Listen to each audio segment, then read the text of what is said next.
Welcome to this session, a very interesting session. I'm very glad to share it with three young Czech theatre artists that cover almost all the different sides. We have a playwright and director, we have a dramaturg and writer, and we have an actor and musician, yes? Yeah. More or less. All three graduates, as I see, from the Prague Academy of Performing Arts, yes? Okay, Yes. now let me introduce them to you one by one. Tomasz Loizny, we had the opportunity to see him in the first session of this webinar. For those who did not join that session, let me summarize his CV. He is director, playwright, and dramaturg.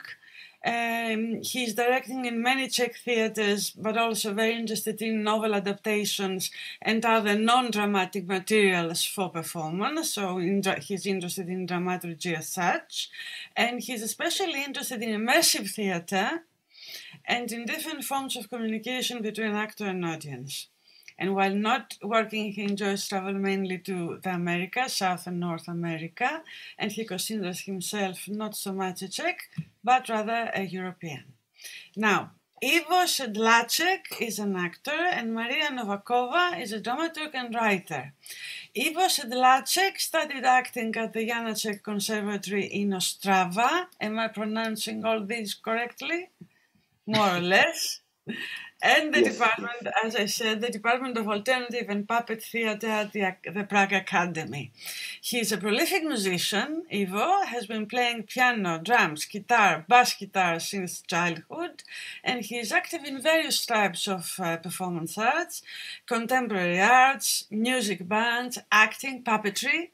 He does a little bit of teaching, and he is also involved in music production, especially for theatre performances.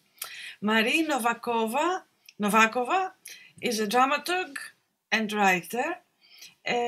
She's co-founder of an independent theatre company, Tigr Vitishny. Please correct.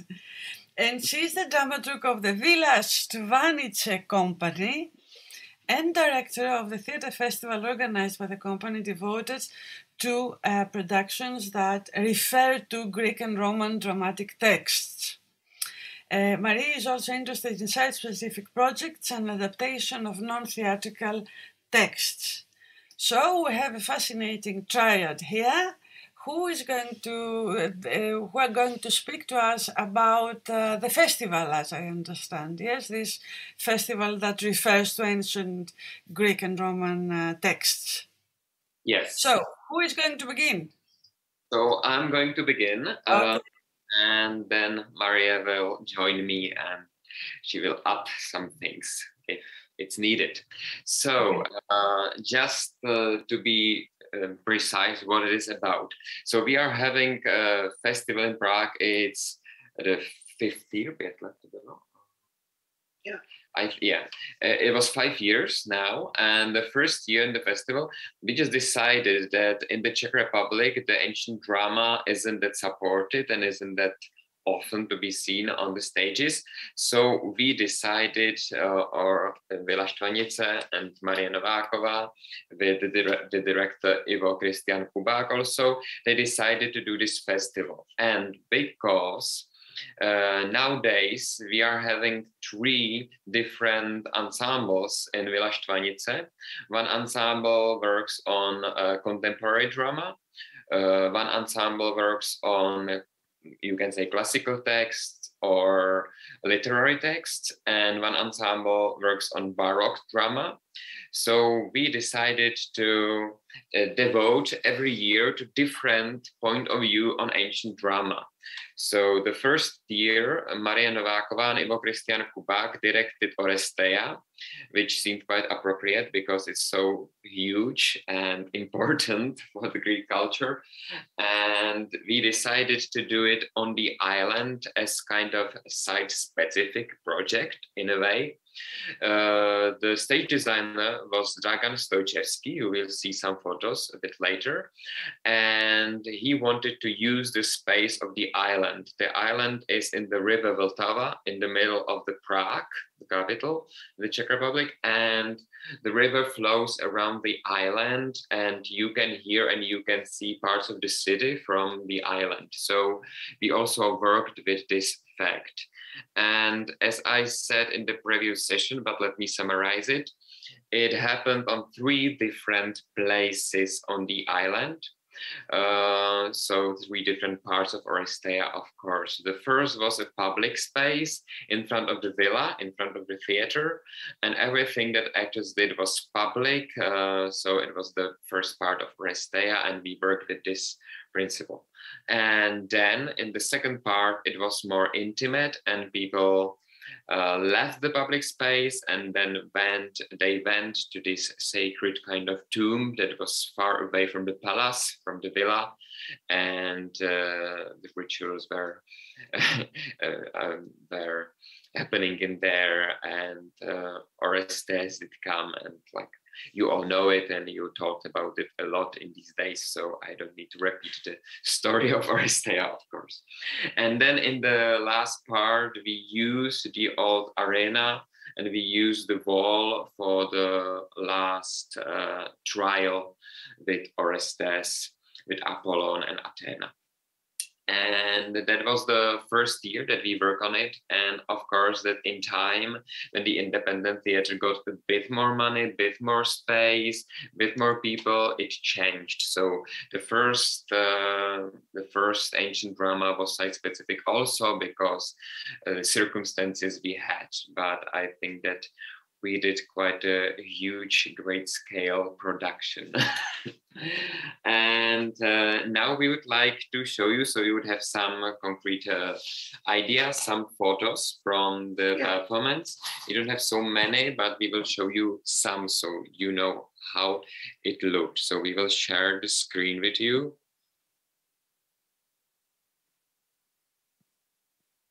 Okay, hope you can see them. So this is actually the picture from the beginning of the performance, when we worked with the idea that women are waiting for their soldiers, for their husbands, and instead of the soldiers they just get the dust or the dead bodies. So the women were waiting for Agamemnon, hoping that their husbands will come with him, but they are not coming. Only Agamemnon comes back. As we know, many people died in the war. So and in this town live only women and old men. Yes, and that was also exactly what we were thinking about, how it looked in the city when there was a war and only old men and women stayed there. So this is a scene with the messenger that comes and is telling them that Agamemnon is coming back. And as you can see, it was happening outside, so it was quite open, and we began the performance before the sunset. So during the performance, the dark came, so it also was, of course, the part of the Greek tradition, as we understood it, that you spend there some time with the actors, with the characters, and you could actually see the sunset and go through the performance with the day. Ještě řekni, prosím tě, že ta scénografie se odehrávala na staveništi, že jsme pracovali s tím, že když vypukla válka, tak se všechny investice zastavily a 40 let je tam staveniště. Yes, and we also worked with the fact that actually the city itself, in a way, it's in a construction, and because there was a war that cost a lot of money, everything, the reconstruction or everything in the city stopped. So actually the city, we wanted to use the fact that this part of the island looks quite devastated and looks like it's falling apart. So it was a metaphor that we used for the moment when Agamemnon comes back and he drained all the money from the city for the war. So the city isn't that splendid as it should be. So here you can see Clytemnestra and Agamemnon when he comes back. Here you can see Cassandra and another Cassandra. There was a different actress, so we had, they alternated. It was quite direct to the people.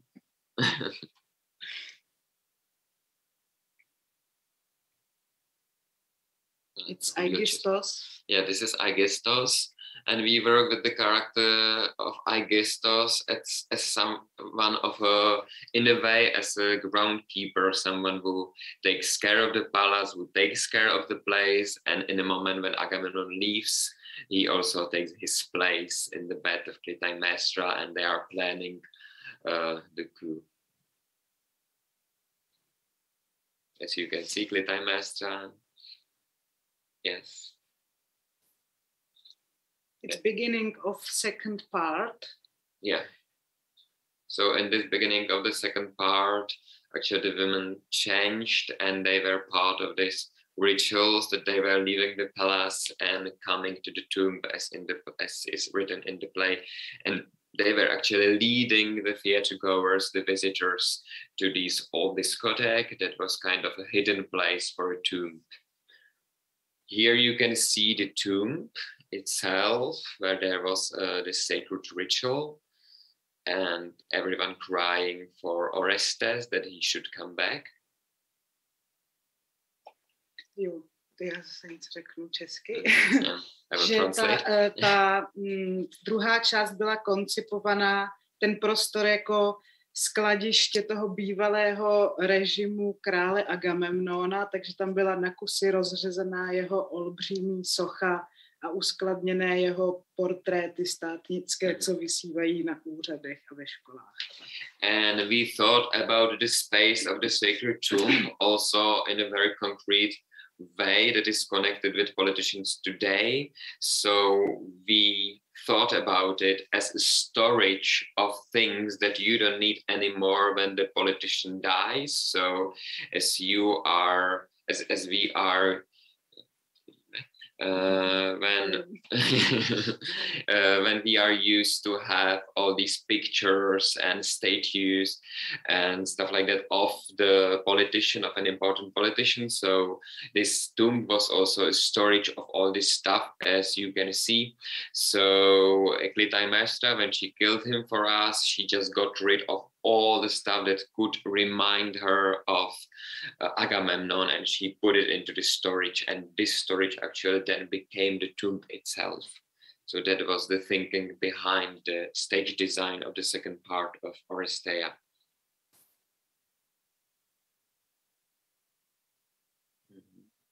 Yes, here you can see Electra and Orestes.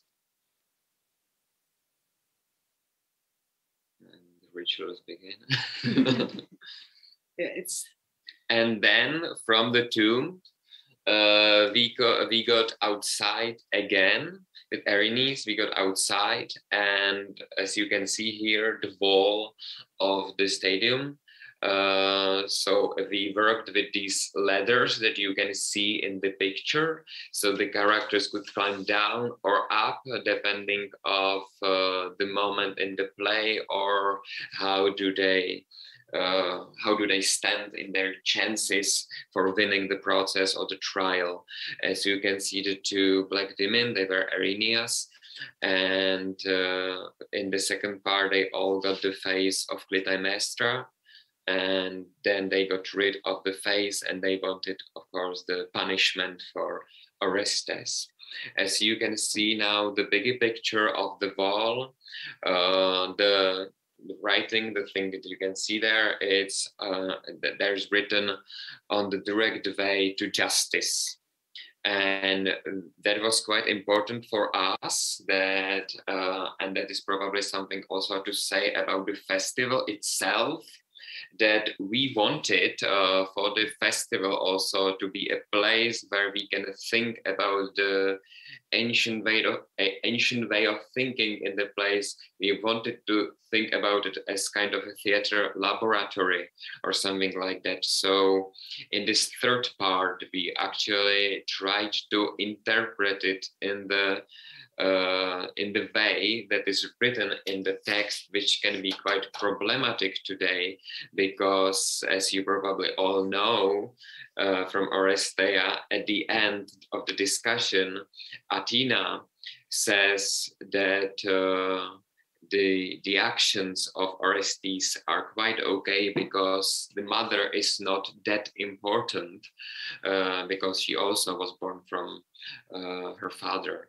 And that was quite problematic for us, but we decided to leave it there. We didn't want to cut it, and we wanted to make a discussion about the justice as it is, and what's just and what's not, because that's, of course, the important motif and theme in this play. And that was also the reason why we had this big writing on the wall that says on the direct path or direct way to justice. Here you can see Apollon. Apollon and Athena. Orestes.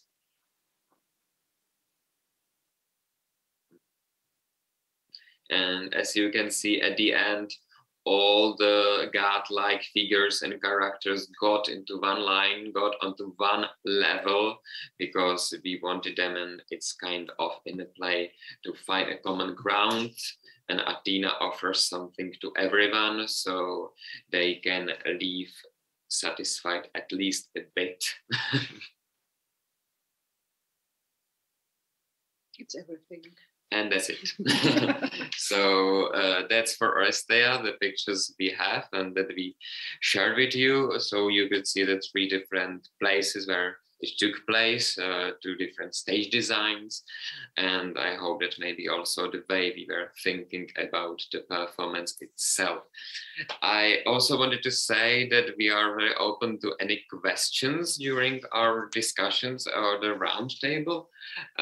So if you have any questions, I think it's just also fine, maybe you say as organizers, but to give the questions during, because now we will continue with a different performance, so it can be forgotten. So if you have any questions about Orestea now, I think that we can make a space for questions, and then we can continue to different performance and talk about it a bit. What do you think?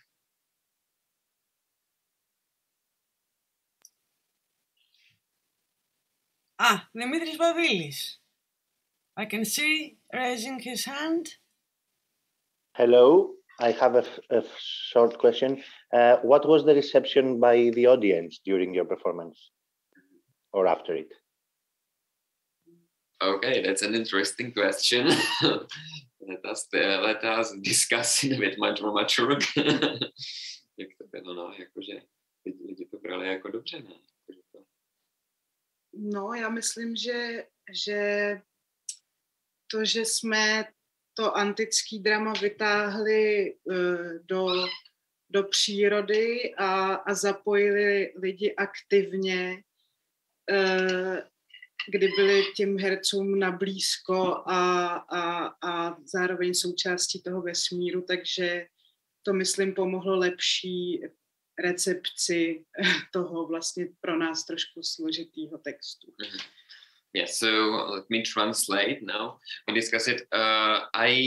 We think, or what we understood from the reception of people and the opinions, what really worked was, and that was our intention, was that we tried to make the theater goers, make the visitors also the participants of the performance.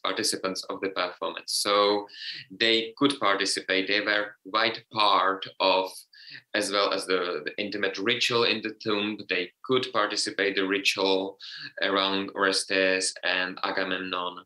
They were not exactly the jury at the end, but they were kind of a police that was co-deciding what was happening with Orestes.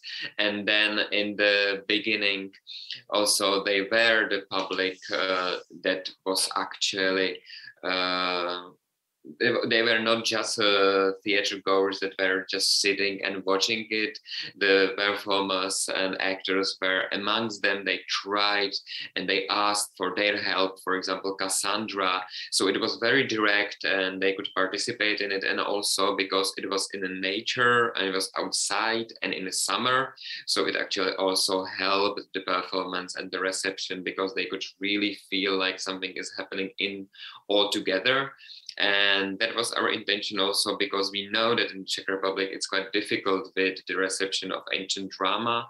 Very often is considered to be very difficult and people don't want to accept it that much. So we try to make them interesting for them. So that was also the reason why we changed the play. So everything would change during the performance and they would have to find a new relationship to what was happening. And we think that that was actually something that really helped with the reception. Thank you. Tomas, can I ask something? Of course. About the audience again. Are they in the Czech Republic familiar with the myth? I mean, perhaps they're not familiar with the play as such, but are they familiar with the myth? Well, that's. I'm trying to estimate to what extent the performance surprised the audience. Mm-hmm. Okay, just when it's a round table, give us a moment. We will discuss it and see because it's different here in the Czech Republic because of course in Greece everyone knows the myth and everyone can relate to it, but in the Czech Republic it's not that. Or you don't think so? You look. They can relate to it, not necessarily for all the good reasons, though. Okay. No, nevím, jakoby u nás to starý řecký báje, že by to tak bylo, to ne. Jako, že myslím, že Oresteju nikdo nezná. Že znají Oidipa díky Zikmundu Freudovi.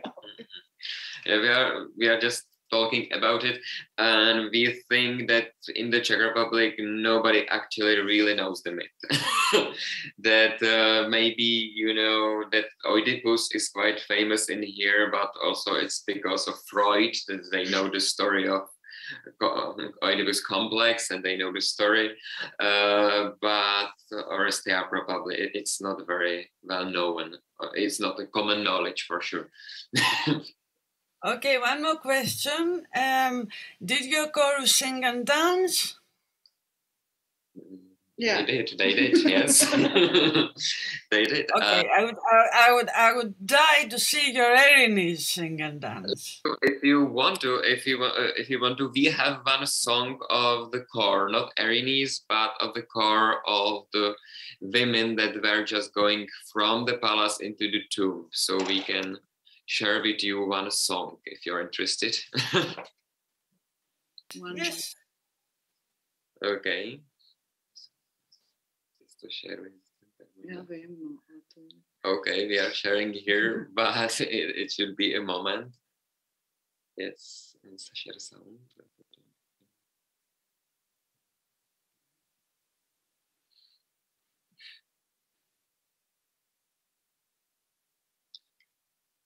Yes, but we worked with the songs with the women, and we worked with the songs also with Erinis.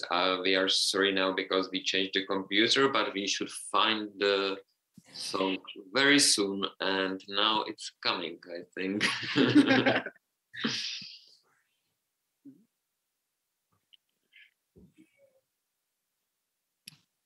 Yeah. Okay.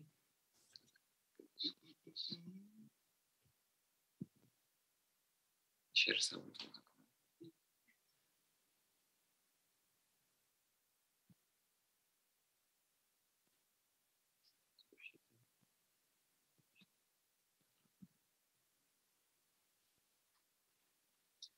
Okay, Pochod so otrokyň.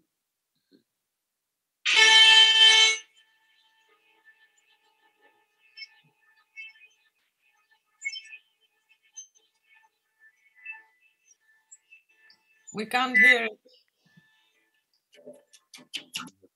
can you hear it? No? No, no. Mm. Okay. So we are sorry. So we will... Tomas, perhaps we can move on and then see later. Okay, let's move on and we will see. Let's hope that the other stuff will work. So, okay, so that was about the Oresteia. And then in the second year of the festival, we will not show you the pictures, we'll just mention it. We had the performance from the director Jan Nebesky, and it was inspired by Ovidius. And they also worked, but it worked on one place, and they worked with dance company, and it was very authorial grasp of Ovidius's motives and themes. So it was in the second year of the festival. And then in the third year of the festival, we had, as I said, that we had the three ensembles in the theater. So it was a turn for the ensemble that works with contemporary drama, and they worked on Phaedra. Marina Kerr. They work on Phaedra. That was an adaptation from Marina Kerr.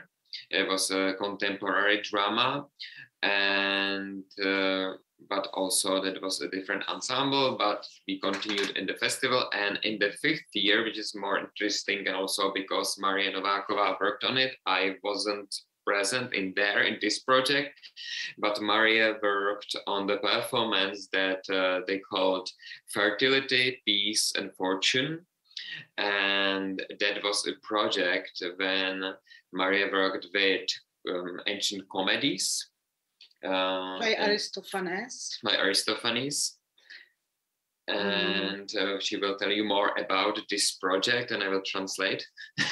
Tak vycházela jsem z Aristofanových komedií Mír a Plutos. Mm-hmm. So she worked mainly with the comedies from Aristophanes' Peace and Plutos. Ale vlastně jsem je úplně přepsala ve verších. But at the end she decided to rewrite them in the verses, rewrite them in the poetry. A ty komedie se odehrávaly v současnosti. And the comedies were taking the place in the contemporary time. They were taking place today. Mým východiskem bylo podobně jako v Oresteje země v krizi, v ekonomické krizi zachvácená stávkou. So very similar basic point of view was as in Oresteia, the country that's in the economic crisis and on a strike. So it was of course also connected with the Greece at the time. A my se setkáváme na začátku se třemi hrdiny, kteří mají různý názor na to, proč se země do té krize dostala a jaké to má řešení. And at the beginning we were meeting three different characters, and each of them had a different idea about what is the solution of this crisis of the country. Jeden říká, že za to můžou války a je třeba najít mír. One says that the reason are the wars and that we should find a peace. Druhý říká, že za to může bankrot a že je třeba získat bohatství. The second one says that there's a bankrupt and the reason for the crisis is the lack of money and that you should find a fortune and a richness. A třetí říká, že za to může klimatická změna a požáry a že je třeba najít plodnost. And the third one says that the reason is the climate change and that we have to find the fertility and save the planet. A každý z nich se vydá za svým božstvem a diváci se tady rozdělili na 3 skupiny a podle toho, co si myslí, co si sami diváci zvolili, že by mohlo svět spasit, a inscenace se pak rozběhla do 3 paralelních linií. And in that moment, that was important for the performance and also for the participation of the visitors, was that each of a visitor of a theater goer could decide what is the best solution. And in that moment, when they decided, they could choose one of the characters and they would continue in the performance with this character. So in this moment, the visitors divided into 3 different groups and they could decide which way to go. Na konci se zase všichni potkali, ty veličiny, bohatství, mír a plodnost ti hrdinové získali, ale nebyli ochotni se o ně podělit, jak o tom píše i Aristofanes, a tím pádem skončili špatně. At the end of the performance, all these groups met again, and they managed to get fertility, they managed to get peace, they managed to get fortune, but in the final ritual, they just got to know that they don't know how to share it. They couldn't share it, so the ending was very similar as in Aristophanes, and because they couldn't share what they got, so they lost. So that was the basic story of what Maria wrote and how they approached these comedies and the work with them. Mm-hmm. And also we would like to show you part of the performance in the video, but so we will try it. Tomasz, yes. Before we show the video, sorry to interrupt. I see there is a question from the audience. Okay. I didn't see it on time. Perhaps we can show the video and then come back to the question. Yes, show the video and conclude the Aristophanes project, and then come back to questions. Okay? We will do it, and we will see if the sound works, and if not, then we can get to the questions right now.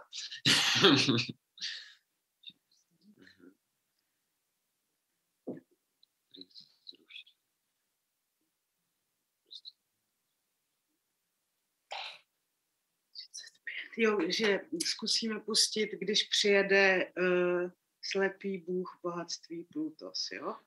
We want to see the moment when the blind god of fortune Plutos comes. So tell us if you can hear the sound.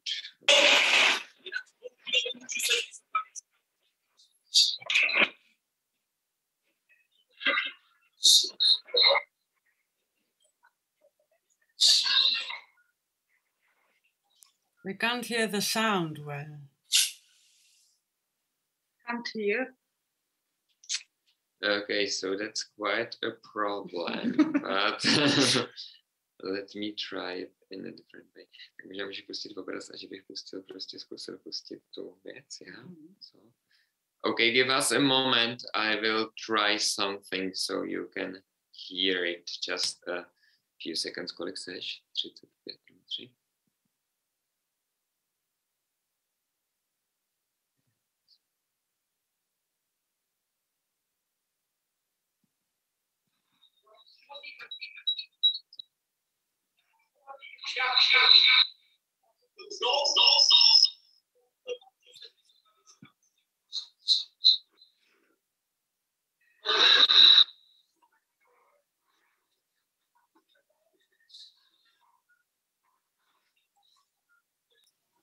I'm afraid it doesn't work, Tomasz.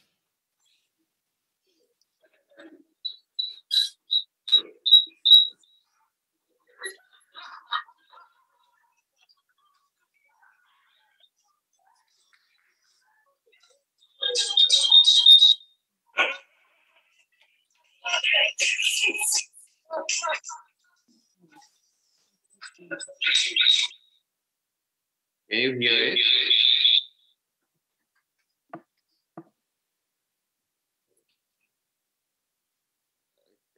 Could you hear it, or was there a problem still with the sound? There's a problem with the sound. Okay. Are you sure you have checked the share your computer sound box? Yes, you have.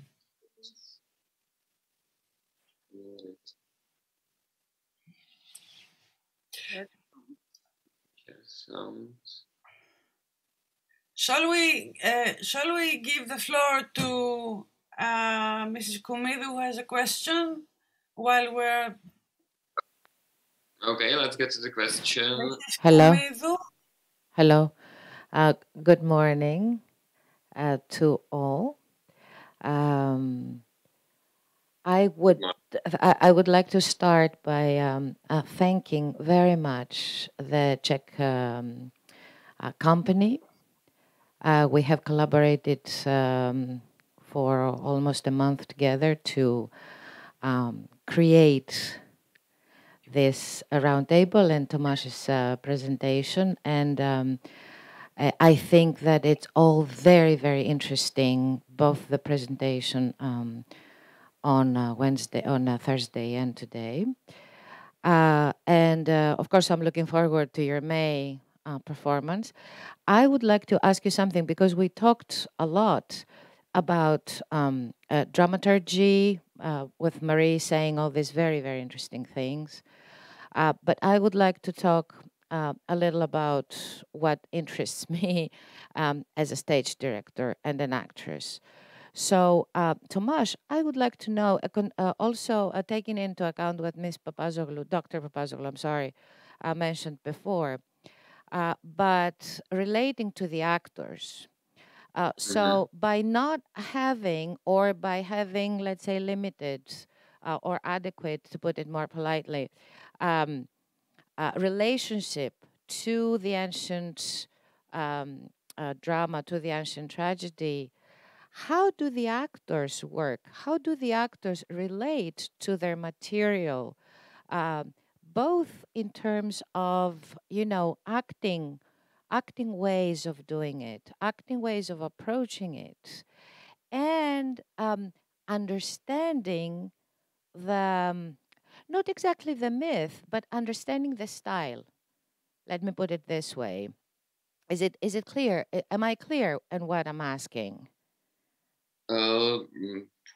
Probably we understand, but let us discuss it. I could answer that, but let us see what we come up together with. Because we said a lot about dramaturgy, let's focus on what is really the protagonist of a theater, which is the actor. Okay, so what creates theater? Okay, so let's see what is the link? What is the connecting thread of a Czech actress to a material that he has not been taught? I don't know. Do you teach ancient theater in drama schools? So let's talk a little bit about this. Thank you so much. So we will discuss it a bit, but then I will get to the question.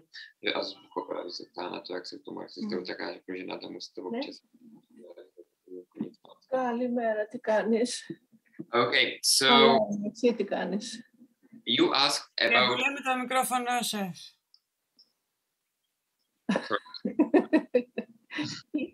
Λίγο αριστερά, λίγο δεξιά, λίγο πάνω, λίγο κάτω. Κυρία Πολέμη, έχετε ανοιχτό μικρόφωνο. So I'm glad that we are not the only ones who have problems with technicalities. So about the question with how do they relate to ancient drama or ancient texts?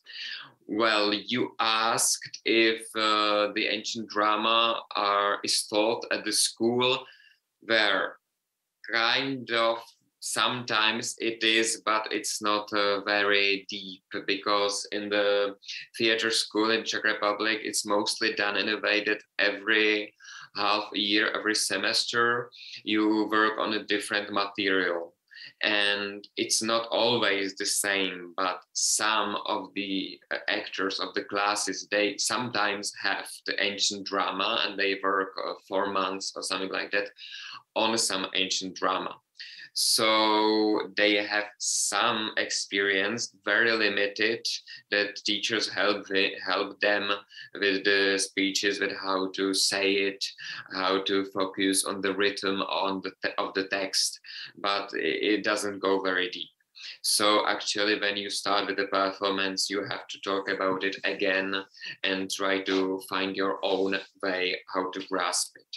I mentioned just a bit of it also in my previous entry, and I said that it also helps a lot when the translation actually is good, and when it's new or contemporary, because we had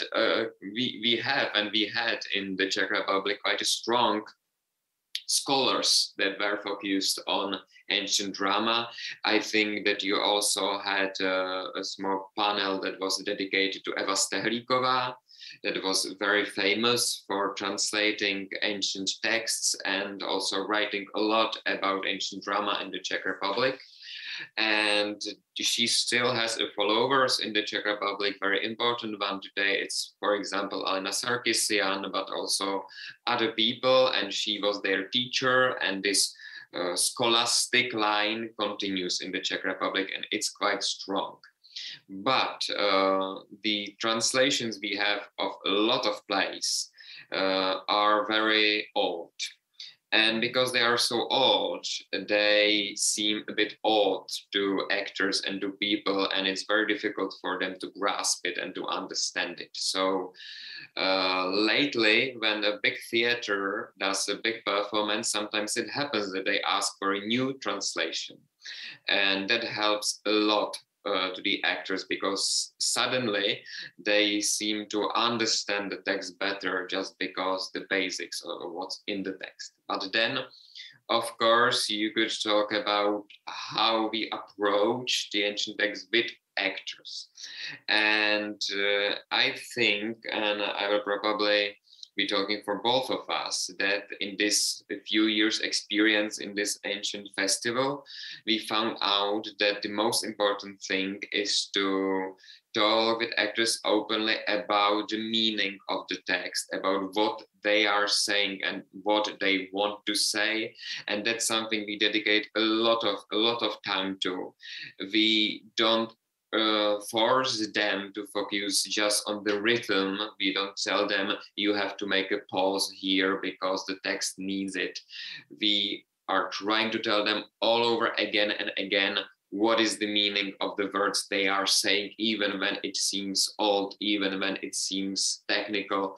And from our experience, it worked for us. And at the end, even the rhythm of the text works because they know what they are saying. It's the basic answer, but it's the right one for us. A já myslím, že taky že česká herecká tradice je postavená na civilnějším výrazu a ironii a že za ta léta taky jsme už mnoho herců přesvědčili, aby se nebáli patosu a velké emoce, i když to v našem prostředí není úplně zvykem takhle hrát. And then when we go a bit deeper into the Czech tradition of acting, you could say that the Czech Republic is somewhere like in between Stanislavski and in between Germany, of course, so Brecht, and we don't know which is the right way of acting in the Czech Republic. And it tends or leads to the fact that Czech acting is more civil, and also with a bit of irony in the acting. But Czech actors are afraid of being big, of using pathos. And we also think that in this few years raw of these texts, we showed them that you can also use pathos, you can be big, and you can work with the words differently, so the meaning would be bigger in a way. So you don't need to be so like put inside, like very minimalistic. Just to make you feel at ease, I would like you to know that the same debate concerning pathos or minimalist exists in Greece right now. so, so it's not just Czech Republic.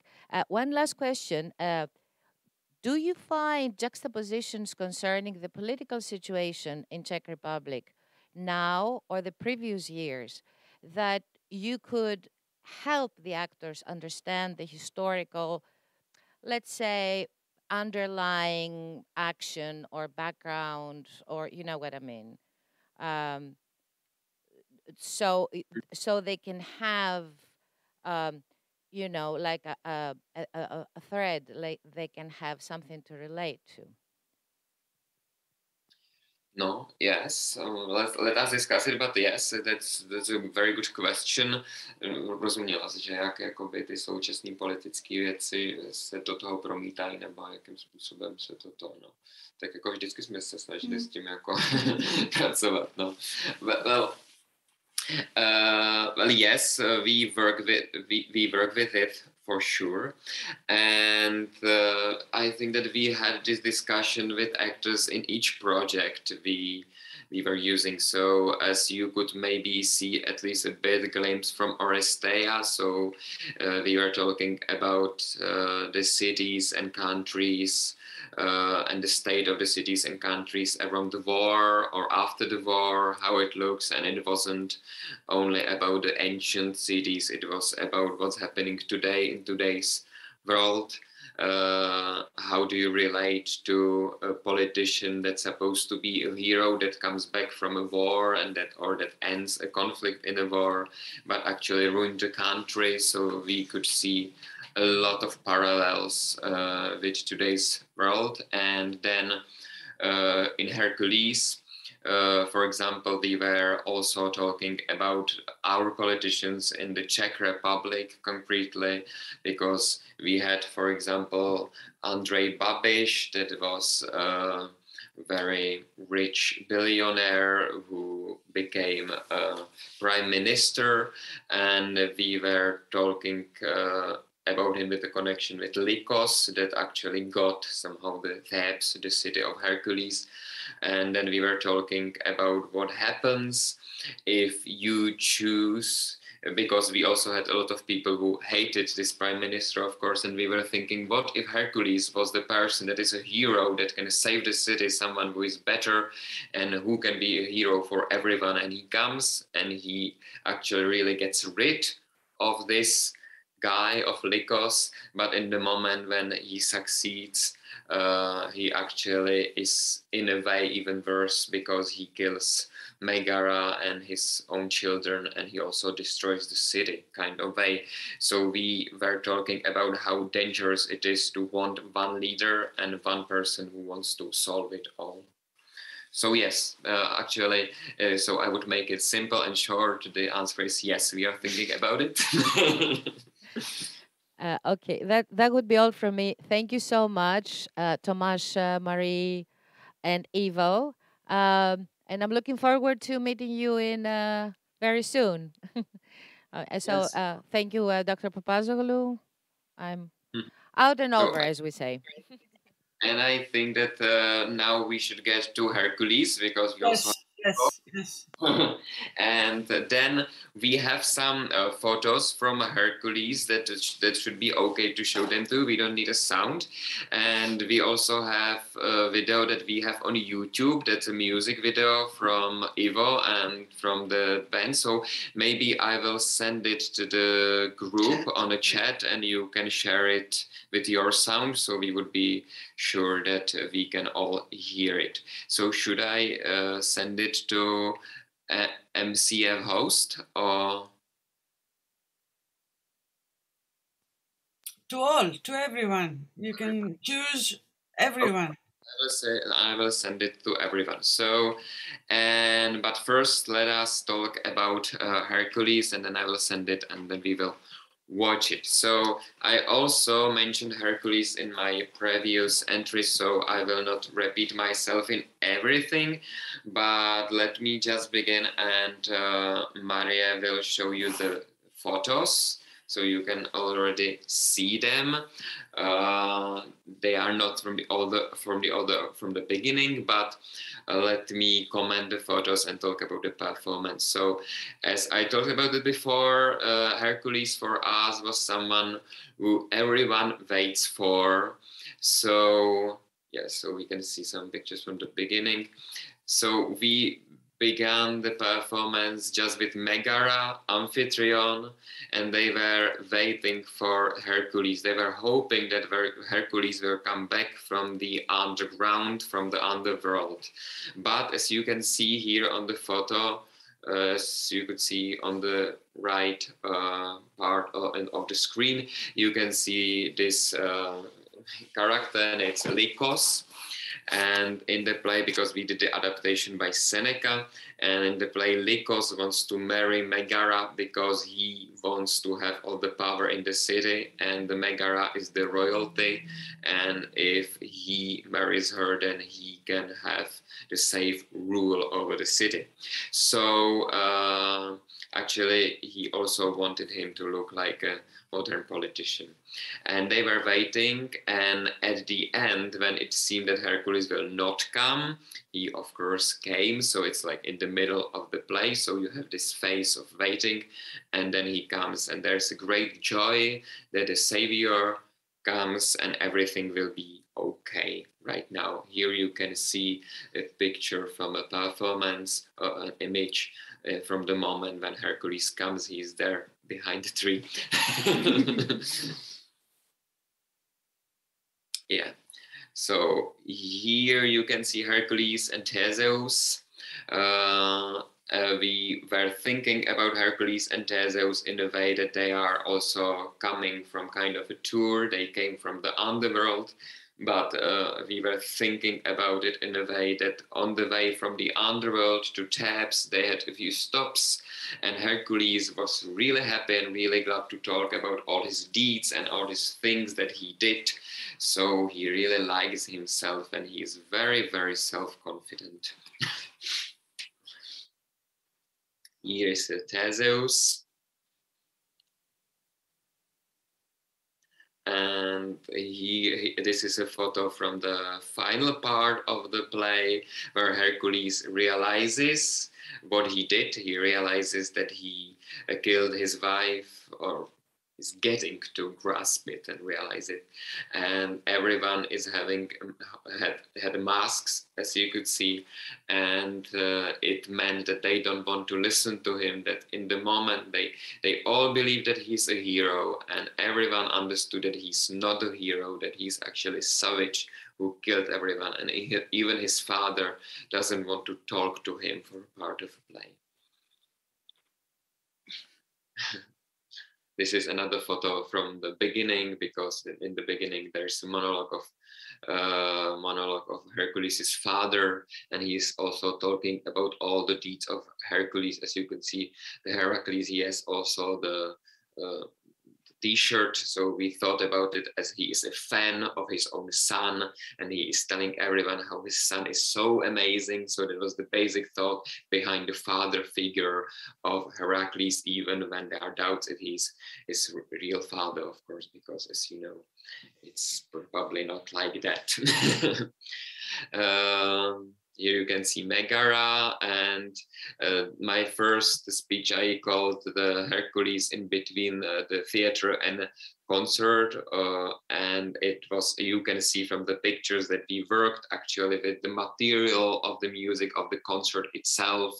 It was happening under the bridge, and you could see the space, and we were thinking about the space as also some kind of last sacred space where Megara and Amphitryon can run to and can hide in. So, and that was the place then Lycos came down, asked for Megara's hand. Here you can see Megara as she is pouring gasoline over her head, or gasoline or something that she could just burn with, because that's her answer to Lycos's offer of his hand. She of course doesn't want to marry him. Now he's proposing. And another Hercules. And Theseus with his big speech about how amazing Hercules was in the underworld. We were actually thinking a lot about what does it mean in the play that just before Hercules kills Megara and his father, Theseus leaves, or it's not written in the text that he leaves, but he's not interrupting, he's not actually entering the situation. But then we saw in the text that Hercules is kind of mad with him, that he took his stage, that he took all his attention. And in the text, he tells him that he, as a Hercules, will give his hail to the gods in there, but that Theseus has to go away to the forest, to some sacred place, and make his prayers in there. So he actually gets rid of Theseus. So Theseus is not the one who can help Megara, and he is a character that comes back at the end, because of course we could talk about the fact that Theseus would be the only strong person that would maybe stop Hercules, but it couldn't happen because he's not there. You can see Megara here, that she's trying to protect her children. And we, of course, we didn't have a children on a stage. We didn't want it. We just had like a places that children hide to, or children play at. So she's actually hiding some picture that children made on a wall. And you can also see the yellow sodium light. So that was our answer to how to do, how to work with the fact that the world turns upside down. We wanted to change something, to have really something different. So we used this really weird kind of sodium lightning that if you use, when you use it, every color just loses itself. You cannot see a color, you just see the black and white and maybe some colors. So we wanted to show that the world goes mad and something is really wrong. Yes, so and that we saw. Yes, so you can see the photo. Now I will send you the video and I will ask Ivo for his entry, and if Ivo can tell us something about how he worked with the ancient text and how he worked with it as a musician, and maybe what he thinks about the text that he worked with and the translation, if it's okay.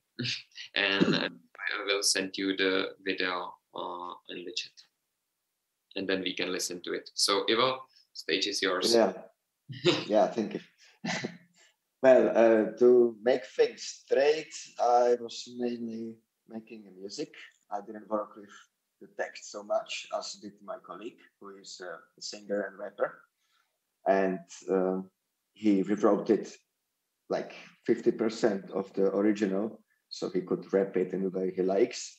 So I would say that 50% stayed original and we worked our way around it, and 50% he just took the meaning of the part and rewrote it in his own words.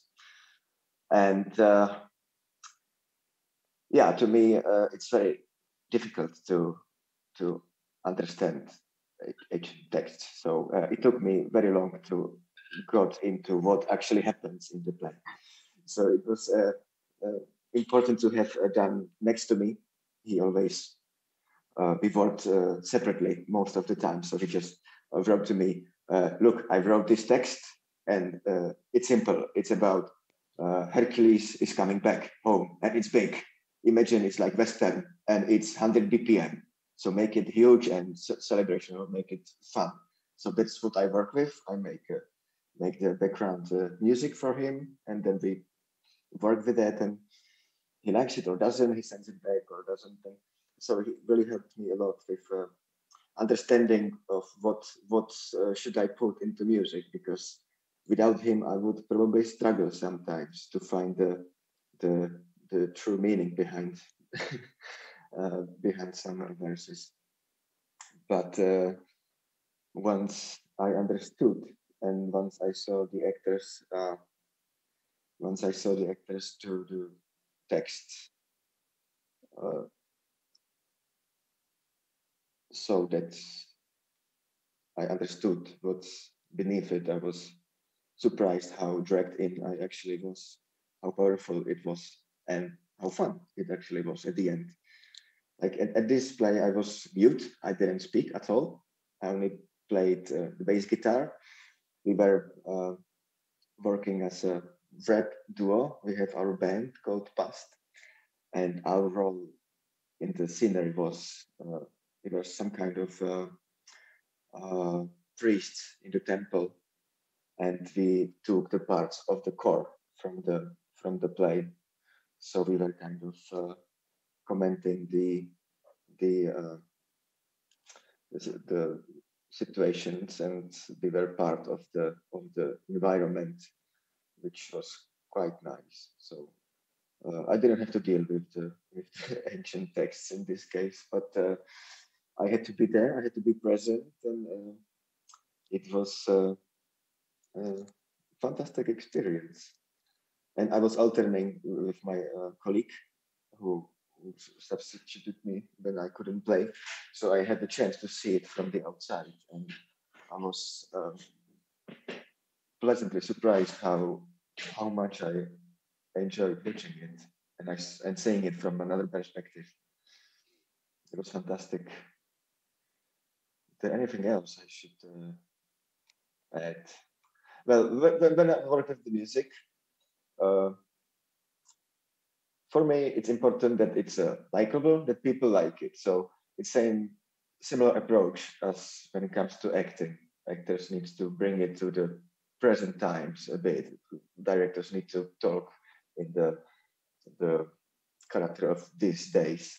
So when it comes to music, I wanted to come with something that it needs to be very rhythmical, because we are rap band, and I'm very inspired by Hollywood's big soundtrack music, and I always like the way they work with the I don't know, when you have medieval Hollywood movie, they put in huge orchestra strings and whatever is needed to make it very nice, but then they add little something from that time period, so it gets the character of those days while still remaining very likable for today's audience. So I worked similar way with the soundtrack for this show. I wanted to make it likable, and I also found some very old ancient songs that I sampled into it to make it sound a little bit ancient.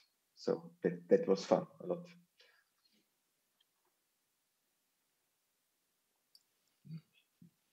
Okay, we will watch your YouTube video later on.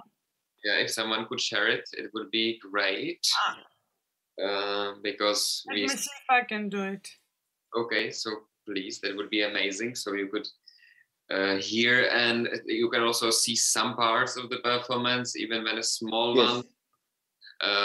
And you will have the grasp of what the music sounded like. And then maybe I would also have some question for Eva, and we are open to any questions. So, but let's watch the video first. Let's see if this works.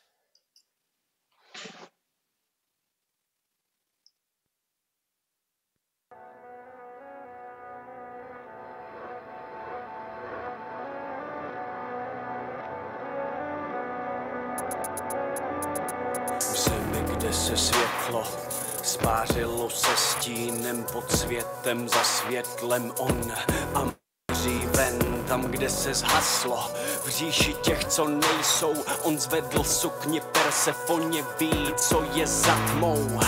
Utkal se vším, co stálo mu v cestě. Pohřební žestě, ty nezazní ještě, jestli vůbec někdy. A je to vůbec člověk? Říká se, že vzešel z žáru blesků a deště, tak plačte a pějte jeho jméno, až poctí pustí stopou naši zem, probudí v naději ráno, vleje nám do hrdel mléko, přivede ztracené stádo, protne šípem vše, co je zlé, pěst mi narovná právo, ale počkat, ještě víno nenoste. Stále zní jeho kroky v tom temném průsmyku tam dole, v zemi, kde nic neroste. Tam nejostřejší jsou kameny, tam na březích stygu ta řeka, co líně se táhne průrvou, tam výpary výdechů duší spí. Cháron hledí na jeho ruku prázdnou, hluboko v očích poloboha smrt nevidí. I on se bojí, převezl hrdinu, hladina hořela, bůj se strojí. Chárona čekají okovy, všechno to Hades vidí. Hrdina chápe se, kýje do boje na úkol poslední, hlavu má trojí, Kerbera sedne a vítězně nahoru míří. Ale počkat ještě neprostírejte a brány hlídejte, hrdina stále prochází pod světím, ten rým, co zaznít má konečný, ještě nepadl na rtech, ho on drží. Právě teď prochází branami Tartaru ten bod varu, kdy rozhodne se přijde v zápětí Hades. Teď řetězů vypouští Kerbera, netvora však beze zbroje chytit musí. On se však nebojí ničeho, uchopí Kerbera za hrdlo, co by se špatně dýše, tři huby sípou, mělce síru a železo kští. Hrdina neustoupí, tiskne hrdlo, pohledy soku se protnou, šílenství našlo se světlo, olovů lítosti psa propustí. Herakles, Iroa, Herakles Hybris, Herakles Hybris, Herakles Iroa, Herakles Furens, Herakles Furens. Stolej osud svou rukou, do chmurného podsvětí nech proniknout světlo dne. Otevři tu bránu smrti, ať se všichni mrtví vrátí po cestě dříve neschůdné. Co mohl Orfeus přemoci zpěvem, pomůže Herkules přemoci silou. Herakles, Iroa. Co mohl Orfeus přemoci zpěvem, pomůže Herkules přemoci silou. Herakles, Hybris. Co mohl Orfeus přemoci zpěvem, to může Herkules přemoci silou.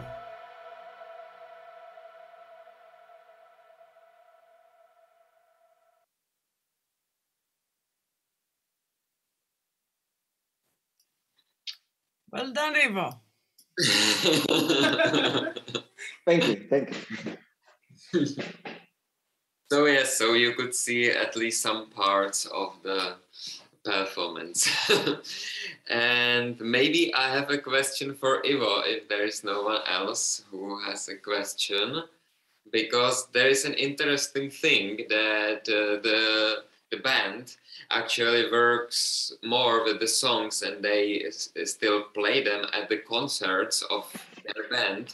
But the band itself is the normal rap band, and they have their own songs. But I think the one or two they are still having at their concert. So I wanted to ask Ivo, what is the reception of your fans as a past, as your band, of these theater songs, let's say?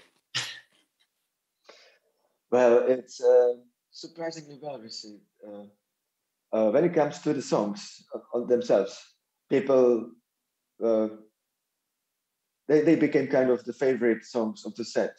Those two that we play from the show, we play two songs.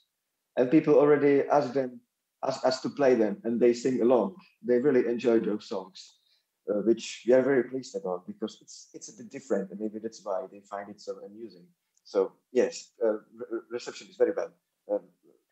But when it comes to the CD, we made a CD of the soundtrack as a like little spin-off from what we normally product. So that's the part where the audience is a little bit not sure what to make out of it, because we combine the music from the show with the spoken word from the show. We asked the actors to the studio, and they did some parts, and we tried to make it into the rough story of the show. So that's the that's the place where people actually split into two groups. One's is like, what's the point? Why did you do that? And there are also some people who are like, this is helping me out through the tough times, and I love this part. So it's nice to see the how diverse the fan base is when it comes to this. But it's when you play live, people just love it a lot, and I think they like the exotic sounds to it. It's very, very unique, I would say, to them from what we usually do. Yeah, so maybe you helped some younger people to also understand ancient inspiration can be cool. Well, I would say that they sing along, but they have no clue what they are singing about. I think that there is not so much. They just like the words. Okay. So yeah, sorry. Yeah, it depends. There are people who definitely got closer to this theme, definitely. Mm-hmm. But those are people who knows us from the theater more than from the music stage. Mm-hmm. Do you know of Muawad's productions, Tomasz Ivo? With he did a series of productions of tragedies with Bernard Cantat, that French rock singer. Have a look at it. I think so. I haven't seen. How was it? Send us a link then. We will have a look. You'll be glad. Okay, so... any questions from our audience?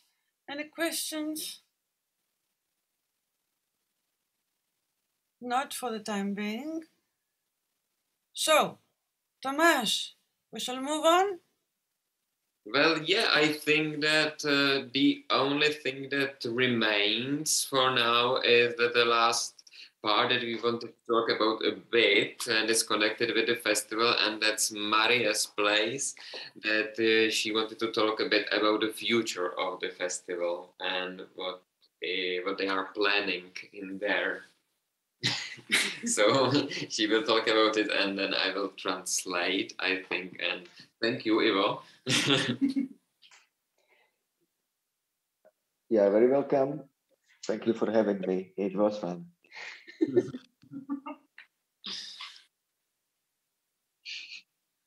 Tak můžu okay, so. My připravujeme trilogii Oedipus. So at the Island Theatre with the festival, we are preparing the trilogy of Oedipus. Přičemž z původních textů se zachovala tragédie Oedipus Rex a Oedipus na Kolóně a nezachovala se první část s názvem Laios. So because we know that there are some parts that we still, some place or parts of a place that we still have, that's Oedipus Rex and Oedipus Kolonos. And another play about Oedipus, I don't know how to translate the name, but you probably all know the place about Oedipus, but the one that is not complete is Laios.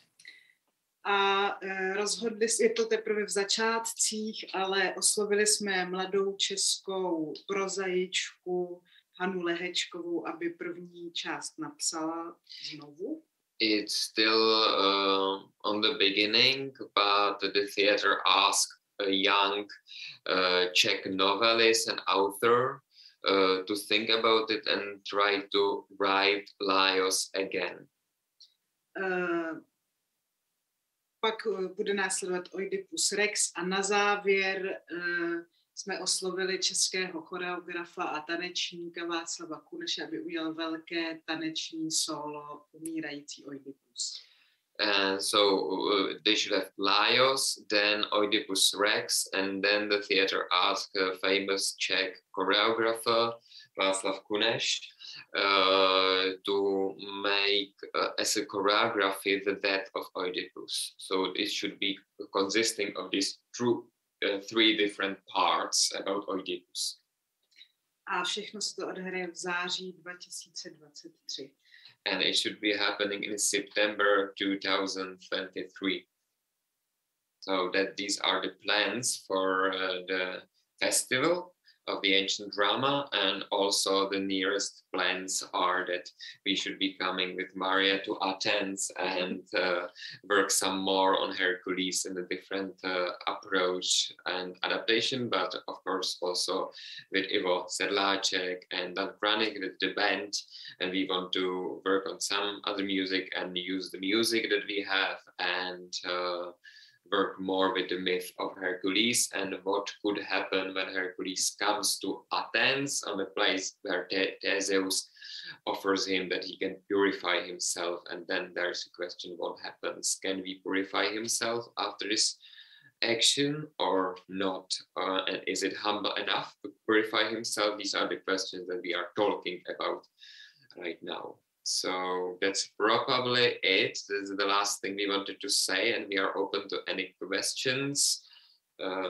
Yes. Thank you very much, Tomasz, Marie, Ivo. This was a really interesting presentation. Thank you very much. Now, questions? I have one.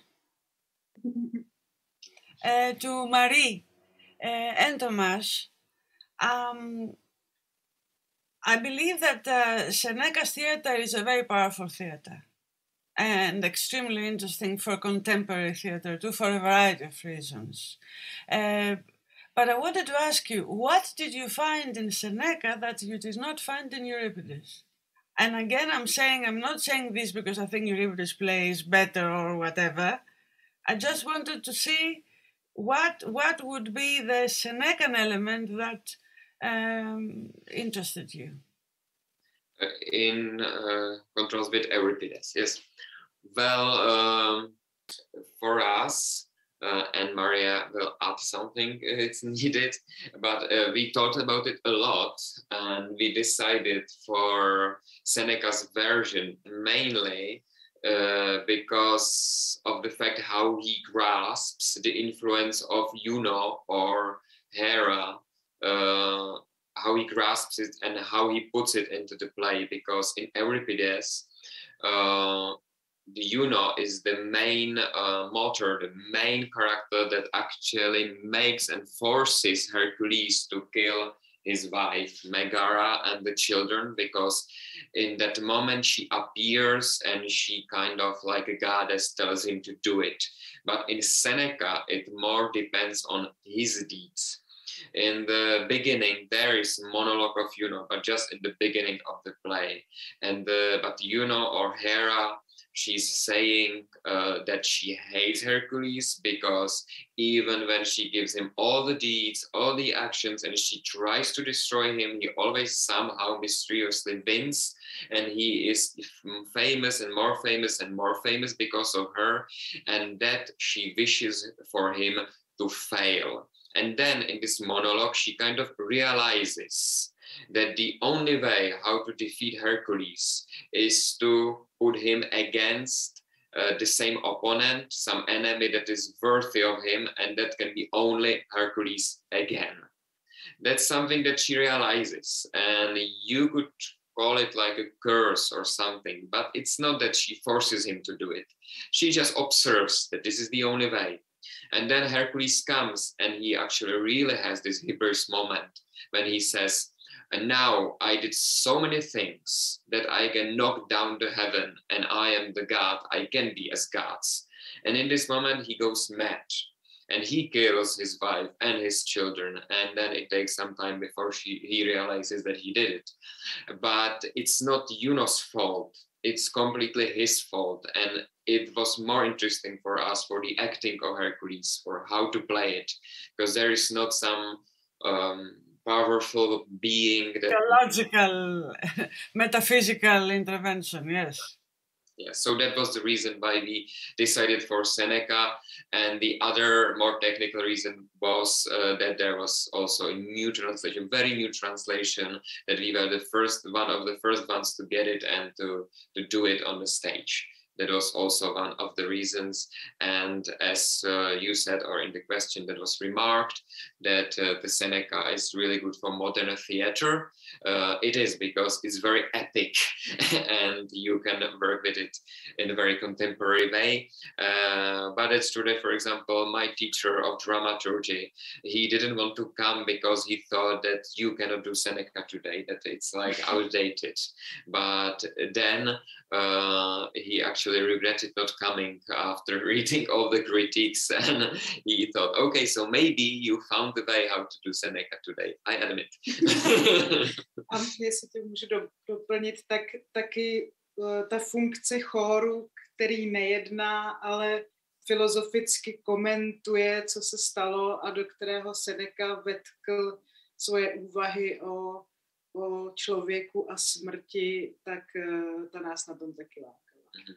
And then also what we liked about it, as Maria says, is that the core in the Seneca's version, they don't act anyhow, they don't do anything. They just comment, as is quite common also in other places, but they comment, but also Seneca put his opinions and his philosophy into the speeches of core. So that was something that was intriguing for us to work with, and also for Ivo and for the band to work with. So how to put it into the music and into the core. So that's our answer. Yes, I understand fully. Okay, it's about 12:30. If we don't have any questions from our audience, can I say no? So we're ready to wrap it up. Yes. Thank you so much. Thank you very much. And I'm really eager and interested to see what your next production will be, the Oedipus production. No, yes, we are looking forward. Good luck for this. Thank you very much. Thank you. Bye. Bye. Thank you. Bye-bye.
So, hello everybody. I see that we are here. I welcome Vladimir Staniewski, Wodek Staniewski, and I'm happy to see also my dear friend and colleague Yana Sestovaris, who's part of the group of the Cacoyannis. Hello, Yana.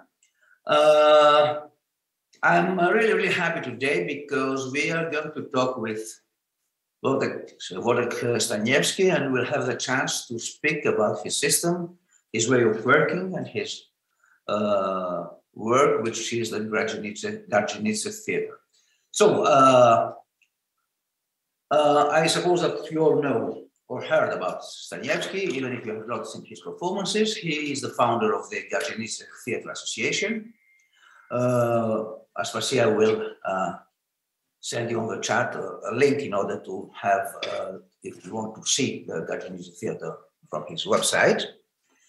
And in Cacoyannis in 1977, he created an experimental theatre which earned international recognition. I should say that his company emerged from the near mystical and intensely physical Polish theatre of the 50s and the 60s, of theatres like the theatre of Grotowski, but Staniewski's performances put the emphasis on musicality, ecology, public engagement, and excavation of historical sources. And his theatre in this sense has been transformational.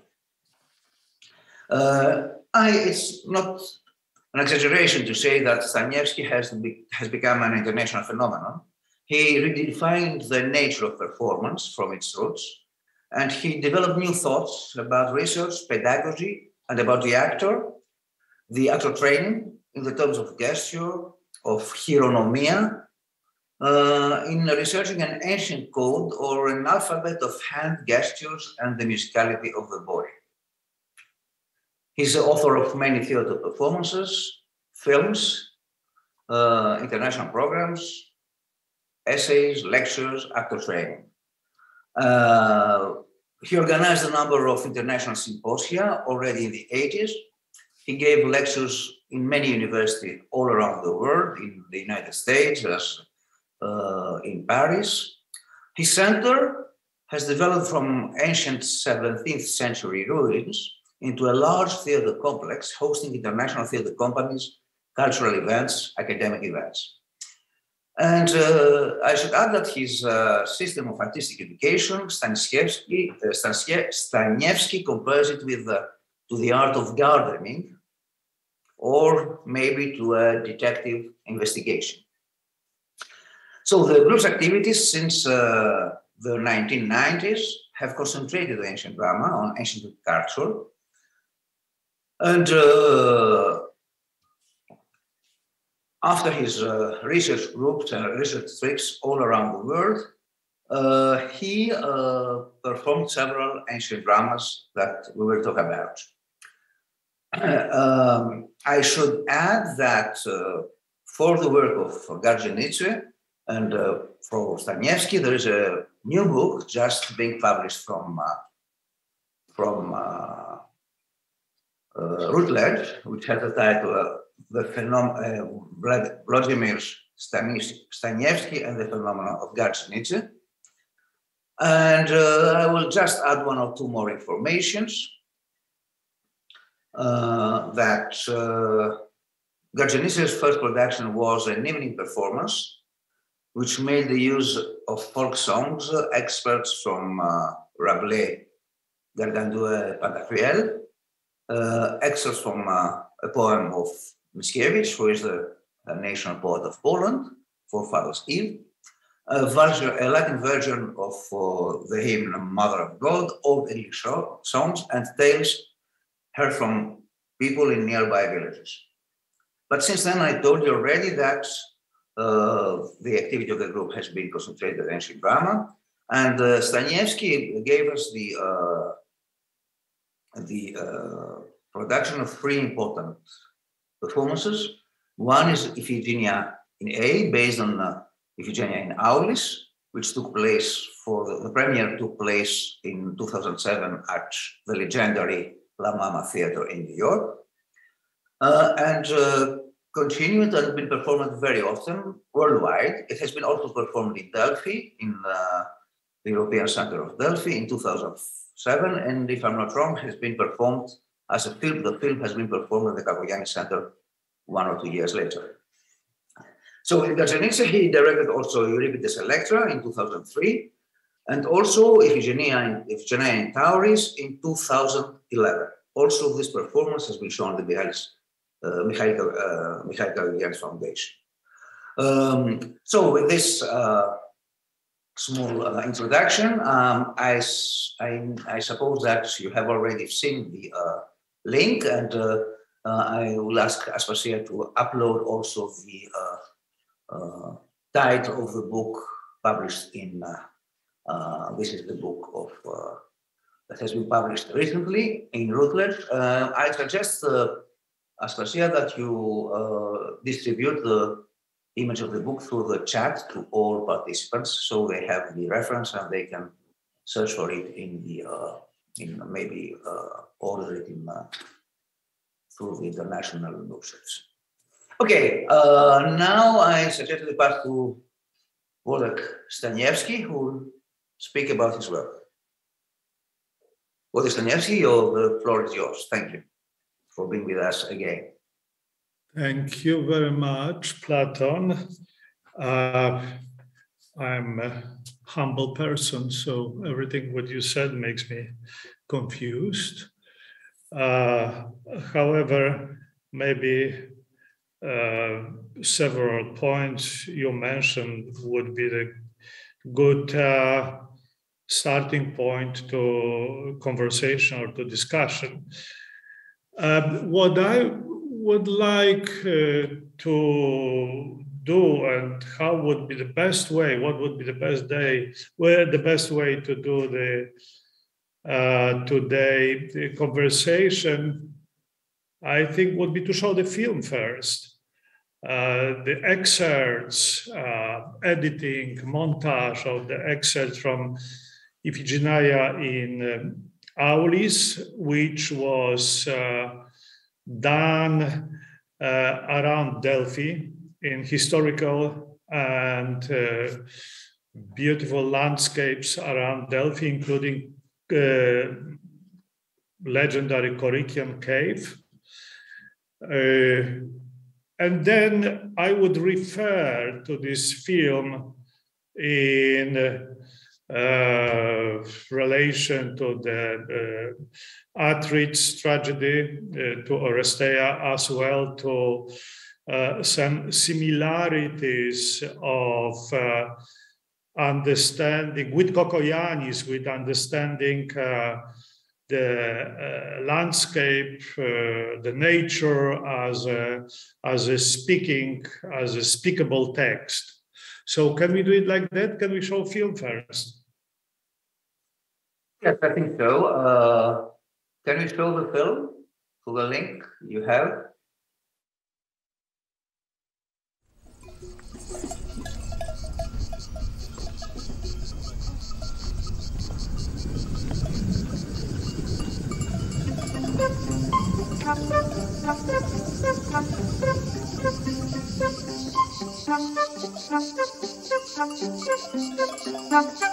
Przybyłam na piaski na brzegu Auridy, leżącej nad morzem przez lądy bystre.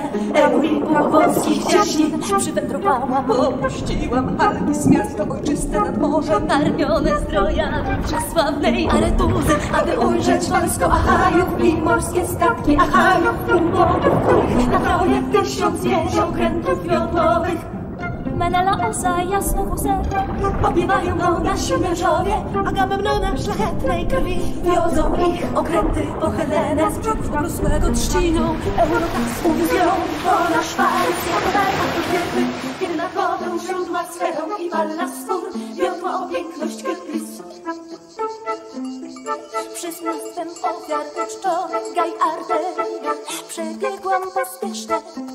Synu pokaźniały policzki młodej kobiety, bo chciałam ujrzeć szańce i namioty zbrojnych Danajów i stada koni stłoczone.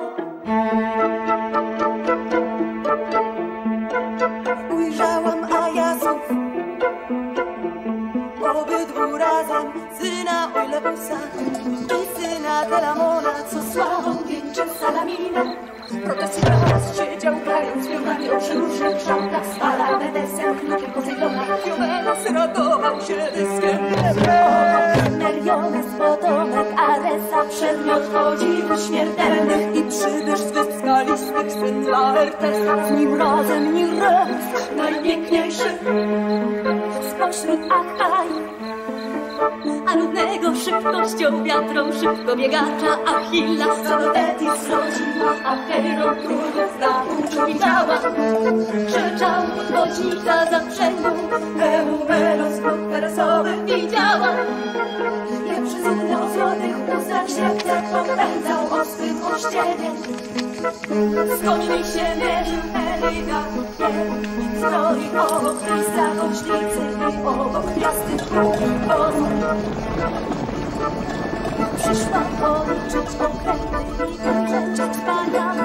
Widok oczy kobiety na sercu słodkim jak miód obrazem. Skropiona wodą, oczyście ku ołtarzowi potężnej bogini, gdzie tryśnie struga krwi w przeciętej pięknej szyi.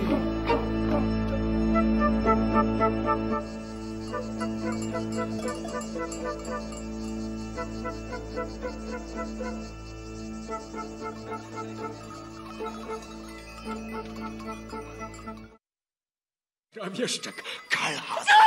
Kalhas! W tym naszym kłopocie chcę, żeby córkę moją Ifigenię w ofierze złożyć tutaj, Artemidzie. Mamy popłynąć i pokonać Frygów po tej ofierze, a bez ofiary nigdy! Bez ofiary nigdy! Gdym to usłyszał, wołom Beltybiosa każe ogłosić rozpuszczenie wojska, bo przecież nigdy córki mej nie śmiałbym zabić.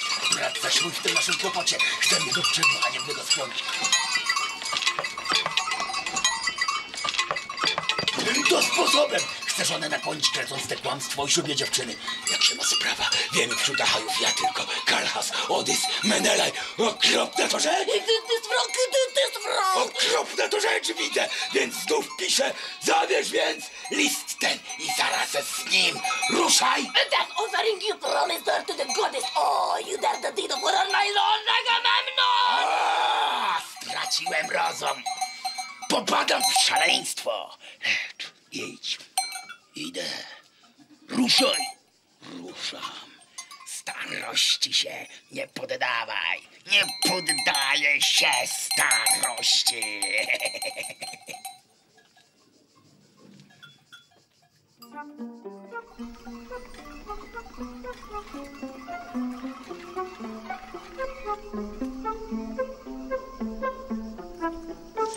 Krese.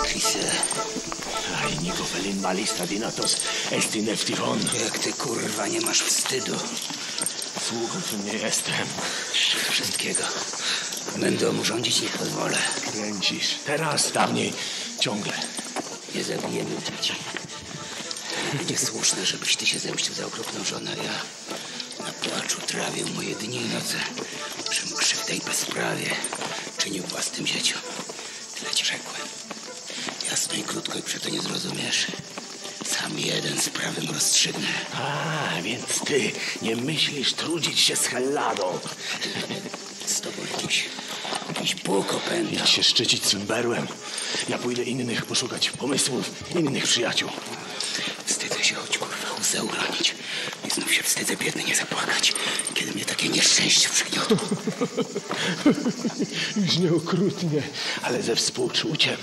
Radzę ci, byś swego dziecka nie zabijał. Dla mnie swej córki nie poświęca. Mam stracić brata, co mi tak potrzebny.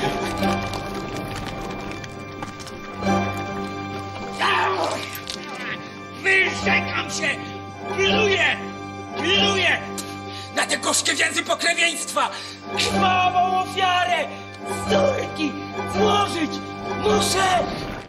Powiedział wieszcz, znawca sztuki febowej, Heiron, że przybędzie twój syn na słynną ziemię Pryjama z tarczownikami, myrmidonami o długich włóczniach,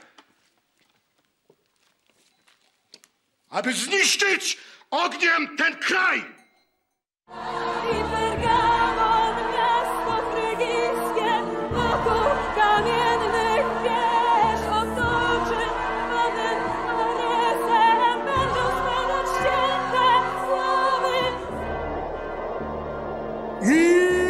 Pergamon, miasto frygijskie, wokół kamiennych wież otoczy krwawym Aresem.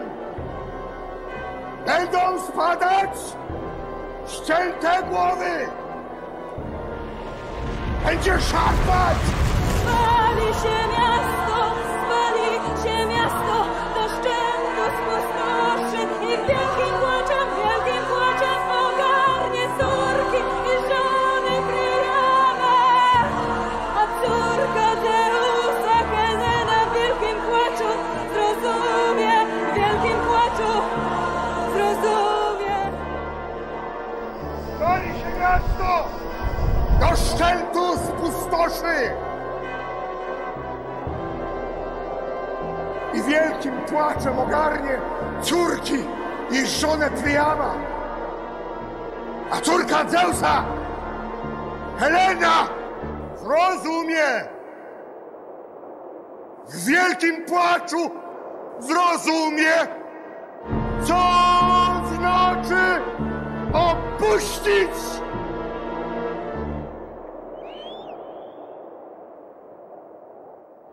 Niech ani mnie, ani dzieci mych dzieci nie najdzie ta obawa, którą Lidyjki, bogate w złoto, żony Frygów, kiedy staną przy wrzecionach, dzielą się w swoich rozmowach. Kto mnie za piękne warkocze pociągnie płaczącą,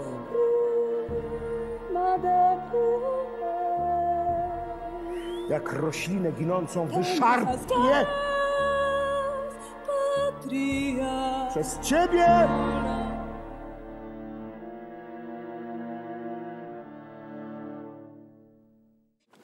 Aquilinin, Anacalypsogallogus, Cuceti parodis Chrysomes tenigmasin, Proton meninasi, Prota tutonidiso, Echimasa cusan mecalaves via, ton prosden andra tantalum catactanon, Vrefos que tu monso prosudis aspalo, Maston vieos ton emona pospasas, que to Dios sepef, emotes ingono, Ibis marmeron de vestrates satin, Patir de presvis, Tendaros felisato, Icetin hienomenon, Tamadescies aflechi, Usicatarexis aperisecedomus, Calon hienos, Cacos ginecos, Mistona potisse tecna, Tactista, Tisi filtatis onometa.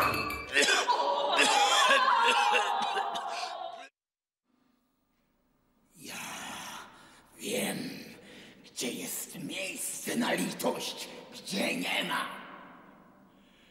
Ja nie oszalałem. I ciężko mi się na to ważyć. Ciężko nie ważyć, a muszę to spełnić. Popatrz, ile wojska tutaj na okrętach. Wielu tu Greków uzbrojonych w spisze, którzy nie ruszą na wieże trojańskie i nie zdobędą słynnych postaw Troi jak cię. W ofierze nie dam, jak chce Kalchas. Niemny lud rządzi mną i to nie jego woli się poddałem, lecz całej Grecji, której chcę czy nie chcę, mam ciebie złożyć, tego nie przemogę. Grecja ma wolna być przez ciebie.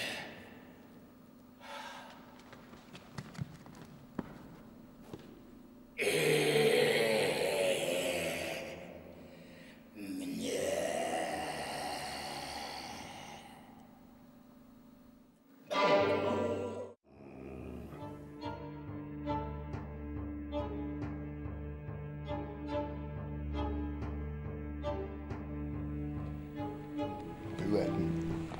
Widziałem własnymi oczami, jak Ifilia wzleciała do nieba. Nie zrozumieją śmiertelnych spraw Bogów.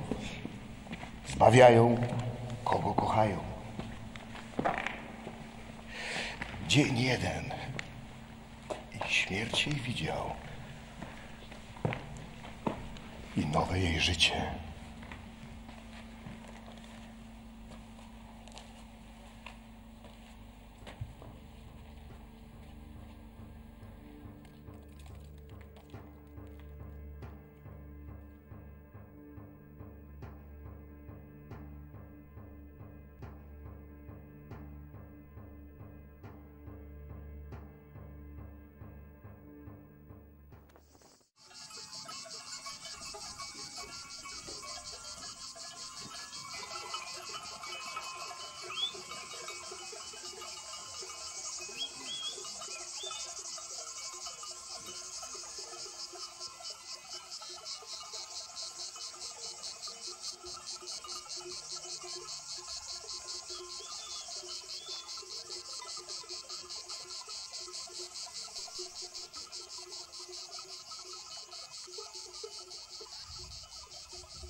Start speaking, and then we will try to see. All right, I didn't hear you. I didn't hear the last question. No, you just go on, please. The floor is yours. Okay. First of all, couple of, let's say, never-ending and eternal questions we're asking ourselves when we're doing the ancient drama. Whether this, what is called tragic, is coming from some small thing, from small event, from insignificant detail, or is coming from the cosmos as the requirements or the judgment or the provocation of the gods. We used to believe that this is the second one. It means that tragedy is written somewhere in the stars, and this, what is happening between people, is the result of the cosmic regulations, let's say. However, I would say that not necessarily. Something which has the chain of tragic consequences is coming from a small human improper deed. This what we call evil. It means somewhere, somebody, sometimes is making something which suddenly is causing an avalanche of consequences and avalanche of events. And from such perspective, we can make our everyday, regular, prosaic, boring life, we can compare to the myths and mythology. That's why I'm extremely fascinated, and I always been, between the inner life of theater troupe, theater group, and the big myths which were written, which were inscribed in the big dramas. As we know, there is a huge controversy whether the theater, the essence of the theater is basing on the stationary theater activity, or is rather the wandering phenomenon. Oliver Taplin, in his incredibly nice published and edited book, Poets and Plays, I like nicely edited book,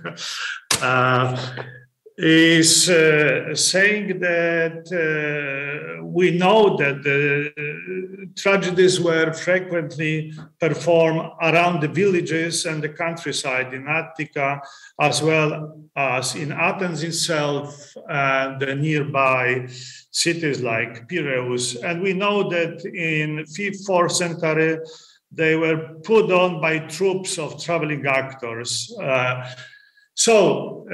Traveling actors themselves, the troupe, is creating contexts and situations which are full of tensions, drama, unexpected moments, which are leading to the possibly to the tragedies. That's why all our activities, what we were doing in the beginning of, in the first 20, 30 years, were basing on the ideology of the troupe on the tour, of tournée.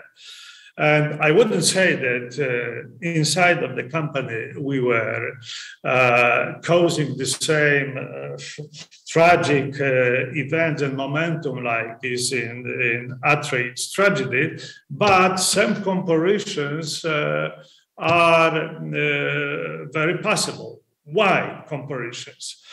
Because one can say that tragedy is basing on the peak emotional moments.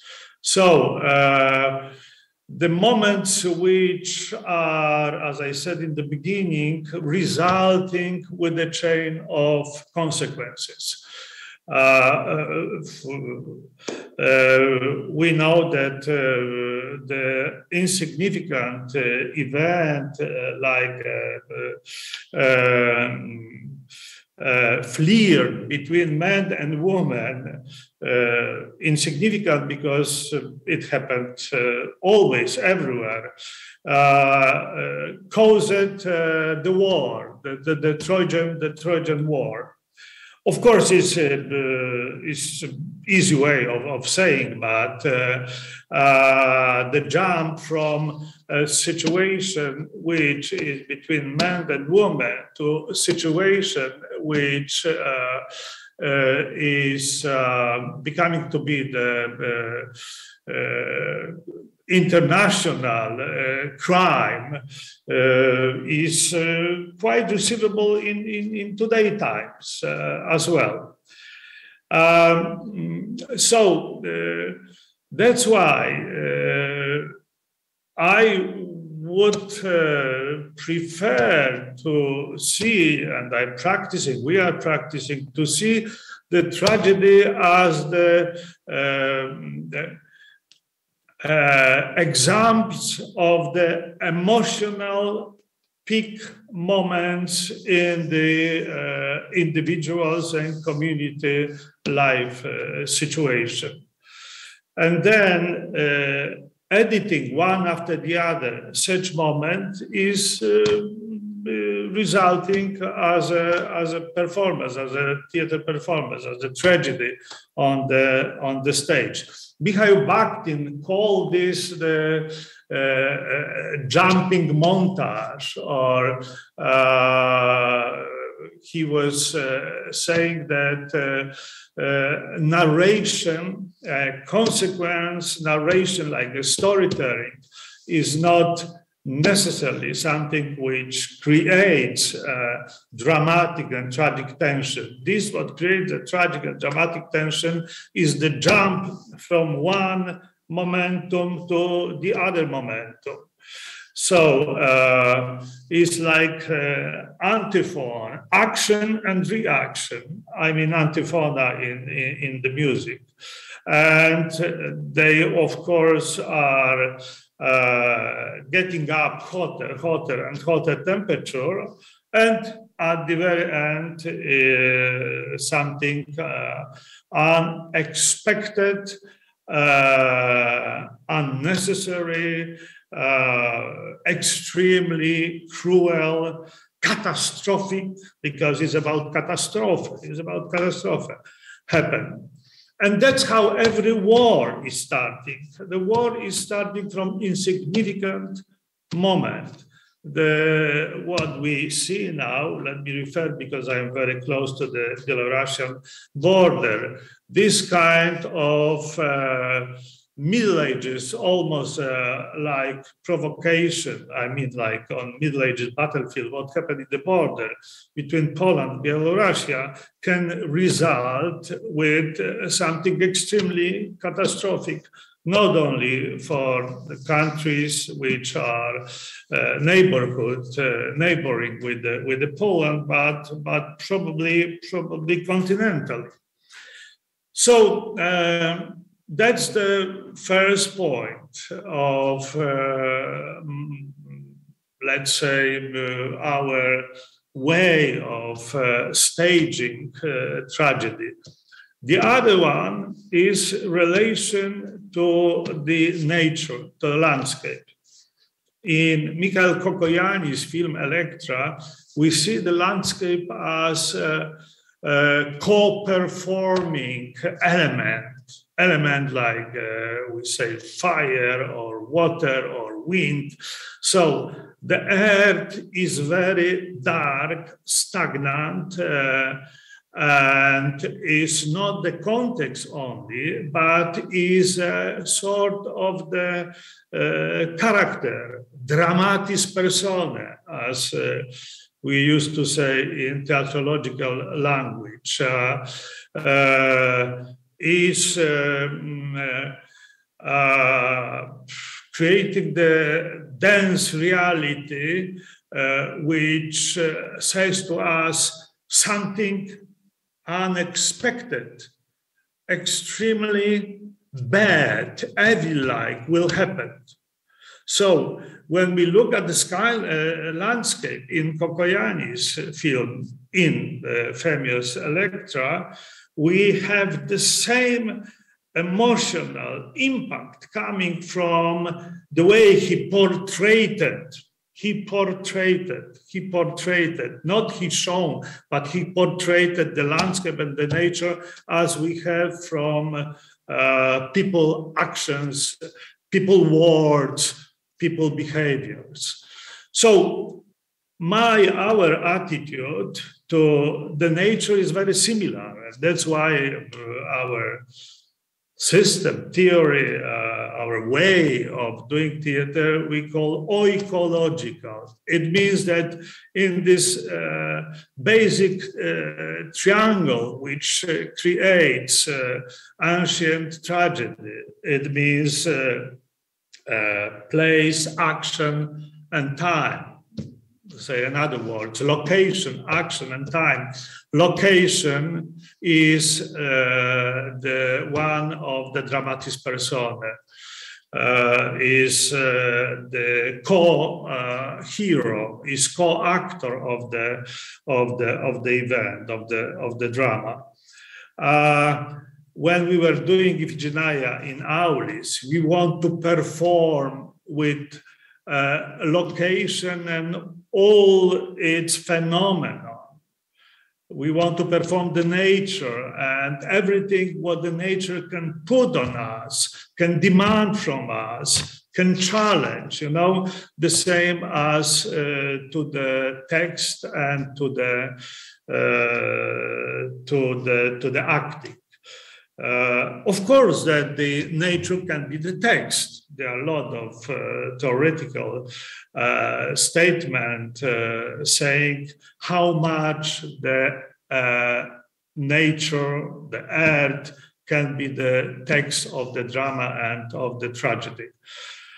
So I'm referring to Cacoyannis because he was one of the first in contemporary time, from my understanding, who put such attention on playfulness of the nature and of the earth.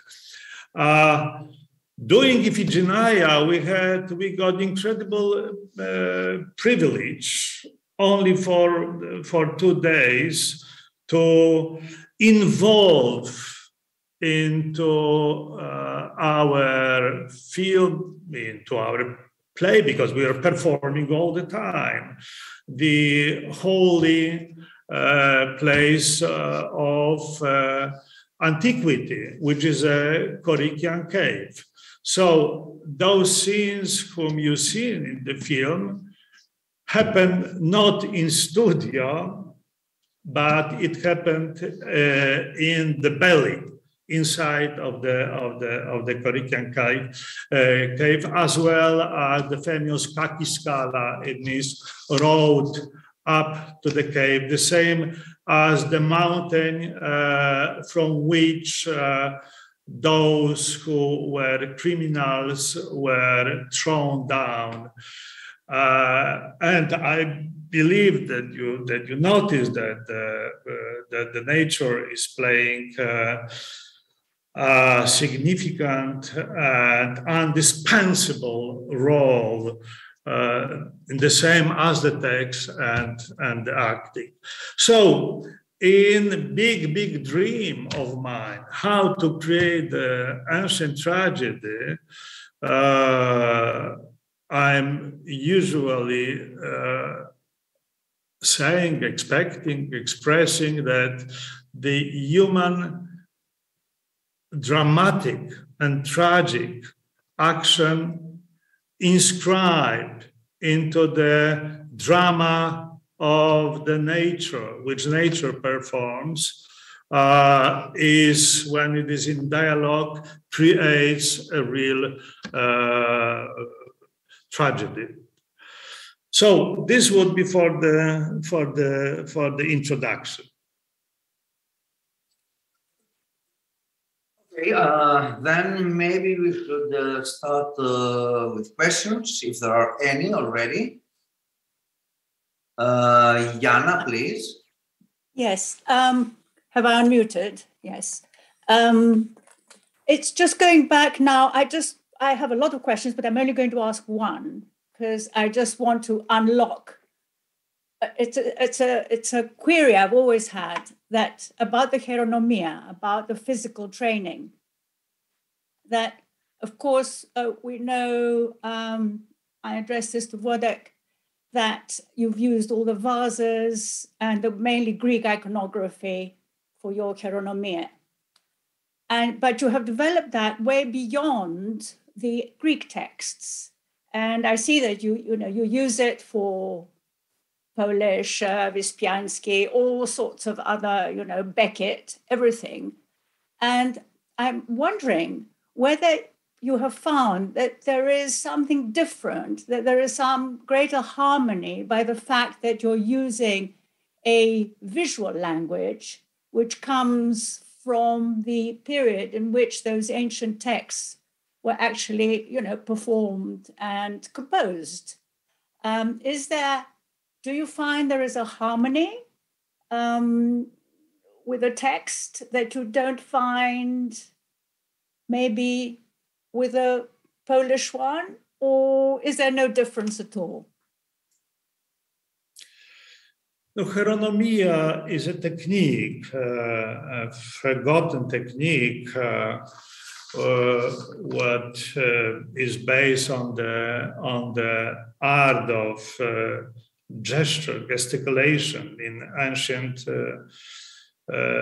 drama, say not only tragedy, but comedy and satire as well, so-called a body language, or as primitively we would say gesticulation, was the same significant as a text, and I would even risk as a music, because the big issue in ancient tragedy is the music and musicality. But the music itself, we know that the last song, which was sung, Metemois, was written by Euripides. Euripides was a musician himself and the composer, very known composer at that time.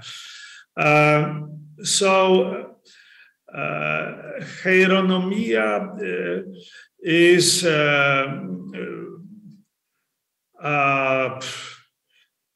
language which was at that time used even for interpreter from one language to the other language. So we know from the politics of 4th century, Alexander the Great situation, that when the translators couldn't translate properly a text from Greek to Persian, they were showing with the gesticulation, with the gestures, with hieronomia. Of course, in ancient tragedy, hieronomia was having its own alphabet. That's why in vases, we have, in ancient vases, in paintings, red colors or black colors, we have so many significant gestures which are not only showing reality, but symbolism of given situation. Of course, the most known are the gestures, gesticulation of the mourning, of the lament. So gesticulation was codified and was a sort of alphabet, which in ancient drama, I was risking this thesis, what I will express now for 30 years, so I can risk again. So, which in ancient drama was a parallel language, which actors were using to express parallelly this what was in the text, or if text was not able to show something extremely emotionally jumping beside the text, then the only what was left was the body. But of course, it wasn't improvisation. It was a alphabet. Here in Gardienice, we were trying to reinstall or restore such code, the code of gesticulation. And again, we rename it hieronomia, as it was named in ancient Greek theater and philosophy. Plato was using this term as well, to once again express, but not widely, this which is beyond the text. So, of course, we know that hysteria was part of ancient drama as well. That's why actor was called histrion. But we have so much hysterical periods in contemporary theater that I want rather to codify hysteria. It means extremal action, extremal emotion, then let the actor show whatever and however. And it was, of course, in opposition to so-called spontaneity, which was introduced so successfully by Grotowski in 70s. So codification is the most important, the alphabet of the given means of expression is much more important than improvisation and spontaneity. Of course, spontaneity is great when it's within a certain frames, when it's taken in proper frames, in proper brackets. So that's my little bit too long to respond to your question. Thank you. So, is there anybody who wants to ask something at the beginning now? Maybe I will try to ask something, because I know that at the beginning of your research at the Cacoyannis, you've been very much influenced by Bakhtin and his theories. And also you have been very much saying that there's no high and low culture, and there's no, let's say, there's no margin between the, there's no line between low and high culture. And also that you treated folk culture as the source of all art. Is this idea still in your work? Because I think that by what we have seen, this is an element that remains, I mean, the influence from the folk art and the folk material. Also together with iconography, ancient iconography, and also your idea to find again the ancient techniques. So are there any, let's say, periods of your ideas between the beginning of the Cacoyannis, changing of ideas between the beginning of the Cacoyannis and what you produce now? And what this development is, if it's possible to say in some words. I believe that the big question, what are relations and what are common inspiration between the so-called high culture and so-called low culture are never disappearing, especially in today's times when we have new demonstration of democracy. In ancient Greece, of course, it was present, although of course tragedy was supposed to be the, let's say, the high culture side of cultural life, but let's put it like that. In the vases, we have, for instance, in Pronomos vase.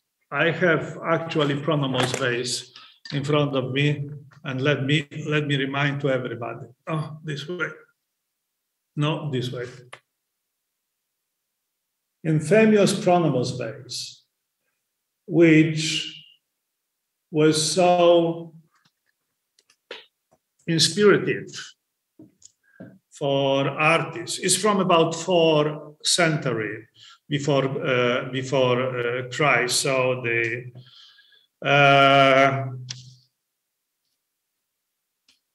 time when the tragedy was still, ancient Greek tragedy, ancient theater was still in its peak. In the Pronomos vase, we have all the representations which shows the creative mixture between so-called high culture and so-called low culture. It means high culture, as we would say, court culture, and low culture, as we would say, the folk culture. And this is incredible, inspirative piece of art, which shows that, let me use now allegory. When the gods descend from the heaven to the earth, then they can play a game with the human beings as equal with equal.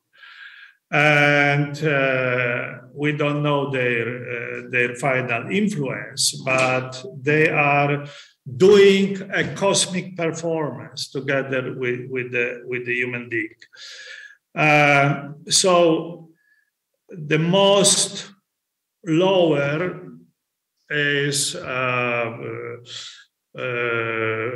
becoming to be the symbol of this, what happened in the prose of life, in everyday life, and more higher is presenting this, what happened in the heaven. So what I want to say that ancient tragedy, in my understanding, is really playing the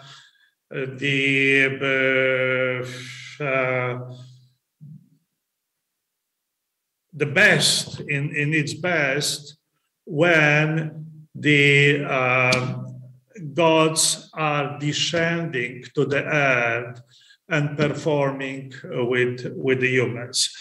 When the symbolism and is mixed up with the emotions, when triviality is in mixture with the highest thoughts and highest philosophy, and when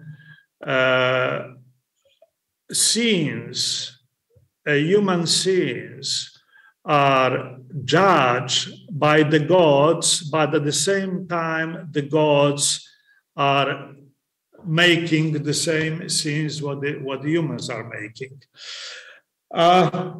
Okay, I think I went too far with improvising my understanding of how much the ancient tragedy is the mixture of this, what is called the high, with this, what is called the low, with this, what is called the high culture, with this, what is called low culture. And I believe that this mixture creates a real drama and real plots, and is the igniting moment for the tragedy.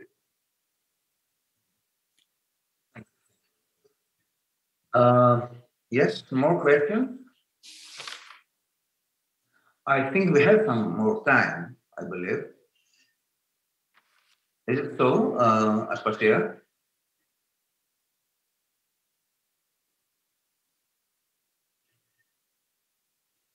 Okay. I don't see any hand or any. Yes. I see an OT from Aspasia, which means that we don't have more time. Okay. Do we have any time for one or two questions? Or we have to finish now?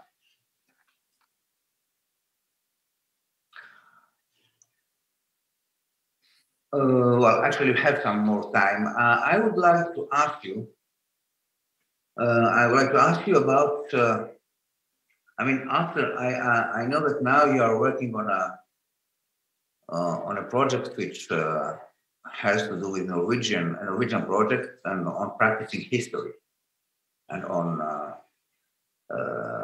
how do you connect your recent work with your work with the ancients, and how this might be interconnected, or if it's a totally different approach when you're not with ancients.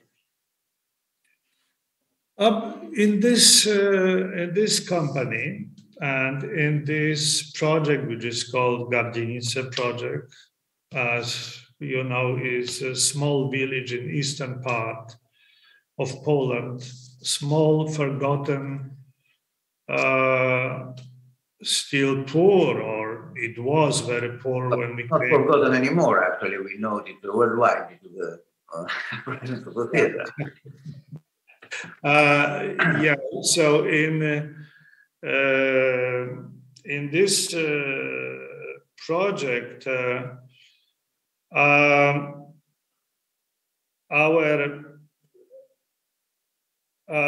let's say the vehicle, if I may use a word used by my ex-boss 45 years ago, theater as a vehicle. The vehicle is history, and the relations between researching the relations and looking for the links and the meeting point between very, very, very far past and today time. So from time to time, we landing with the company in different periods of history and trying to find how much a different period in history, a pastime, is a mirror which reflects us as human beings today. So, of course, 5th century is a most exciting period ever in history. Of course, the most exciting period in the theater, because theater was born at that time. But the most exciting period in history, most exciting period in arts, most exciting period in philosophy ever for European perspective. So I don't have to recommend, of course, 5th century to the Greek people. So if there was any beginning, so then it haven't been between 4 years before the crisis and 33 after the crisis. It's been in 5th century, between 480 or 484, let's say. 480 is one of the Persian War, 484 when Euripides was born, till 404, the end of the conflict with Spartan War. And the same exciting for us in Middle Europe, in Poland, was 9th and 10th century. So we are digging now how this was the cultural beginning, including theater for Middle Europe, and time when in Germany was ruling Otto. Otto first, Otto second, Otto the third, and Poland was just in its beginning, and all the Europe was, of course, introducing the Christianity, but in reference to the ancient culture. So, what we are interested is another beginning. Not the beginning of European culture in the 5th century as whole, but the beginning of us, Poles and slaves, in the 9th and 10th century. And we have a very interesting chronicles which shows very strong relation to Scandinavian culture, mostly Swedish and Norwegian, basing on sagas like Sture Sturluson saga and Polish chronicles and sagas, which were written by Jewish travelers and Jewish chronicles like Ibrahim ibn Yaqub is Arabic name, but his nativity was a Jewish. It's a fascinating period when the new perspective on this piece of Europe, on this place in Europe, was created, and the relations between the antiquity and that time was reinvented. We not popularizing very much, I mean, in today's times, these facts, how much ancient culture was animating and nourishing the culture of this post-Carolinian period in Middle Europe. I want to make a link, we want to make a link. We're working together with the theater company Stella Polaris.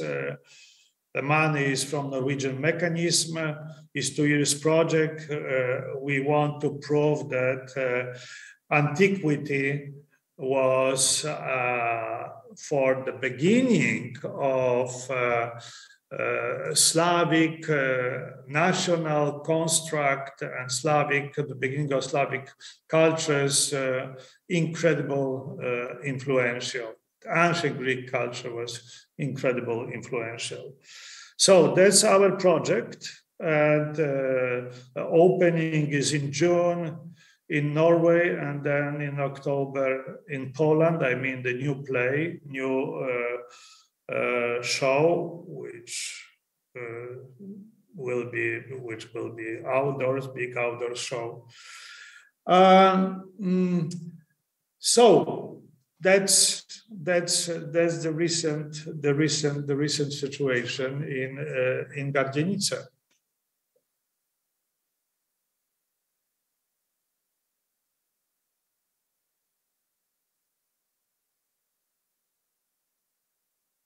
Hello?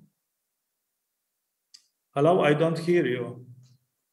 I think we exceeded a little of time, but do you hear me now?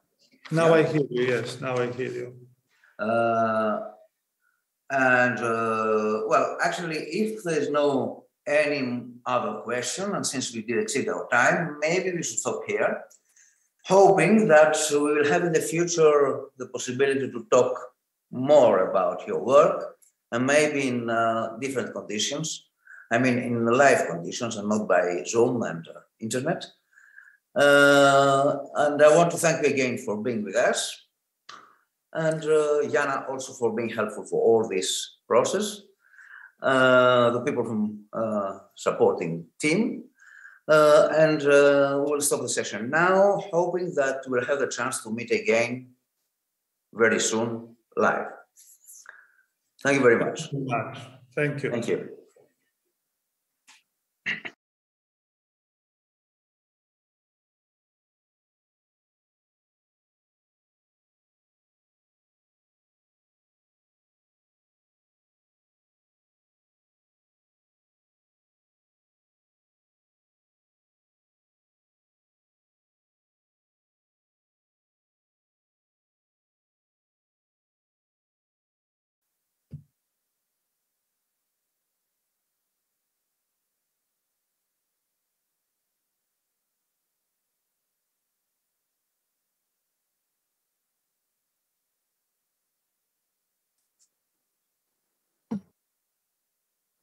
Γεια σας, καλωσορίζω και πάλι σε αυτή την πρώτη τελευταία συνάντησή μας, η οποία θα πάρει τη μορφή μιας προηγούμενης τράπεζας.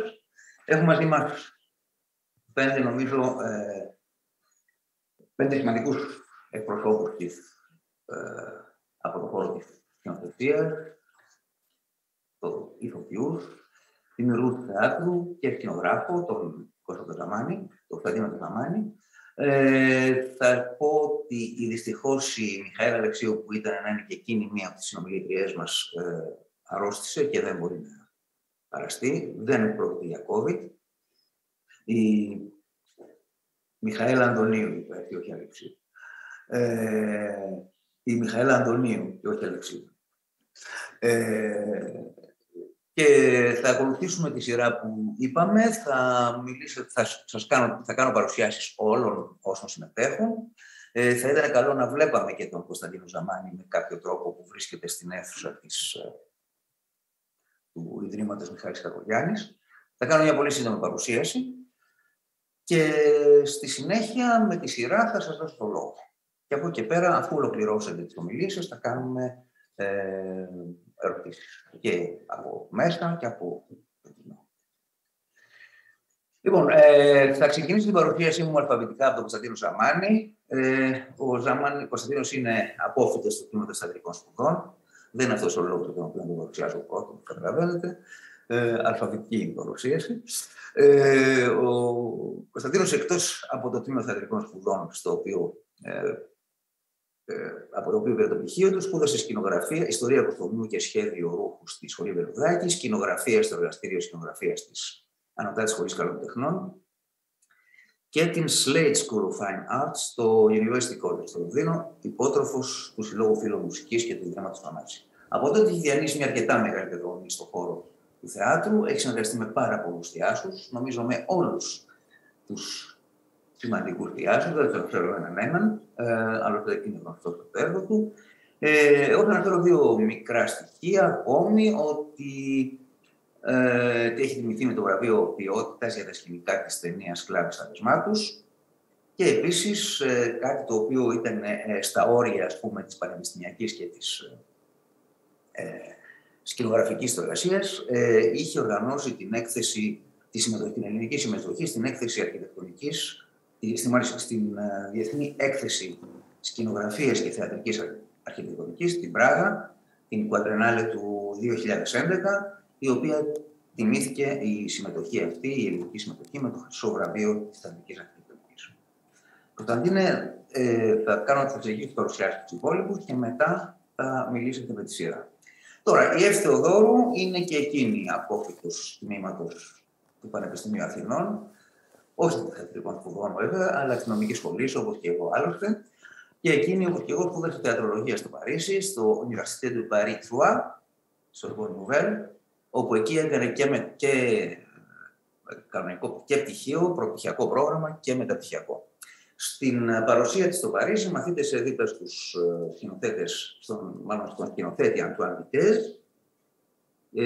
και στον σκηνογράφο και σκηνοθέτη Γιάννη Κόκο, όπως επίσης και μαθήτευσε τον Ανατόλη Βασίλειεφ, ενώ είχε συνεργαστεί πολύ στενά ως βοηθός σκηνοθέτης και ως στενός συνεργάτης με τον Γιάννη Κουμπαργά, τον Νικίτα Μιλιβόγεβιτς, τον Μιχαήλ Βαρβαρινό. Επίσης, για ένα αρκετά σημαντικό διάστημα, από το 2007 ως το 2013, ήταν αναπληρώτρια διευθύντρια του Εθνικού Θεάτρου με τον Γιάννη Κουμπαργά διευθυντή. Χαίρομαι που και η Εύη Θεοδόρου μάλλον έχει τιμηθεί με το τίτλο υπόθεση των γραμμάτων τεχνών της Γαλλικής Δημοκρατίας. Σημειώνω αυτή τη διάκριση γιατί νομίζω ότι είναι μια πολύ ιδιαίτερη διάκριση που όλους εμάς που έχουμε και μια αγάπη στη γαλλική παιδεία θεωρούμε ότι είναι εξαιρετικά τιμητική. Θα παρουσιάσω τώρα τη Μυρτώ Ρίγου, η οποία είναι συνεργάτης της Εύη Θεοδόρου, έχει παίξει στη μία από τις παραστάσεις. Παρέλειψα να πω ότι η Εύη έχει ανεβάσει περισσότερες από 40 παραστάσεις με έργα από το ελληνικό και το παγκόσμιο ρεπερτόριο. Αυτή τη στιγμή είναι διευθύντρια στο Δημοτικό Περιφερειακό Θέατρο Κρήτης και έχει διαβάσει έργα από το Διεθνές Ρεπερτόριο και το Ελληνικό Ρεπερτόριο. Ανάμεσα στις υποθεσίες της θα πρέπει ίσως να δώσουμε μία έμφαση στην Ηλέκτρα του Σοφοκλή το 2006, αλλά ίσως και στα αρχαιόθεμα έργα, στην Φέδρα του Ρακίνα και στην παράσταση που έκανε σχετικά πρόσφατα το 2020, το Φαέφοντα, πάνω σε κείμενο του Οβίδη του Πεδρική. Η Μυρτώ Ρήγου, η οποία συνδέεται με την Ευθοδόρου, νομίζω από μακρά φιλία και συνεργασία, και συμμετείχε στην παράσταση της Ηλέκτρας της Ευθοδόρου, κρατώντας το ρόλο της Κλητεμίστρας. Είναι γνωστή και ως ηθοποιός και είναι πολύ γνωστή βεβαίως ως επίκουρη καθηγήτρια στο τμήμα της κοινωνίας του και μέσω μαζικής ενημέρωσης του Πανεπιστημίου Αθηνών. Έχει πάρα πολλά, έχει πολύ ενδιαφέροντα βιβλία, πολύ σημαντικά βιβλία.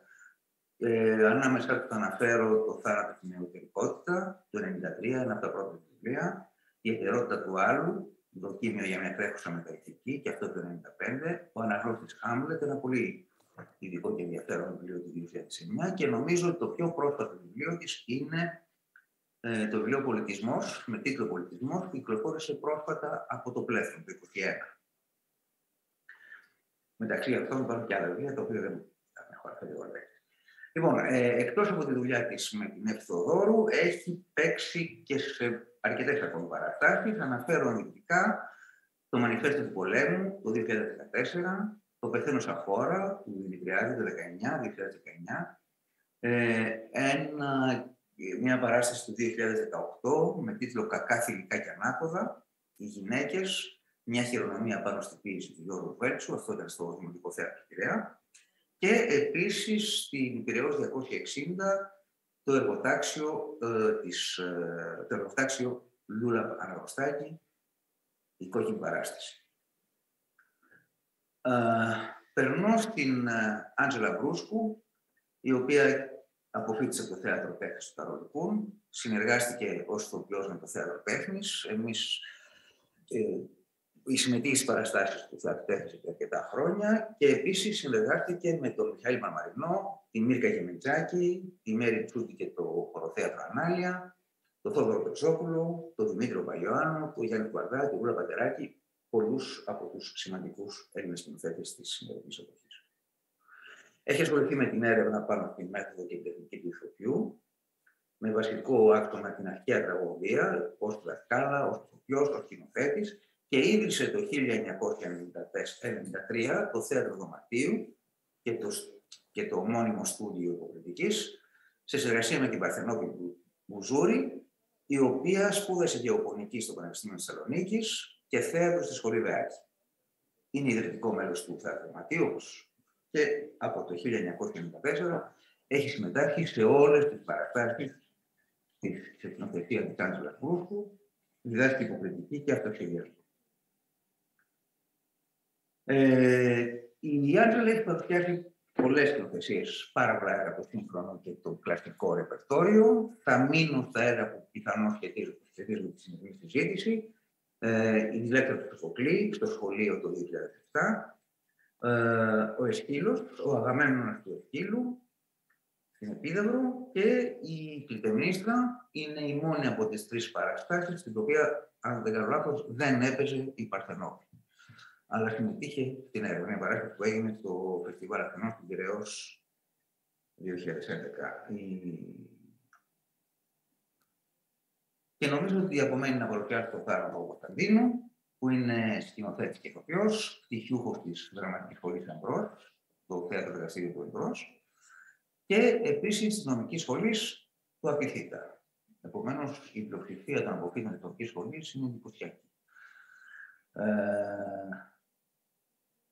Έχει ασχοληθεί με το μύθο των Αθηνών, έκανε τις παραστάσεις Βένισον το 2012. Όλες τις παραστάσεις αυτές για τις οποίες θα μιλήσω τώρα έγιναν στο Ίδρυμα Κακογιάννης. Βένισον βασισμένο στις Ερμηνείδες, Πεντέσταλ βασισμένο στις Χωριφόρες, το 2012 την πρώτη, το 2013 η δεύτερη και το 2017 το Κολόσσους, βασισμένο στον Αγαμέμνονα του Σχύλου. Και επίσης έχει κάνει και την Ηλέκτρα του Σοφοκλή στο Εθνικό Θέατρο, στην Επίδαυρο, το 2018. Νομίζω ότι αυτή είναι η γενική παρουσίαση που είχα να κάνω για όσους από τους παρισταμένους δεν είναι απολύτως ενήμερος για το έργο όλων. Και επομένως θα προχωρήσω να περάσω στον πρώτο μιλητή, τον Κωνσταντίνο Ζαμάνη, τον οποίο παρακαλώ να πάρει το λόγο από το Ίδρυμα Κακογιάννη όπου βρίσκεται. Ακούγομαι. Γεια χαρά και από μένα. Μου είναι λίγο περίεργο να μιλάω πρώτος, επειδή ξεκινάει το όνομα μου από Ζήτα, όταν στο ψηφιακό μας τραπέζι... Λίγο πιο δυνατά ίσως. Ναι, μ' ακούτε? Ακούγομαι τώρα? Οκ. Λέω, μου είναι λίγο περίεργο να μιλάω πρώτος, επειδή το επώνυμά μου ξεκινάει από Ζήτα, όταν έχουμε στο ψηφιακό μας τραπέζι τόσους αξιόλογους σκηνοθέτες. Θα ξεκινήσω με πολύ λίγα λόγια.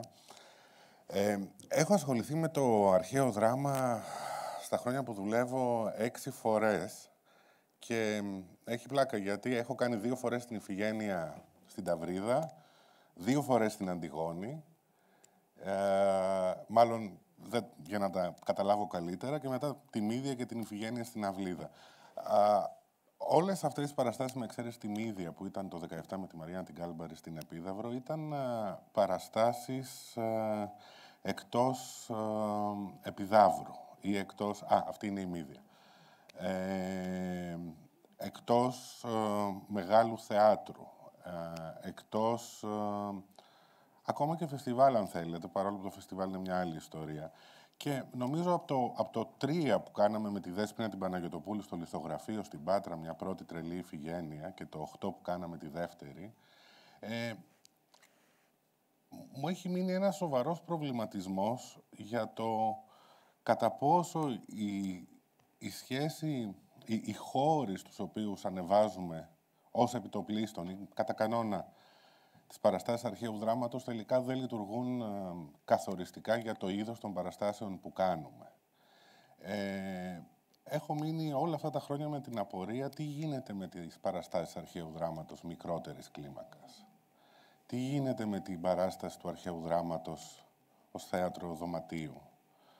Τι γίνεται με το αρχαίο δράμα και κατά πόσο θα μπορούσε να γίνει, να μπει σε ρεπερτόριο. Τι θα μπορούσε το αρχαίο δράμα να μην λειτουργεί ως ένα γεγονός που συμβαίνει 1 ή 2 μέρες ή που αναγκαστικά φορτώνεται σε ένα φορτηγό και κάνει μια εξαντλητική περιοδεία καλοκαιρινή σε 50 διαφορετικές πιάτσες, όπως λέμε στην θεατρική αργό, παίζοντας με φόντο, σουβλατζίδικα, ταβέρνες, στη χειρότερη περίπτωση, ιδανικά σε κάποιο αρχαίο θέατρο, αλλά όχι πάντα, και τις περισσότερες φορές όχι εδώ που τα λέμε. Κατά πόσο αυτές οι παράμετροι καθορίζουν τις παραστάσεις που κάνουμε. Τι έχουμε χάσει στο δρόμο που δεν έχουμε πάρει. Και βέβαια, εγώ από τη μεριά μου το σκέφτομαι αυτό και χωρικά, ως σκηνογράφος, αλλά νιώθω ότι απλά ο χώρος, το σκηνικό, τι είναι? Το σκηνικό είναι συμπίκνωση μιας σκηνοθετικής επιλογής, δεν είναι κάτι άλλο. Νιώθω ότι έχουμε μάλλον χάσει περισσότερα από όσα έχουμε κερδίσει. Τουλάχιστον τις 2 δεκαετίες που δουλεύω εγώ, καταδικάζοντας το αρχαίο δράμα να παίζεται πρωτίστως στην Επίδαυρο. Δηλαδή θεωρούμε ότι η Επίδαυρος είναι το απάβγασμα, ας πούμε, του πού θα δείξεις μια παράστασή σου, και την ίδια ώρα ξεχνάμε από το γεγονός ότι η Επίδαυρος είναι ένα θέατρο των 10.000 θεατών, ένα λαϊκό θέατρο δηλαδή, αμήλικτος στις αποστάσεις του, ανάμεσα στη σκηνή και στο θεατή. Δεν μιλάω για τον ήχο, μιλάω για την όψη. Και πια και με πάρα πολλούς τεχνικούς περιορισμούς από την πλευρά του Κεντρικού Αρχαιολογικού Συμβουλίου, που δεν σε αφήνουν να κάνεις και πολλά. Δηλαδή, αυτά που βλέπαμε παλιότερα, ας πούμε, ως παραστάσεις στην Επίδαυρο, τα σκηνικά, ξέρω εγώ, του Φωτόπουλου και άλλων, που φτιάχναν, αν μη τι άλλο, έτσι, κόσμους που τους θαυμάζαμε, δεν μπορούν να γίνουν πια ούτως ή άλλως. Ποιος είναι ο άλλος δρόμος? Από ένα σημείο και μετά, αυτός ο συνδυασμός του αρχαίου δράματος με το αρχαίο θέατρο βοηθάει ή δεν βοηθάει? Ένα ερωτηματικό μεγάλο βάζω εκεί και κάπως έτσι κλείνω αυτά που είχα να πω για τώρα. Ευχαριστούμε τον Κωνσταντίνο Ζαμάρη για την εισαγωγή. Νομίζω ότι θέτει ένα κέριο ζήτημα, ανοιχτό versus κλειστό. Εγώ θα έλεγα ότι το αρχαίο δράμα βρίσκεται σε μια μεθόριο και έτσι το στοιχείο του μεθορίου υπάρχει και στο πρόβλημα του χώρου. Δηλαδή, θα έλεγα ότι όταν το αρχαίο δράμα παίζεται σε κλειστό χώρο, προσπαθεί να σπάσει τις δεσμεύσεις, να υπερβεί τις δεσμεύσεις που δημιουργεί αυτός ο χώρος, με πολλούς τρόπους. Και επίσης το ίδιο συμβαίνει όταν παίζεται στην Επίδαυρο, όπου εκεί πλέον η όρη είναι δεν είναι μόνο καθοριστική από τη μορφή του θεάτρου, αλλά περιοριστική και από μία σειρά από άλλους παράγοντες. Πέρα από την αρχαιολογική υπηρεσία υπάρχει και μία φόρτιση του θεάτρου και μία αντίληψη ερώτητας κτλ. Νομίζω όμως ότι θα επανέλθουμε στο θέμα αυτό, γιατί και η Ευτοδόρου που θα μιλήσει μετά έχει την εμπειρία του κλειστού χώρου και του ανοιχτού. Οπότε θα μπορούσαμε να συνεχίσουμε τη συζήτηση αφού ολοκληρώσουμε τις παρεμβάσεις και για αυτό το θέμα μετά. Παρακαλώ. Καλησπέρα και από μένα. Η εισήγηση του Κωνσταντίνου μου δίνει μια ωραία πάσα για να μπούμε στο θέμα. Ξεκινώντας να μιλάμε για την Ηλέκτρα του Σοφοκλή, που επιχείρησα το 2005 στο Θέατρο Χώρα, για λογαριασμό του Εθνικού Θεάτρου, 16 χρόνια πριν δηλαδή. Ήταν η πρώτη σκηνοθετική μου απόπειρα σε μεγάλη φόρμα και συγκεκριμένα στην αρχαία τραγωδία. Το Εθνικό Θέατρο τότε υπό τη διεύθυνση του Νίκου Κούρκουλου και υπό την καλλιτεχνική εποπτεία του Δημήτρη Λιχνάδη στεγαζόταν στο Θέατρο Χώρα, καθώς γίνονταν έργα αποκατάστασης στο κτίριο Τσίλερ. Διπλά λοιπόν απονενοημένο το διάβημα, τριπλά, στο άνδρο του κλασικισμού και τις σχέσεις με το θέατρο της Επιδαύρου επιχειρήσαμε μια τραγωδία σε κλειστό χώρο μακριά από την έδρα του θεάτρου. Αυτή την τραγωδία την κάναμε με πολύ νέους ηθοποιούς, οι οποίοι επελέγησαν σχεδόν αποκλειστικά όλοι από ακρόαση και σε ένα έργο εξαιρετικά δύσκολο και απαιτητικό, σε μια εποχή, αλλά αυτά είναι θέματα που θα μπουν φαντάζομαι στη συζήτηση αργότερα, το 2005, μια μεγάλη ευημερία, ευμάρειας ελληνικής κοινωνίας, όπου το τελευταίο που θα ήθελε είναι να ακούει τους θρήνους της Ηλέκτρας για το θάνατο του πατέρα και για την αποκατάσταση των νεκρών. Όλα αυτά τα βάζω μαζί σε ένα πακέτο, γιατί όποτε ξανέβη την παράσταση είδα ότι πραγματικά ήταν ένα τόλμημα για την εποχή αυτή η πρόταση. Έγινε λοιπόν στο Θέατρο Χώρα στην Κυψέλη, μαζί με άλλες δύο παραστάσεις. Έχει σημασία να βάλουμε το πλαίσιο που στήθηκε αυτή η παράσταση. Μαζί με άλλες δύο παραστάσεις κλασικού ρεπερτορίου, το Δόκτωρ Φάουστους του Μάρλο που σκηνοθέτησε ο Λιγνάδης και τον Ιούλιο Κέσαρα του Σέξπιρ που σκηνοθέτησε ο Καραθάνος. Όλοι μαζί και τρεις σκηνοθέτες διοργανώσαμε μια μεγάλη ακρόαση 600-800 ατόμων περίπου, το οποίο πέρασε όλη η νέα γενιά του θεάτρου τότε, παιδιά που μόλις είχαν αποφοιτήσει, και επελέγησαν περίπου 20-30 άτομα, τα οποία στελέχωσαν και τις τρεις παραστάσεις.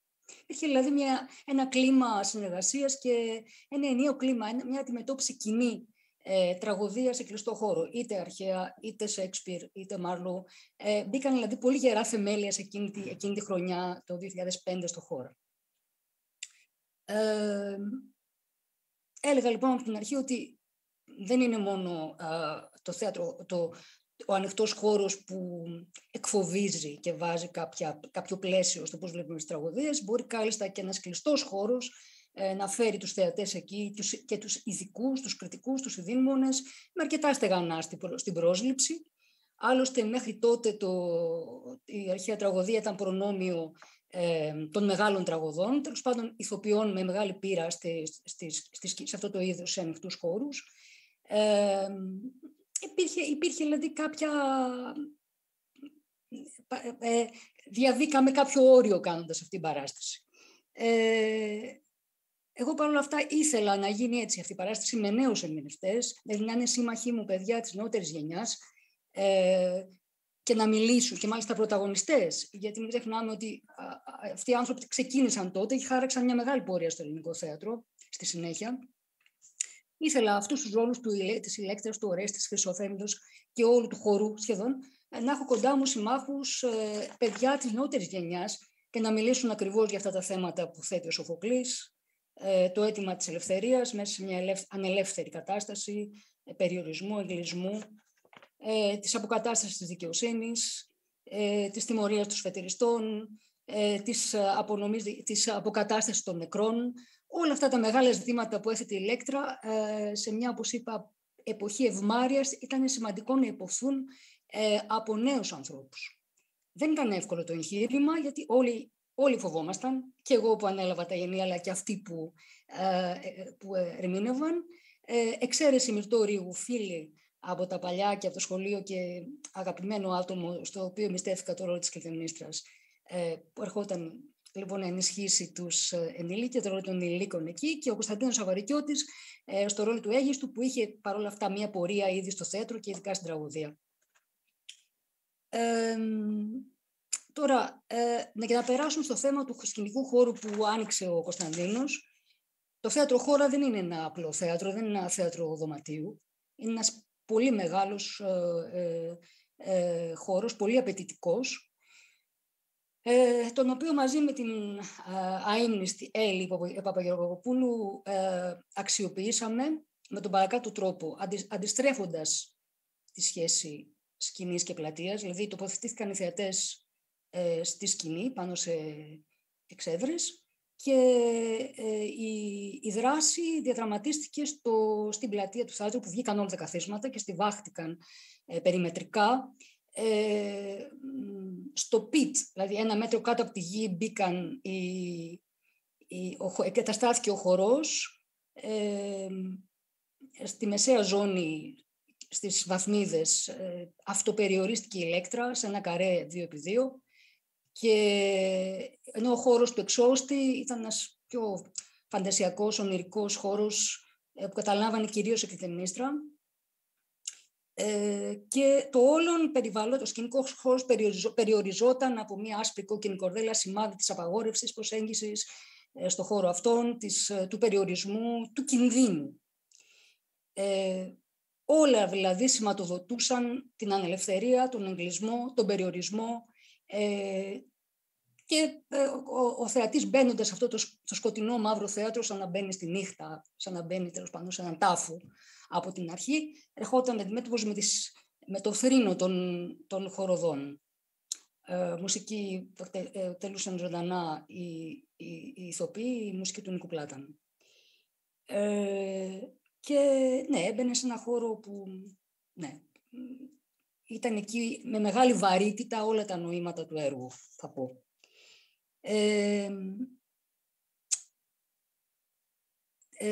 Να πω επίσης ότι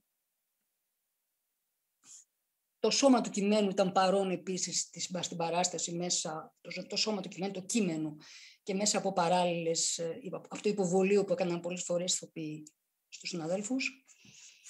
Και συνολικά ο κλειστός χώρος, ναι, έθετε διάφορα ζητήματα, αλλά σίγουρα επέτρεπε την ευβάθμιση στο κείμενο, το focus, να αναδειχθούν οι λεπτομέρειες, οι αποχρώσεις στους ρόλους,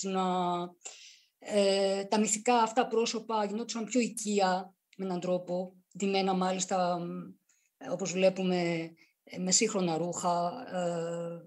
ο χορός ήταν λες και τον είχαν αρπάξει, τον είχαν εγκλείσει από μια παρέλαση, μαθητική παρέλαση. Και ενώ ταυτόχρονα λοιπόν τα μεγέθη γιγαντώνονταν, οι φιγούρες έρχονταν πιο κοντά μας. Να πω ότι αυτά καταρχήν σαν περιγραφή της παράστασης και σαν εμπειρία, και στη συνέχεια θα προσθεθούν σίγουρα ζητήματα, αφού μιλήσει και η Μυρτώ για αυτή την εμπειρία της, μπορούν να επανέλθουμε. Τώρα θα επανέλθουμε, ας μιλήσει και η Μυρτώ, νομίζω, και εκείνη για αυτή την παράσταση, μάλλον. Ωραία. Ευχαριστώ πολύ. Το να μιλήσω για τη σκηνοθεσία της Ηλέκτρας του Σοφοκλή από την Εφη Θεοδόρου στο Θέατρο Χώρα του Εθνικού Θεάτρου, δηλαδή να γυρίσω 16 χρόνια πίσω, δεν αφορά μία ανάμνηση, όσο περισσότερο την ανάκληση μιας συνειδησιακής κατάστασης που έχει αποσπαστεί από το εγώ, έχει παγιώσει την εικόνα και μπορεί μέσα από λέξεις να αποδώσει έναν κοινότυπο χρωματισμό. Έτσι όμως σχηματίζεται ένα δεύτερο εγώ που επικαλύπτει το πρώτο, που πριν από 20 χρόνια δέχτηκε αυτό το δώρο από την Εφη, δηλαδή να λάβει μέρος στη Σοφόκλια Ηλέκτρα και να του ανατεθεί ο δύσκολος ρόλος της κλητεμνίστρας, χωρίς αυτό το εγώ να έχει τη θεατρική εκείνη εμπειρία που αποκτά κανείς μετά από χρόνια δοκιμασίας πάνω στη σκηνή. Ένα εγώ που επί σκηνής έγινε επιτέλους αυτό, με τη φροηδική έννοια του όρου, και θα μου επιτρέψετε να πω ότι αυτό έπαιξε τότε. Σήμερα είναι σαν να κοιτάζω στιγμιότυπα της παράστασης και να διακρίνω τη σχάση ανάμεσα στο αυτό υπήρξε του ηθοποιού, αυτή ήμουν εγώ ηθοποιός, και το αυτό υπήρξε του ρόλου. Ήμουν εγώ ως κλητεμνίστρα σε αυτό το ρόλο. Σχήμα που επιβεβαιώνει βέβαια κατά τη γνώμη μου το παράδοξο του ηθοποιού του Ντιντερό, εφόσον το γεγονός ότι ο ηθοποιός δεν πρέπει να υποδίεται τον εαυτό του και αυτό σημαίνει ότι το αυτό είναι ξένο στο εγώ. Ωστόσο το εγώ δεν είναι διχασμένο, είναι το ίδιο που αντιλαμβάνεται διακεκριμένες στιγμές μέσα στο χρόνο και συνεπώς διακεκριμένες καταστάσεις, αλλά που εντείνοντας την προσοχή του θα αντιληφθεί ότι αυτές οι στιγμές και αυτές οι καταστάσεις συγχωνεύονται σαν τους κρυστάλλους του χιονιού, μιας που έχουμε τα χιόνια έξω, κατά την επαφή τους με το χέρι. Δηλαδή είναι σαν, παρόλο που θα έλεγα ότι η σχέση μας με το θέατρο είναι συνήθως κάτι το αχυροποίητο, δηλαδή το θέατρο έχει σχέση με την Ανάσταση. Αυτή η παράσταση παίχτηκε και πρόκειται να παιχτεί. Η ιδέα της Εύης Θεοδόρου να σκηνοθετήσει την Ηλέκτρα στη λιτή μετάφραση του Γιώργου Χειμωνά, και πρέπει να πούμε ότι αυτή η μετάφραση δεν μεταφέρει πιστά, αλλά μετατοπίζει παρόλα αυτά παραμένοντας στο κείμενο, στηρίχθηκε στην ανάγνωση. Από την πρώτη στιγμή συγκεντρωθήκαμε γύρω από ένα τραπέζι και διαβάσαμε το έργο, και το στίχημα που μας τέθηκε ήταν να προχωρήσουμε σε μια ανάλυση θα λέγαμε περιεχομένου και διαστρωματώσεων του κειμένου. Μετά να περάσουμε από το studium, αυτό που ονομάζεται studium, πολιτιστική γνώση, στο punctum, δηλαδή στο σώμα. Να περάσουμε δηλαδή από το πρόβλημα, από το θέμα, από τη σύγκρουση μάνας κλητεμνίστρας και κόρης Ηλέκτρας, όπως λαμβάνει η χώρα μέσα σε αυτό το κλειστό, αιμάτινο κύτταρο της τραγωδίας που είναι η οικογένεια. Να περάσουμε λοιπόν από τις πολιτισμικές γνώσεις και αναγνώσεις στην πληγή, στο punctum, δηλαδή σε αυτό που μας κεντά. Μια από τις τεχνικές ασκήσεις των προβών, θυμάμαι, ήταν να επικεντρωθούμε σε μια λεπτομέρεια, παραδείγματος χάρη μια ανεπαίσθητη χειρονομία. Η κλητεμνίστρα μπορεί να ανασήκωνε τα φρύδια της και ήταν μια χειρονομία που θα αποδίδαμε σε αυτό το χαμένο στο βάθος του χρόνου που έρχεται να μας αγγίξει. Η Εφη, που ήταν μαθήτρια του Αντουάν Βιτέζ, τοποθέτησε την Ηλέκτρα της στη σύγχρονη Ελλάδα, με ένα χορό που, όπως είπε, αποτελείται από νέα κορίτσια που θύμιζαν μαθήτρια σε παρέλαση, μια Ηλέκτρα περιορισμένη σε ένα τετραγωνικό μέτρο να θυμίζει απεργούς πείνας, περιφραγμένη από ταινίες που βάζει η τροχέα στα δυστυχήματα, έναν αίγιστο ορατέ σαν τις φιγούρες των ξεπεσμένων κοσμικών στα κότερα και μια κλητεμνίστρα ντάμα, και μάλλον μόνον ο Ορέστης θα λέγαμε ξεχώριζε παραπέμποντας κατευθείαν στη ζωγραφική του Τσαρούχη. Θέλησε να δείξει έτσι ότι, μάλλον θέλησε να δείξει μια Ελλάδα σε διαστρωμάτωση που ξεκινάει από την Ελλάδα του 50 και φτάνει στις μέρες μας. Πιστεύω όμως ότι αυτή η νάιλον κόκκινη ταινία με την οποία περιέφραξε την Ηλέκτρα είναι όπως το μαντίλι στον Οθέλο, δηλαδή αυτό θα ήταν το punctum. Δεν αναφέρεται μόνο στη γνωστή περιχαράκωση από την εξουσία αυτού που δεν πρέπει να το αγγίξουμε, η αστυνομία που το τοποθετεί γύρω από το πτώμα ή το δυστύχημα, αλλά υποδηλώνει και την περίφραξη σε μια αρχαιολογική ανασκαφή του χώρου, τάφου, που είναι στην περίπτωσή μας αυτό καθ' αυτό το κείμενο. Δεν θα χαρακτήριζα παρόλα αυτά μεταμοντέρνα τη σκηνοθετική της απόπειρα, αλλά είναι ένα διάβημα πιστό στο Σοφοκλή και αυτό θα πρέπει να δούμε, δηλαδή ποια είναι η ανατροπή που μπορεί να συντελεστεί σε αρχαία κείμενα, πώς μπορεί κανείς να ανεβάσει σήμερα τραγωδία. Αυτό ίσως είναι ένα ζήτημα που θα μπορούσαμε να το συζητήσουμε. Αυτό που κρατάω είναι ότι κανείς δεν μπορεί να αμφισβητήσει την διαχρονικότητα των κλασικών έργων και θα έλεγα ότι μάλλον θα συμφωνούσα με την πρόταση, το κείμενο μάλλον που υπάρχει στο πρόγραμμα, που υπήρξε στο πρόγραμμα της παράστασης, όπου ο Βιτέζ βλέπει μια Ηλέκτρα σε μια πόλη που θα μπορούσε να είναι ο σημερινός Πειραιάς, με κοστούμια που φορούν οι άνθρωποι και τα οικεία τους αντικείμενα, όπως γράφει, το ραδιόφωνο, η εφημερίδα, ο καφές, η απούσα φωτογραφία του πατέρα. Δεν είναι τυχαίο ότι ο Βιτέζ, όταν λέει τη λέξη Ελλάδα, ονομάζει τον τόπο που συνέβη αυτή η ιστορία. Η φράση αυτή του Βιτέζ στο κείμενο που εμπεριέχεται στο πρόγραμμα της παράστασης, νομίζω πως ήταν και το κίνητρο για τη σκηνοθεσία της Εύης Θεοδόρου. Δηλαδή όλα τα μυθολογικά στοιχεία επανεγράφησαν με τον ίδιο τρόπο, αλλά μέσα στη διαφορά τους. Παραδείγματος χάρη, το τραπέζι που είναι το κέντρο της παράστασης και που υπήρξε το κέντρο της ανάγνωσης της πρόβες, λειτουργεί όπως το τραπέζι που ετελέστησαν τα θιέστια δείπνα, ή το τραπέζι της Κλητεμνίστρας που έθιε στη μνήμη αυτού που η ίδια έσφαξε. Θα πρέπει να πω ότι όλη η δομή, δηλαδή το εσωτερικό του θεάτρου χώρα, είχε αλλάξει όπως είπε. Η δράση διαδραματιζόταν σε ένα σκάμα, η κλασική σκηνή είχε καταργηθεί και στη θέση της υπήρχαν καρέκλες και ο εξώστης του θεάτρου είχε μετατραπεί στο εσωτερικό των ανακτόρων, όπου εκεί ο Ορέστης σκοτώνει ενώπιον των θεατών τη μάνα του, αφού προηγουμένως την έχει χαϊδέψει σπαρακτικά. Αυτός ο θάνατος δηλώθηκε με την ακινητοποίηση της Κλητεμνίστρας πίσω από ένα αδιαφανές πλαστικό που άφηνε να διαγραφεί σε ένα κόντρ λουμιέρ η σκιά της. Αυτός ο ρόλος που ενσάρκωσε και που μου δόθηκε από τη συμμαθήτριά μου κινητοποίησε μέσα μου στοιχεία που δεν μπορούσα να φανταστώ και ίσως αυτό είναι και η αξία του θεάτρου. Παρακαλώ λίγο πιο σύντομα, γιατί είμαστε λίγο έξω από χρόνο. Ναι. Εντάξει, αυτό είναι και μια βιωματική, θα έλεγα, το πώς το δέχτηκα αυτό. Είναι κάτι που αφορά ένα δικό μου βίωμα, δεν θέλω να επεκταθώ σε αυτό. Νομίζω πως αυτά που είχα να πω για τη σκηνοθεσία τα είπα και από εκεί και πέρα ό,τι προκύψει στη συζήτησή μας, είμαστε εδώ για να το αναλύσουμε. Λοιπόν, στο διακόπτω, ο χρόνος είναι πράγματι περιορισμένος, γιατί βλέπω ότι στις 7 και 4 πρέπει να αρχίσει η επόμενη. Ναι, βεβαίως, εγώ τελείωσα. Αυτά που είχα να πω τα είπα. Ευχαριστώ πολύ. Άντζελα, παρακαλώ. Το μικρόφωνο πρέπει να ανοίξει. Ανοίξτε και το μικρόφωνο. Άντζελα, το μικρόφωνο.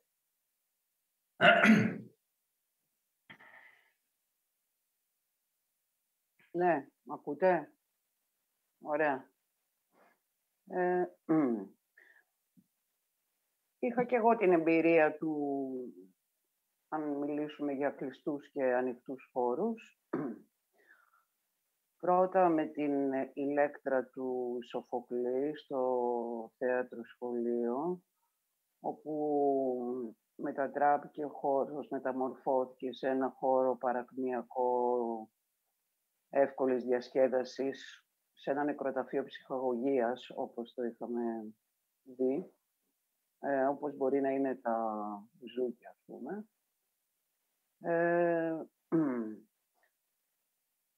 όπου μέσα σε αυτό το χώρο και η Ηλέκτρα και ο χορός κινούνται σε σχέση, είναι σαν πρόσωπα, ας πούμε, που υπηρετούν αυτό το χώρο, έχουν ξεμείνει εκεί.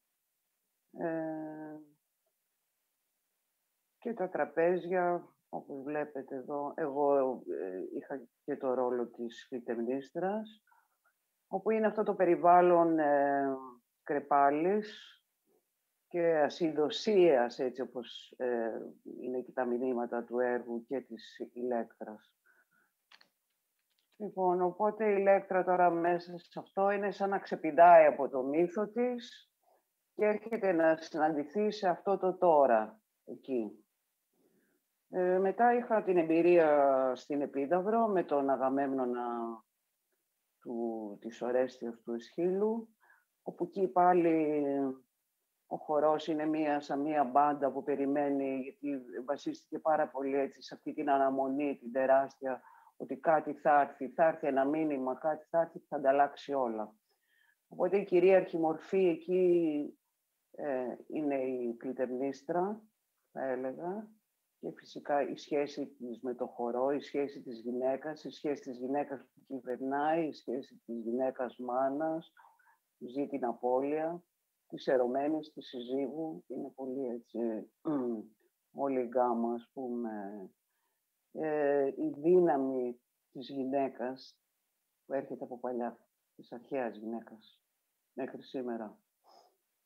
Και μετά πάλι στην Πειραιώς 260 κάναμε μία απόπειρα με τίτλο «Η κλητεμνίστρα», να δούμε αυτή την κλητεμνίστρα πάλι μέσα και από σύγχρονα έργα, του πιο σύγχρονα δηλαδή, αλλά και παλιά, από πάλι του Σοφοκλή, του Αγαμέμνονα, του Ευρυπίδη, του Χόφμανσταλ, του Σάρτ, κείμενα μέσα και του Χάινερ Μίλερ, που μιλάει για το μύθο των Ατριδών και για την Ηλέκτρα.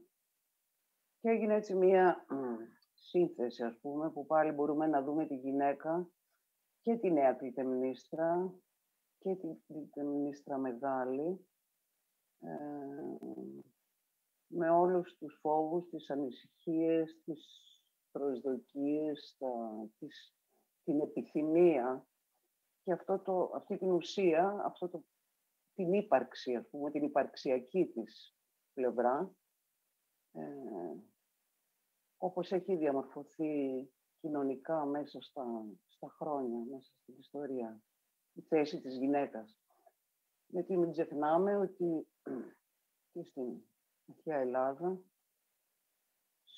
στη δημοκρατία, ας πούμε, μέσα σε αυτόν τον ελεύθερο διάλογο του πολίτη, της Αθηναϊκής Δημοκρατίας, η γυναίκα δεν είχε λόγο της ουσίας. Οπότε ήθελα να δώσω ένα λόγο. Αυτό. Εδώ είναι η Φιλαρέτη Κομενού. Υπήρχε παράλληλα και μία ορχήστρα γυναικών εδώ πάλι, η Μίνι Μάξιμουμ, που συνόδευαν όλη την performance αυτή. Τώρα, αν θέλετε να σας μιλήσω για δεν ξέρω αν είναι τώρα... Νομίζω να μας μιλήσει και η Παρθενόπη και να επανέλθουμε ίσως μετά. Εντάξει. Οκ, ευχαριστώ.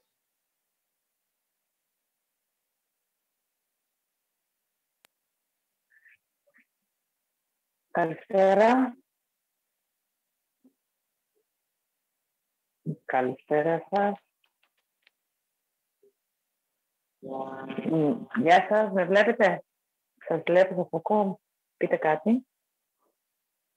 Σας βλέπουμε, αλλά δεν σας ακούμε. Ναι, ακούμε. Ακούμε, αλλά η κάμερα νομίζω ότι έχει παγώσει. Λοιπόν, ωραία. Κάτι. Εντάξει, κανονικά. Okay. Ωραία. Λοιπόν, έβλεπα τόση ώρα τις εικόνες και την Ηλέκτρα και τον Αγαμέμνονα και έτσι είχα καιρό να τις δω τις φωτογραφίες αυτές. Μου ξύπνησαν μια τρομερή νοσταλγία και μια συγκίνηση. γιατί είναι δύο πολύ, πολύ ξεχωριστές παραστάσεις. Με το αρχαίο δράμα είχαμε ξεκινήσει στην ουσία με την Άντζελα στο τότε στούντιο θέατρο δωματίου, δηλαδή σε ένα ημιυπόγειο στο Κολονάκι, στη Γιάννη Σταθά, και μελετούσαμε την ίδια και τα χωρικά της στο πρωτότυπο, στην ουσία δουλεύοντας ως άσκηση μια διετία το αρχαίο δράμα, ψάχνοντας τη φόρμα του, τα κλειδιά του, τους κώδικες του. Εγώ μόλις είχα τελειώσει τη σχολή και στην πραγματικότητα ξανά έκανα μια σχολή. Από τότε πέρασαν αρκετά χρόνια που κάναμε αιτήσεις επιχορηγήσεως για να κάνουμε τις παραστάσεις μας και δεν παίρναμε τίποτα. Ούτε να φανταστούμε δεν μπορούσαμε το Φεστιβάλ Αθηνών, όσο δε μάλλον την Επίδαυρο. Υπό αυτή την έννοια το αρχαίο δράμα ήταν για μας ένα καταφύγιο. Τουλάχιστον για μένα έτσι φάνταζε. Η ενασχόληση με το κείμενο και τη γλώσσα ήταν το σχολείο μου, το καταφύγιό μου και η εκκλησία μου. Και μέσα σε αυτά τα χρόνια κάναμε παραστάσεις. Τη χρονιά του 2006, που πολύ σωστά η Εύη πριν είπε μια πολύ ωραία έκφραση, τα χρόνια της ευμάρειας, ήρθε ο Γιώργος Λούκος στην Αθήνα και ανέλαβε το Φεστιβάλ Αθηνών. Επέλεξε λοιπόν εμάς. Για μένα αυτή η στιγμή ήταν, θυμάμαι ακόμα, μεγάλη συγκίνηση, γιατί ξαφνικά κάποιος μας είπε ναι. Η Ηλέκτρα λοιπόν είναι μια παράσταση που με έκανε να νιώθω, πριν ακόμα αρχίσω να παίζω, αυτό το τεράστιο σπουδαίο δώρο, αυτό το κείμενο, και η μετάφραση του Γιώργου Σιμώνα βέβαια, με έκανε να νιώσω για πρώτη φορά προνομιούχα. Και ότι η δουλειά μου δεν θα πέφτει σε κάποιο υπόγειο το οποίο θα σκουπίσω και θα καθαρίσω, αλλά σε ένα θέατρο, σε ένα χώρο που μας έδωσε το Φεστιβάλ Αθηνών. Η παράσταση που έφτιαξε η Άντζελα ήταν μια παράσταση που ξεκινούσε από αυτή την ευμάρεια της εποχής που έφτανε σε εμάς μέσα στις οθόνες της τηλεόρασης, σαν να ήταν η Ελλάδα ένα τεράστιο σκυλάδικο. Ήταν όλα πάνω σε τραπέζια και χορεύαν σε τέλη. Και παντού ήταν γαρίφαλα. Λοιπόν, η δική μας παράσταση ήταν, έμοιαζε ο χώρος μετατράπηκε σε ένα χώρο τέτοιο. Τα τραπέζια ήταν ολόκληρα σαν τις Μικίνες. Το πάταμα είχε περίπου 30 πόντους αληθινά γαρίφαλα και η Ηλέκτρα ζούσε κάτω από τα τραπέζια και όλοι οι υπόλοιποι πάνω στα τραπέζια. Αυτή είναι η αίσθησή μου λοιπόν από την παράσταση. Ήταν η μυρωδιά από τα γαρίφαλα που ήταν πολύ κοντινή στους επιτάφιους, στα σκυλάδικα και στις κηδείες, και η τεράστια απόλυτη χαρά μου στη συμμετοχή του πρώτου Φεστιβάλ Αθηνών που είχε και κλειστούς χώρους. Αυτά για την Ηλέκτρα. Δεν θα μιλήσω τώρα ούτε για τους ατρίδες, ούτε για την οικογένεια, αλλά για το ότι το έργο αυτό είναι το πρόσωπο της Ηλέκτρας, ο ρόλος της Ηλέκτρας απογραφής, είναι ένας μαραθώνιος, είναι ένας μαραθώνιος για το σώμα του ηθοποιού που πρόκειται να τον υποδηθεί, γιατί είναι τεράστιος σε μέγεθος και τεράστιος σε ένταση ο ρόλος. Τώρα θα περάσω στην Επίδαυρο που ήρθε 2 χρόνια μετά. Και τι να πω γι' αυτό, δηλαδή, το άλλο αναπάντεχο που λέει και ο Ευρυπίδης, με αναπάντεχα και φοβερά είναι η γεμάτη η ζωή των εθνικών, βρεθήκαμε να παίζουμε αυτό το έργο το πρώτο έργο της τριλογίας, την Επίδαυρο, που ήταν με τελείως άλλη συνάντηση με το κείμενο στον ανοιχτό χώρο, στην αρένα, και δει στην αρένα της Επιδαύρου. Ο κόσμος που μας έφτιαξε η Άντρελ να κατοικήσουμε ήταν ένας κόσμος παρελθόντος μεν, αλλά όχι αρχαίου δε. Ήταν ένα παρελθόν που η βασίλισσα της Ελλάδας ήταν μια παλιά βασίλισσα, αλλά όχι αρχαία. Και ήταν πολύ κοντά στον κόσμο του παραμυθιού, στον τρόπο που ένα παιδί θα ζωγράφιζε, αν του έλεγα να ζωγραφίσει το έργο του Εσχύλου, με τα χρώματα της χώρας μας, με τους υπηκόους που ήταν σαν παιδιά, που ήταν μια μπάντα, αλλά ήταν και σαν να είναι μικρά παιδιά που υποδίονται τους γέρους. Εγώ εκεί έπαιξα την Κασάνδρα και ήταν τρομακτική η πρώτη μου εμπειρία με πίθαυρο, γιατί είχαν προηγηθεί της δικής μας παράσταση μύδια και είχαν γίνει επεισόδια με τους θεατές να επιτίθενται στους ηθοποιούς και προσωπικά είχα τρομάξει πολύ από αυτό. Αυτά λοιπόν λίγο έτσι για τις δύο εμπειρίες του ανοιχτού χώρου. Θα πούμε κι άλλα μετά. Ευχαριστώ. Ευχαριστώ πολύ. Να περάσουμε τώρα. Κρατώ αυτό που είπε η Παρθενόπη, ότι ο Λούκος ήταν ο άνθρωπος που κάποιος μας είπε ναι.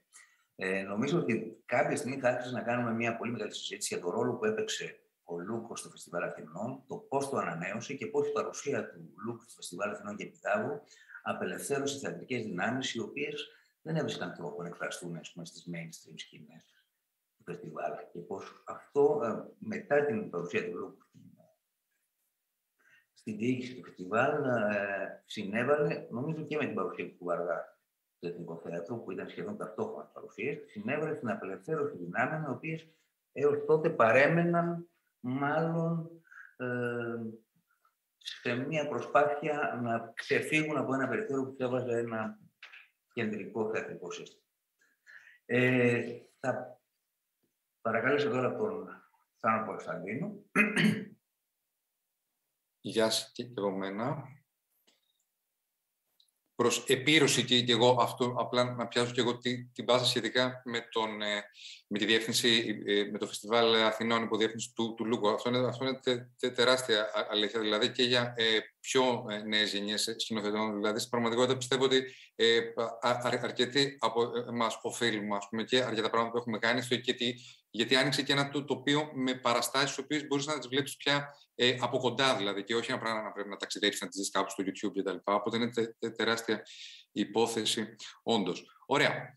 Το είπα και αυτό. Εγώ λίγο θα μιλάω με κάποιες παύσεις, επειδή τις κουνάω τις φωτογραφίες κάπως μόνος μου, οπότε μια ψυχραιμία στο αγαπητό ακροατήριο.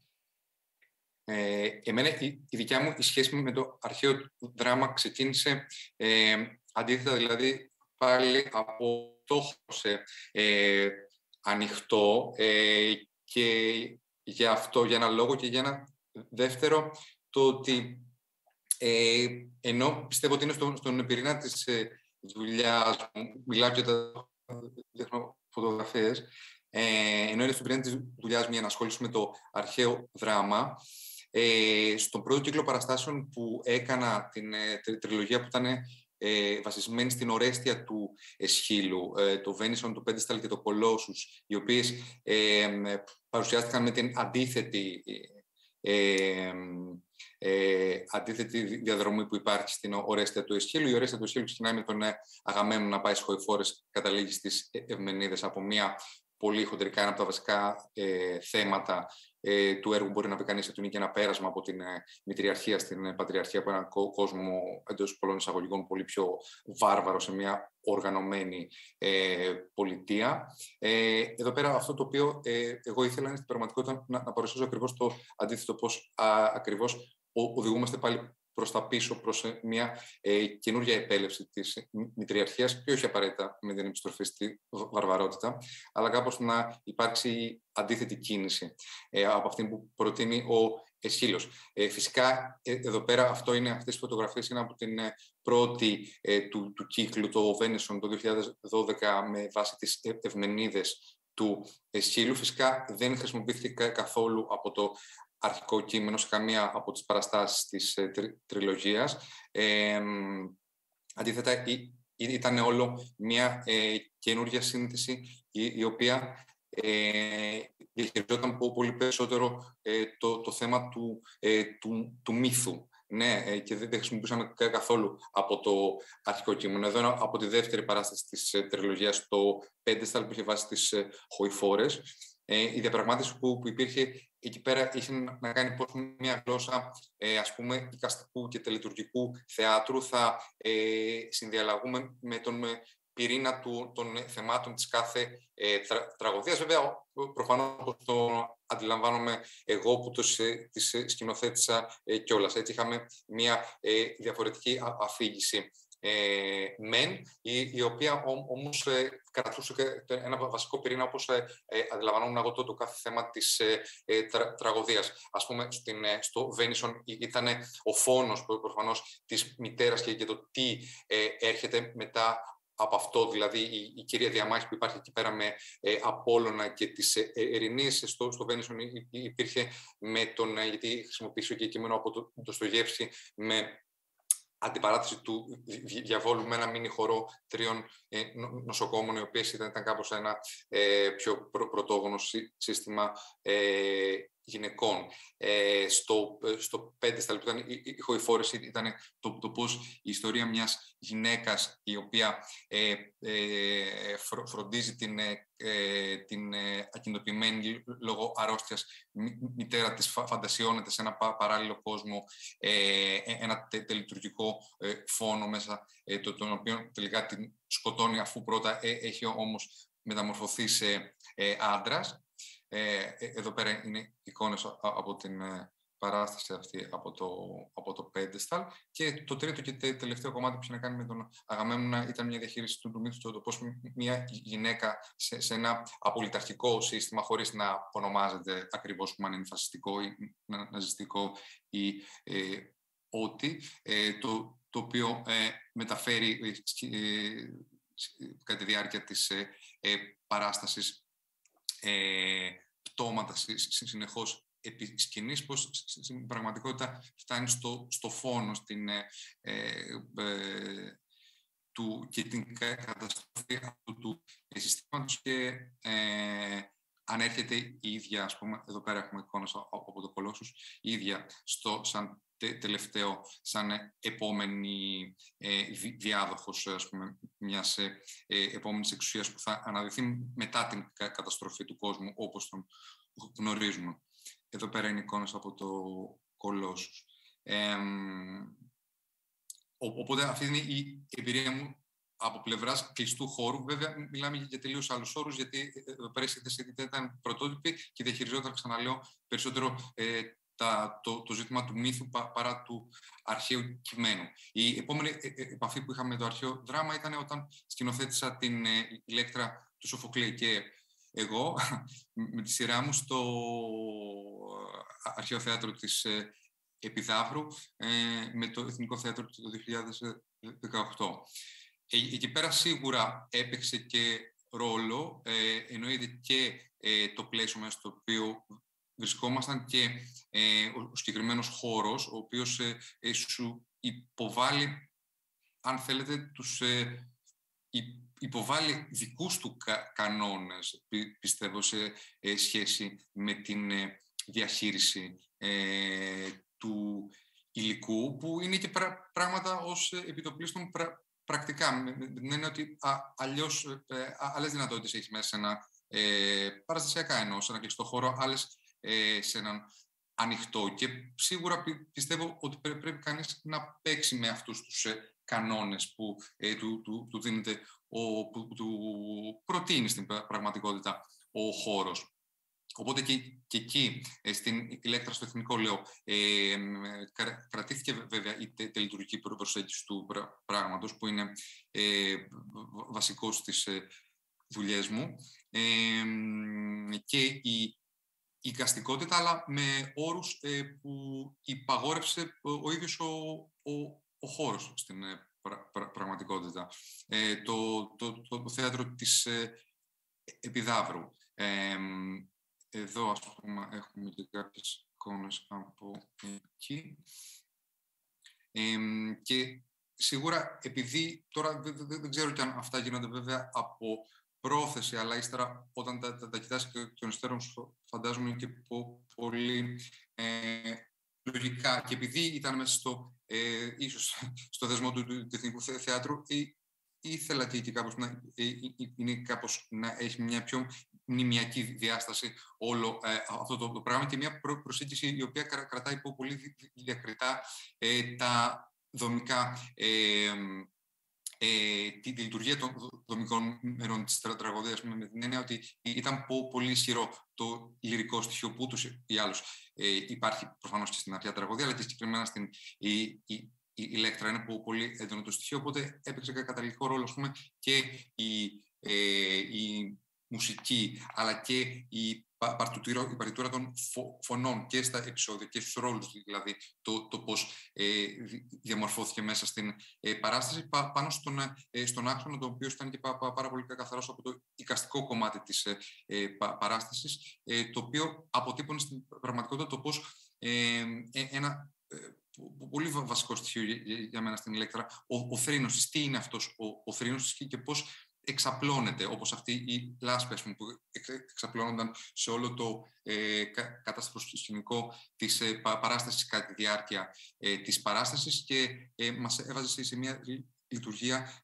του να επικοινωνήσουμε με έναν κόσμο ο οποίος ενώ καταρχήν, όπως και η Ηλέκτρα, μιλάει για μια αποκατάσταση δικαιοσύνης, για μια δικαιοσύνη η οποία θα έρθει και θα λάμψει στο τέλος, στην πραγματικότητα οδηγείται στην πλήρη αποσάρθρωση, ας πούμε, και βυθίζεται αντί να επικρατεί το φως, ας πούμε, που επικαλείται η Ηλέκτρα από τους πρώτους στίχους, ας πούμε, της εμφάνισης στην τραγωδία, αντί να επικρατεί το φως στην πραγματικότητα όσο περνάμε μέσα από τους κύκλους της τελετής που συνιστά αυτή η τραγωδία.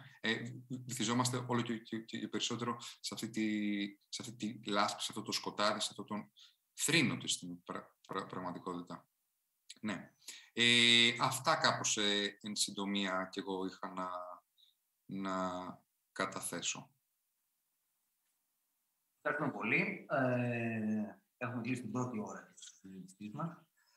Νομίζω τώρα μπορούμε να κάνουμε μια μικρή ανακεφαλαίωση και να δούμε ίσως ποια θέματα θα μπορούσαμε να προσεγγίσουμε. Βλέπω τρεις μεγάλες ενότητες θεμάτων που συζητήθηκαν. Καταρχήν το θέμα του χώρου, το οποίο νομίζω ότι θέσατε και νομίζω όλοι σχεδόν, το ζήτημα της λειτουργίας του χώρου.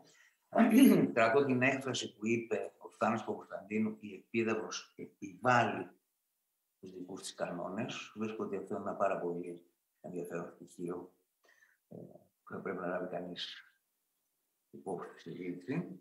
Νομίζω η δεύτερη μεγάλη ενότητα είναι αυτό που συνήθως ονομάζουμε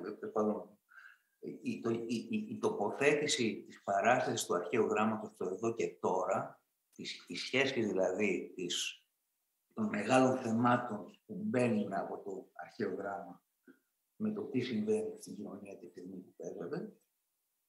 Και νομίζω το τρίτο θέμα που μπήκε είναι το θέμα της χρήσης του κειμένου, με την έννοια, είναι ένα θέμα που πρέπει να σας πω είναι ιδιαίτερα προσφυλμένο σε μένα, πότε το κείμενο, το αρχαίο κείμενο γίνεται η πρόφαση για την παράσταση, όπως ας πούμε είναι το παράδειγμα της παράστασης που μας περιέγραψε το Βένισον, το Κολόσσος του Κωνσταντίνου, αλλά εν μέρη και η σύνθεση της Κλητεμνίστρας που έκανε η Άντζελα Μπρούσκου, χρησιμοποιώντας κείμενα από διάφορες συναντήσεις. Λοιπόν, να ξεκινήσουμε με το ζήτημα του χώρου. Ποιος θα ήθελε να πάρει το λόγο? Θα ήθελα, και με την τύψη ότι διέκοψα την Ιρτώ, θα ήθελα καταρχήν να ακούσω την άποψή της ίσως, γιατί μειώντας σκηνοθέτηση η ίδια και βρισκόμενη μέσα στο θεατρικό χώρο ο ηθοποιός και ίσως και η Παρθενόπη μετά, θα μπορούσε να μας δώσει μια διάσταση του πώς εισπράττεται ο χώρος από τον άνθρωπο που βρίσκεται μέσα, τον ηθοποιό δηλαδή. Ναι, σε ευχαριστώ Πλάτων μου. Αυτό το ζήτημα του χώρου θα πρέπει, εννοείται πως είναι ο κατεξοχήν τόπος, έτσι, δηλαδή σε ποιο τόπο βρισκόμαστε, πού θα παιχθεί το έργο. Δεν υπάρχει δηλαδή το έργο ανεξάρτητα του τόπου. Προφανώς ο κλειστός και ο ανοιχτός χώρος είναι η προϋπόθεση, είναι μια συνθήκη για την σκηνοθεσία. Για τον ηθοποιό πάντοτε η είσοδος του μέσα στο χώρο, στο πώς θα εισέλθει σε αυτό το χώρο, πώς θα κερδίσει αυτό το χώρο, είτε πρόκειται για τον κλειστό ή τον ανοιχτό χώρο. Αυτό είναι ένα τεράστιο στοίχημα και έχει να κάνει βέβαια πάρα πολύ με την διδασκαλία, με αυτό που έχει διδαχθεί και πώς έχει διδαχτεί στο να μπορεί αυτόν τον χώρο να τον ενσωματώνει, δηλαδή να τον κάνει κτήμα του, πράγμα το οποίο είναι πολύ διαφορετικό, γιατί συμφωνώ απόλυτα με αυτό που είπε ο Θάνος, ότι προφανώς ο τόπος μας επιβάλλεται. Δηλαδή υπάρχουν τόποι, οι ιεροί τόποι, έτσι, η Επίδαυρος κλπ, όπου εκεί συμβαίνει ο τόπος.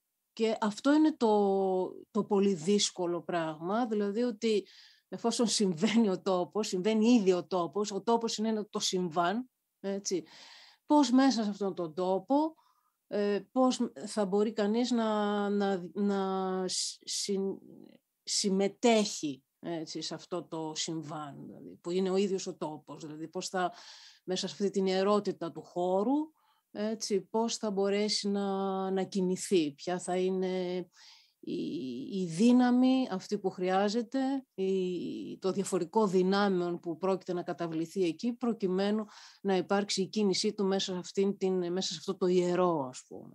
Γιατί υπάρχει κάτι το άβατον εκεί, ας πούμε, κάτι το οποίο...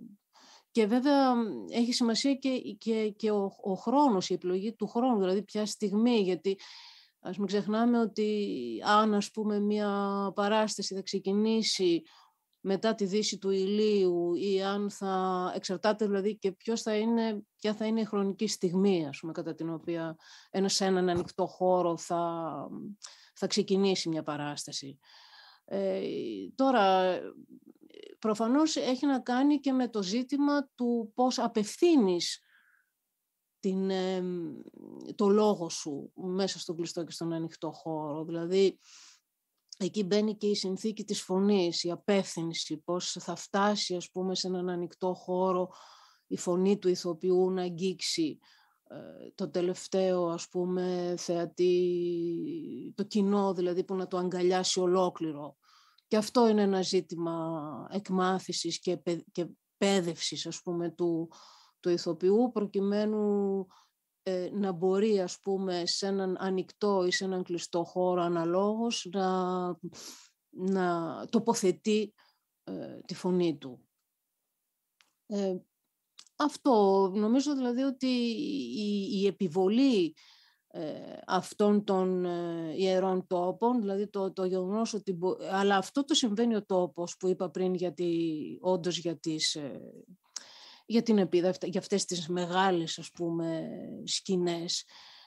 Ισχύει όμως και για θεωρώ πως το ίδιο μπορεί να συμβεί ο τόπος, δηλαδή παντού. Θέλω να πω ότι έχει σημασία τελικά, μπορεί να επιλέξει κανείς ένα καταγόγι, μπορεί να επιλέξει, ναι, και να συμβεί ο τόπος. Άρα, πέραν αυτής της ιερότητας, έχει σημασία και η επιλογή βάσει της οποίας καλείται ο σκηνοθέτης να σκηνοθετήσει μια παράσταση, που και αυτή μετράει πάρα πολύ. Δηλαδή, το να επιλέξεις ένα τόπο που δεν είναι θα λέγαμε, το αναμενόμενο, έτσι, δηλαδή που να μπορεί να εκπλήξει το να μπορεί, ας πούμε, ο τόπος να είναι το συμβάν τελικά, να φτιάχνει ένα συμβάν, έτσι, να συντελεί σε ένα συμβάν, και αυτό είναι κάτι το οποίο θα πρέπει να το σκεφτούμε.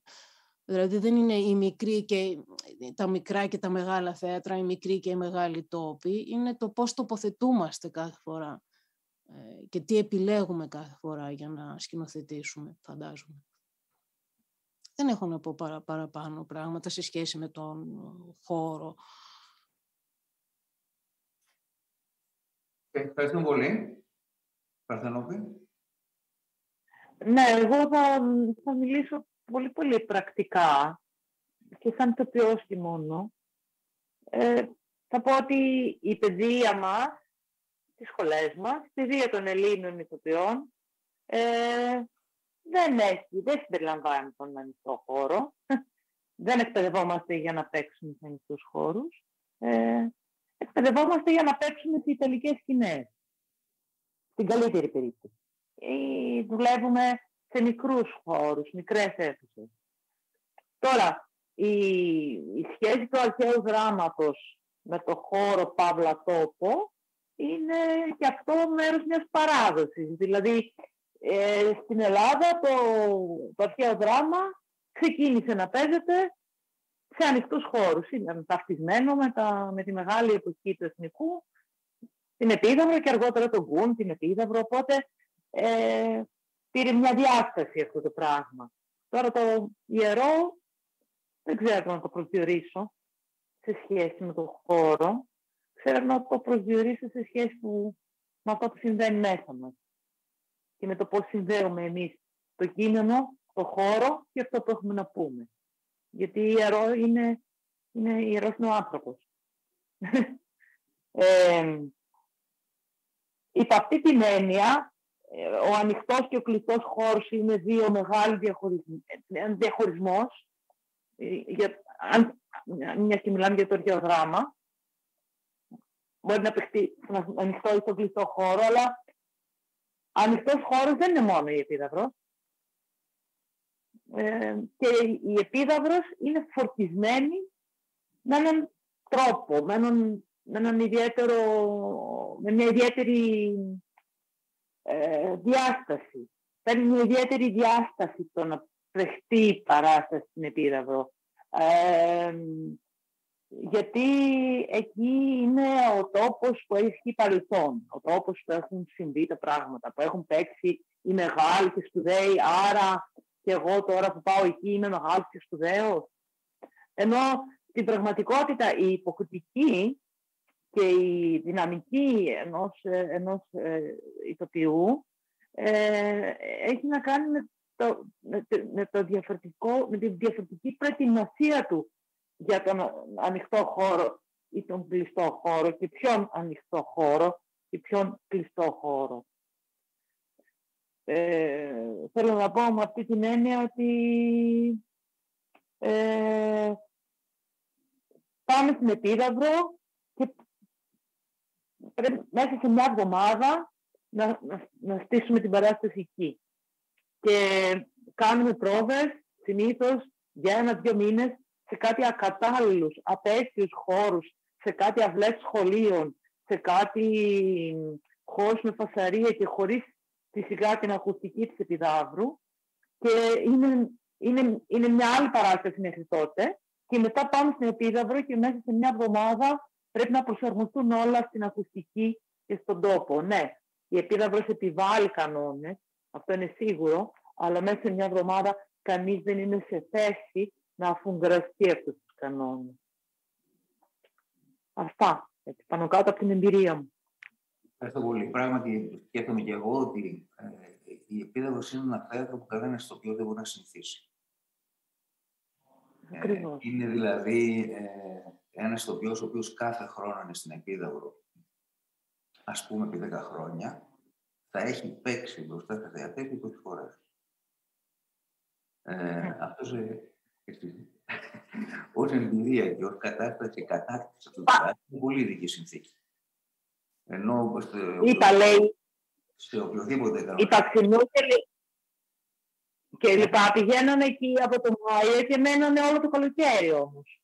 Θέλω να πω, ξέρανε το θέατρο, πιθανή προς πιθανή. Και πάλι όμως είναι άλλο να είσαι στο θέατρο για να ξέρεις πιθανή και πιθανή και άλλο να παίζεις ένα θεατό. Έτσι, δηλαδή, ίσως επειδή ήταν πολλά χρόνια, τέλος πάντων με μία συνθήκη αρκετά δεδομένη, αλλά και πάλι αν μετρήσουμε τις φορές που οι ηθοποιοί περνάνε και παίζουν στο θέατρο Εξάδου, είναι πάρα πολύ λίγοι σε σχέση με το πόσο χρόνο καταναλώνουν στα άλλα θέατρα παίζοντας ενώπιον του κοινού. Είναι μια πολύ παράξενη συνθήκη αυτή. Είναι μυθοποιημένο. Είναι μυθοποιητικό. Είναι μύθο. Λοιπόν, να συνεχίσουμε τη συζήτηση για το χώρο. Πρέπει να μιλήσουν καταρχήν η Μυρτώ με την Παρθενόπη, γιατί είναι εκείνοι οι ηθοποιοί που βρίσκονται στον χώρο, αλλά θα πρότεινα να όποιος θέλει από τους υπόλοιπους τέσσερις, τις υπόλοιπες τέσσερις, να πάρει το λόγο. Δεν ξέρω ποιος θα ήθελε πρώτος να μιλήσει. Η Άντζελα, παρακαλώ.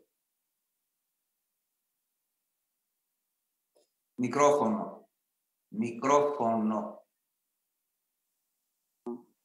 Ναι. Τέλος πάντων, είχα και εγώ, λέω, την εμπειρία να έχω μια συμμετοχή σαν ηθοποιός στην Επίδαυρο, αλλά και σε κλειστό χώρο.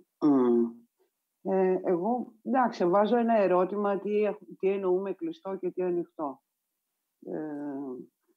Μέσα στην τραγωδία, ας πούμε, διακυβεύεται η ιδέα ενός δημόσιου χώρου. Εμείς συνήθως εννοούμε ανοιχτό θέατρο, τα αρχαία θέατρα και ότι πρέπει κάπως να παίζεις. Τέλος πάντων αυτά που είπαμε και η Μυρτώ, όπως έθεσε κτλ. Αυτό με το δημόσιο χώρο, ας πούμε, πώς μπορεί ένας χώρος μη κλειστός να γίνει δημόσιος, γιατί δεν πρέπει να ξεχνάμε ότι υπάρχει και ένας χορός, ο οποίος είναι εκεί αμετακίνητος από την αρχή μέχρι το τέλος του έργου, ούτε φεύγει ούτε έρχεται και παρακολουθεί ό,τι συμβαίνει. Οπότε είναι ένα θέμα αυτό, πώς θα ενταχθεί, ας πούμε, αυτό όλο το σύνολο μέσα πέρα από τον ηθοποιό. Σίγουρα αλλάζει κλίμακα, αλλά υπάρχει και ο χρόνος του ηθοποιού που μετασχηματίζει ένα χώρο. Δηλαδή, μπορεί ένας μικρός χώρος να γίνει μεγάλος, όπως η εξωστρέφεια ενός μεγάλου χώρου να παρασύρει σε κάτι το οποίο δεν είναι ακριβώς ανοιχτό.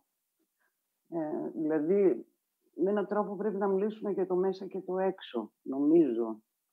Και πώς, δηλαδή, και σε μία κουζίνα μπορεί να συντελεστεί μία τραγωδία από τη στιγμή που συμβαίνει ένας φόνος. Ο χώρος αλλάζει. Νομίζω ότι αυτό στο οποίο ίσως σήμερα θα έπρεπε να επικεντρωθούμε είναι σε αυτό το χρόνο που μεταμορφώνει το χώρο και όχι σε όλη και καλά ότι επειδή είμαστε σε ένα χώρο, ξέρω εγώ όπως είναι η Επίδαυρος ή σε έναν άλλο κλειστό χώρο, δεν ξέρω οποιονδήποτε, ότι είναι κλειστός. Πιστεύω ότι οι χώροι κλειστοί μπορεί να είναι σημαίνοντες και να μας επηρεάζουν, γιατί πάντα επηρεάζει ο χώρος, μας επηρεάζει. Δηλαδή, αν παίξεις έξω σε ένα χώρο που έχουν εκτελεστεί άνθρωποι, ή αν παίξεις σε ένα χώρο που ήταν ένα στρατόπεδο συγκέντρωσης, ή αν παίξεις σε μια πλατεία που από πίσω είναι σουβλάκια, είναι διαφορετικό.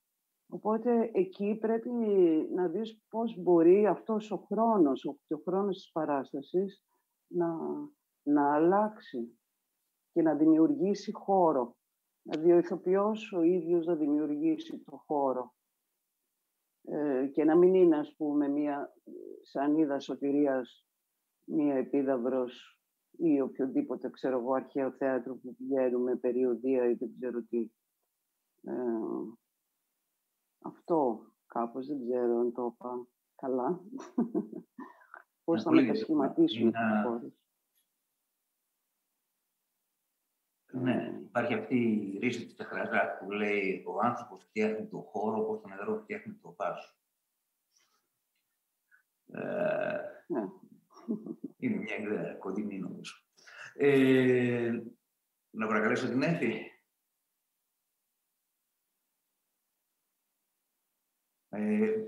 Άντζελα, κλείνεις παρακαλώ το μικρόφωνο και ανοίγει Εύη. Εγώ δεν είχα μέχρι τώρα την εμπειρία της Επιδαύρου. Είμαι ακόμα μικρή για να πάω εκεί. Ως σκηνοθέτης. Την είχα όμως για ένα βράδυ ως ηθοποιός. Το 1996, το καλοκαίρι του 1996, όταν είχα επιστρέψει στην Ελλάδα και ήμουν βοηθός του Γιάννη Κουβαρδά στην Ελένη του Ευρυπίδη, που σκηνοθετούσε στην Επίδαυρο, είχαμε μία αναποδιά, την Παρασκευή έβρεξε, τα μηχανήματα κινδύνευσαν να καταστραφούν, ακυρώθηκε φυσικά η παράσταση και μεταφέραμε, γιατί ήταν sold out η παράσταση, μεταφέραμε την παράσταση της Παρασκευής στην Κυριακή. Όμως η Έλενα Τοπαλίδου, που συμμετείχε τότε στο χορό, έπρεπε να πετάξει για την Ορεστιάδα κάπου, όπου θα συμμετείχε σε παράσταση του Παπαϊωάννου. Ήταν αδύνατο να συμμετάσχει στην παράσταση της Κυριακής. Έπρεπε λοιπόν κάπως να μπαλώσουμε το κενό, κάποιος να παίξει. Εκείνο το βράδυ, τους Διόσκουρους, στην τελευταία σκηνή των Διόσκουρων, θυμάμαι, στη χορογραφία του Ρίγου, χρειάστηκε να ντυθώ, να στολιστώ και να μπω. Ήταν μοναδική αίσθηση, θυμάμαι. Δεν δημιουργούσε καθόλου φόβο. Θα μου πεις, δεν άνοιγε στο στόμα σου, μόνο τραγουδούσες, αλλά δεν έχει σημασία. Το αρχαίο θέατρο αγκάλιαζε με έναν πολύ ιδιαίτερο χώρο. Ήταν πάρα πολύ φιλόξενη αίσθηση. Πολύ. Και ξαφνικά σαν να μην είχες την αίσθηση του μεγάλου θεάτρου που έπρεπε να διαπεράσεις και να φτάσεις μέχρι τον τελευταίο θεατή, αυτό που λέμε. Βέβαια, αλλάζει κατά πολύ το αν πρέπει με τη φωνή σου να φτάσεις εκεί και με όλους το είναι, όχι με τη φωνή σου. Η φωνή είναι το εξωτερικό, το όργανο, αλλά που πρέπει να περιλάβουν και άλλα πράγματα. Τώρα, η Επίδαυρος έχει βρει και άλλες λύσεις. Πολλοί κατεβαίνουν με ενισχυμένο ήχο. Έχουμε δει πολλές παραστάσεις όπου ενισχύονται με χιλόφωνα, με ψήρες κλπ. Και αυτές είναι αποδεκτές. Αν θεωρήσουμε ότι ο αγώνας του ηθοποιού να επιβληθεί σε αυτό το χώρο είναι το νούμερο 1, ας πούμε, της πρόκλησης αυτής, ναι, συμφωνώ και εγώ με την Άντζελα, με την Παρθενόπη, ότι πιθανότατα δεν εκπαιδευόμαστε αρκετά. Τώρα, θα ήθελα να συνδυάσω όμως αυτή τη σχέση με το χώρο που, όπως είπα στην πρώτη μου προσέγγιση της ηλέκτρας, στο χώρο έπαιξε ρόλο. Δηλαδή, με έναν τρόπο, 2 φορές αντιμετώπισα κλειστό χώρο, αλλά με τη λογική του ανοιχτού. Δηλαδή και στην ηλέκτρα το χώρο λειτουργούσε σχεδόν σαν ανοιχτός χώρος, τόσο μεγάλος ήταν. Και να κάτσει κατουρίσει εδώ, μπέμπις. Να ψοφήσεις εσύ. Έχουμε κάτι παρεμβάσεις. Αντιμετωπίστηκε λοιπόν ο κλειστός χώρος, είχε τις απαιτήσεις σχεδόν του ανοιχτού σε εντάσεις ψυχικές και φωνητικές, αλλά και στο Ατλαζένιο Οβάκι, μια 4ωρη παράσταση, 4,5 ώρων παράσταση που έκανα στη σκηνή Δέλτα της Πειραιώς, αργότερα του Κλοντέλ, πάλι οι απαιτήσεις του κλειστού χώρου ήταν σαν να βρισκόταν σε ανοιχτό χώρο. Αντιθέτως, η Φέδρα του Ρακίνα, στη μικρή Επίδαυρο, όπου ο ήχος δεν είναι εξαιρετικός, χρειάστηκε να ενισχυθεί. Πάλι, ναι, θα έλεγα ότι ο χώρος σαν να βάζει σαν πρώτο ζήτημα την ψυχική εμπλοκή, το φορτίο του ηθοποιού, την καθολική εμπλοκή του ηθοποιού επιτάπητος. Δηλαδή θέλει πάρα πολύ δουλειά, ίσως και προετοιμασία ψυχική και εμπλοκή, ιδιαίτερη εμπλοκή σε αυτούς τους χώρους. Αυτό νομίζω ότι παίζει μεγάλο ρόλο σε αυτά τα έργα.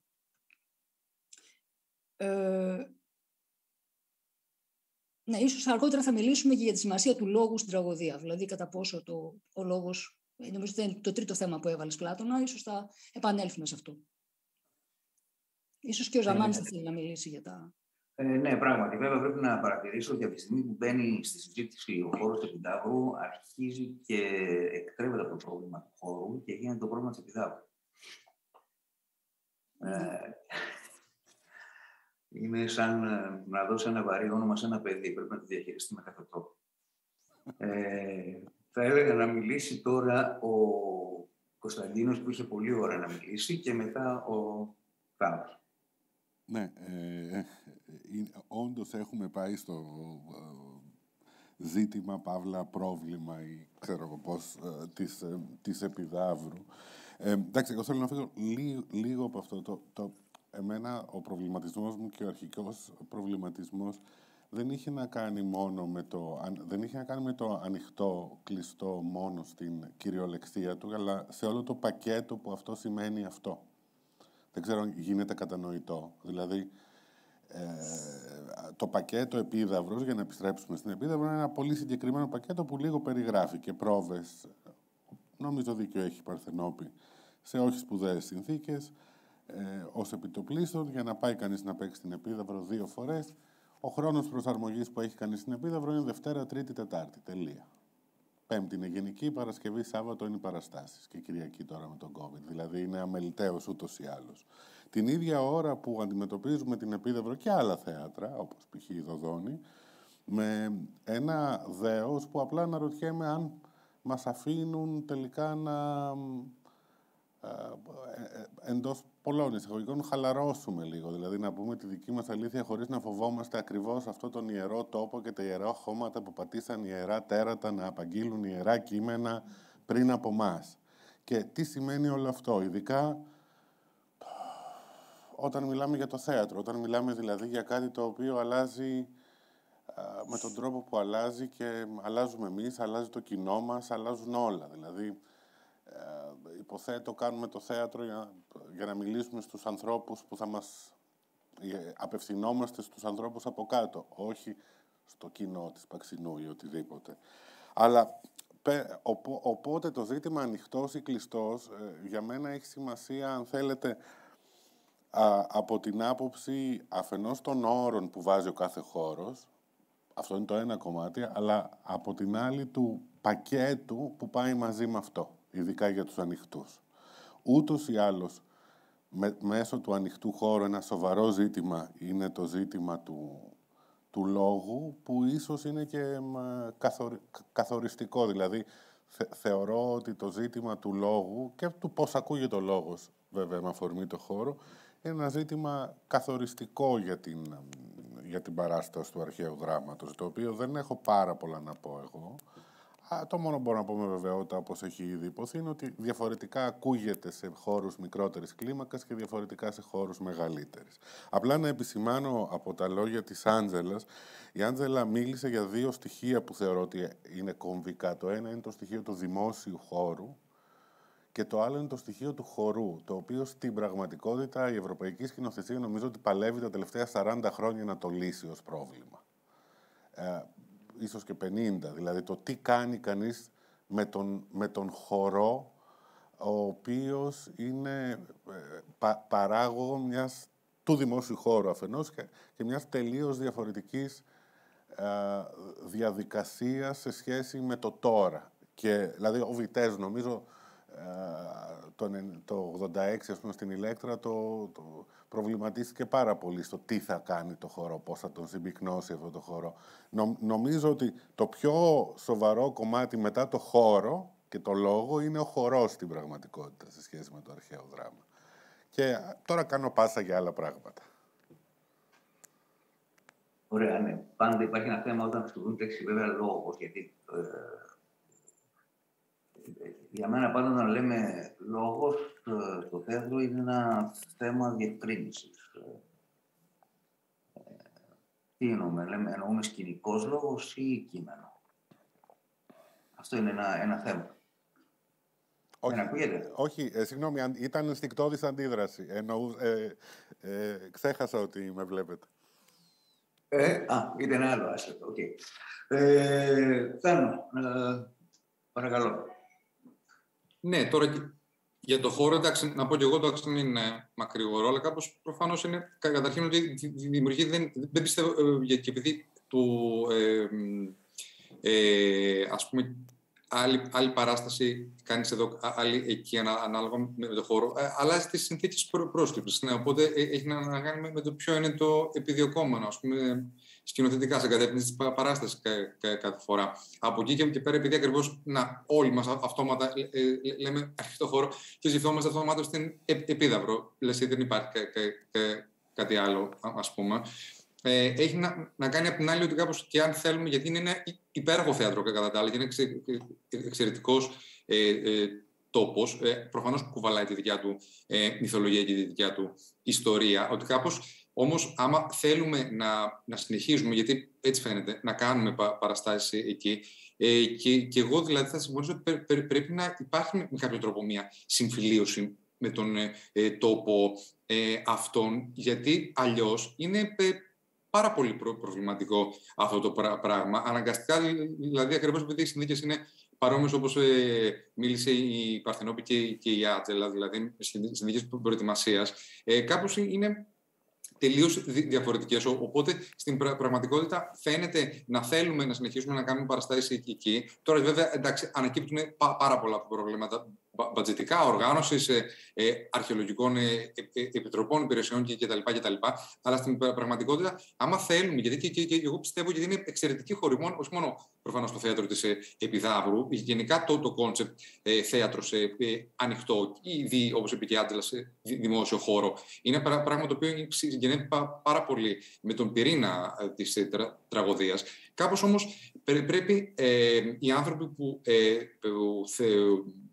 θέλουμε να κάνουμε παραστάσεις, οι άνθρωποι που θέλουν να κάνουν παραστάσεις, να υπάρχει ένας μηχανισμός ώστε να μπορούν να συμφιλειωθούν πρακτικά με αυτούς τους χώρους. Δεν μιλάω τώρα να πας να κάνεις για 2 μέρες πρόβα κάπου. Ναι, χώρια για το ζήτημα της εκπαίδευσης, ας πούμε, που ενώ ας πούμε και τελείως απλά και μαρκετίστικα να το σκεφτεί κανείς την Ελλάδα σαν χώρο που δημιούργησε, ας πούμε, την αρχαία Ελλάδα, που δεν έχει καμία σχέση βεβαίως με την Ελλάδα κτλ.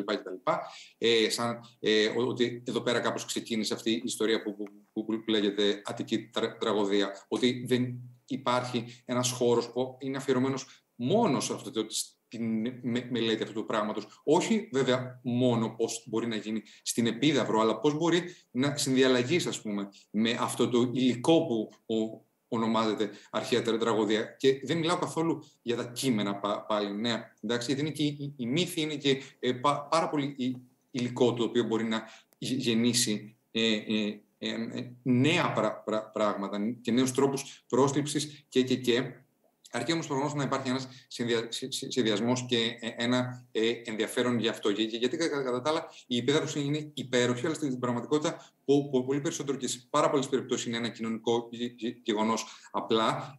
Ένα και δύο, ακριβώς επειδή οι συνθήκες είναι έτσι, και θα μιλήσω από τη δικιά μου την πλευρά, φαντάζομαι όσοι έχουν κάνει εκεί πέρα παράσταση το καταλαβαίνουν, επειδή ακριβώς αν ας πούμε έχεις την χαρά και κάνεις κάτι εκεί πέρα, αισθάνεσαι αυτομάτως, δεν λέω ότι δεν είναι και βέβαια είναι, ότι ήδη συμβαίνει κάτι και μόνο επειδή πας εκεί ασχολείσαι, φτάνεις που μπορεί να φτάσεις πολύ περισσότερο να ασχολείσαι με αυτό παρά με την παράσταση, που η παράσταση είναι το θέμα σε κάθε περίπτωση. Ναι, αυτά κάπως.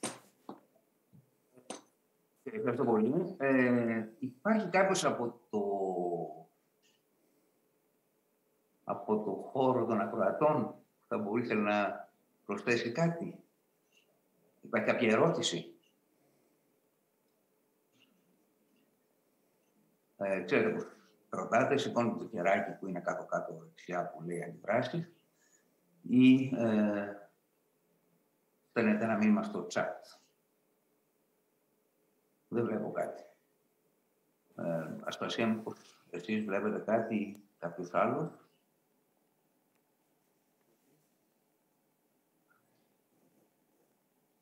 Μήπως θέλετε να περάσουμε στο ζήτημα, έχουμε ακόμα μισή ώρα περίπου μπροστά μας. Μήπως θέλετε να περάσουμε στο ζήτημα αυτό που έθεσε η Έφη, τη σχέση δηλαδή του λόγου εδώ τώρα πιο πολύ, και αν μας μείνει χρόνος να μιλήσουμε για το κείμενο ως πρόφαση. Οκ. Έφη, θες να ξεκινήσεις εσύ?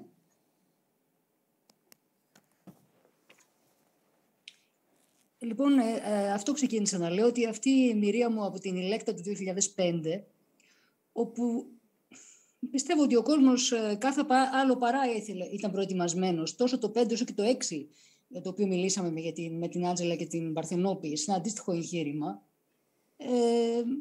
Τότε, στην ερώτηση τι χρειάζεται ο τραγικός ποιητής στους καιρούς της αμεριμνησίας, μάλλον χρειάζεται για να ευαισθητοποιεί και να επαναφέρει τη συνείδηση σε ένα επίπεδο που είναι αναγκαίο.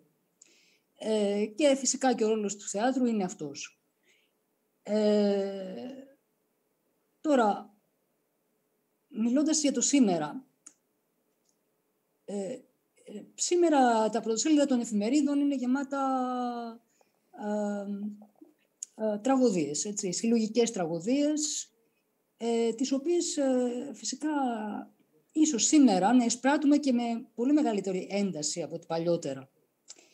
Θέλω να πω, τα ζητήματα αυτής της τραγωδίας όλα είναι από τότε τα ίδια. Η διεκδίκηση του δικαίου, η αποκατάσταση της χαμένης ισορροπίας, η πάταξη των σφετεριστών, οι σχέσεις εξουσίας, εν πάση περιπτώσει, και η ανατροπή και όλες τις καθεστώτων κάθε ανελεύθερων, όλα αυτά τα ζητήματα ή και ευρύτερα ζητήματα που μας απασχολούν σήμερα και με πολύ μεγάλη ένταση. Επειδή λοιπόν η τραγωδία κάθε φορά είναι ένα παρόν που συνδέεται με ένα παρελθόν και προβάλλεται σε ένα μέλλον, δηλαδή αυτοί οι 3 χρόνοι, για να επανέλθουμε στο ζήτημα του χρόνου που έθεσε η Άντζελα, είναι παρόντες στην τραγωδία. Και σίγουρα τα πρόσωπα, το παρόν της τραγωδίας και της θεατρικής πράξης είναι και παρόν του θεατή. Τελικά,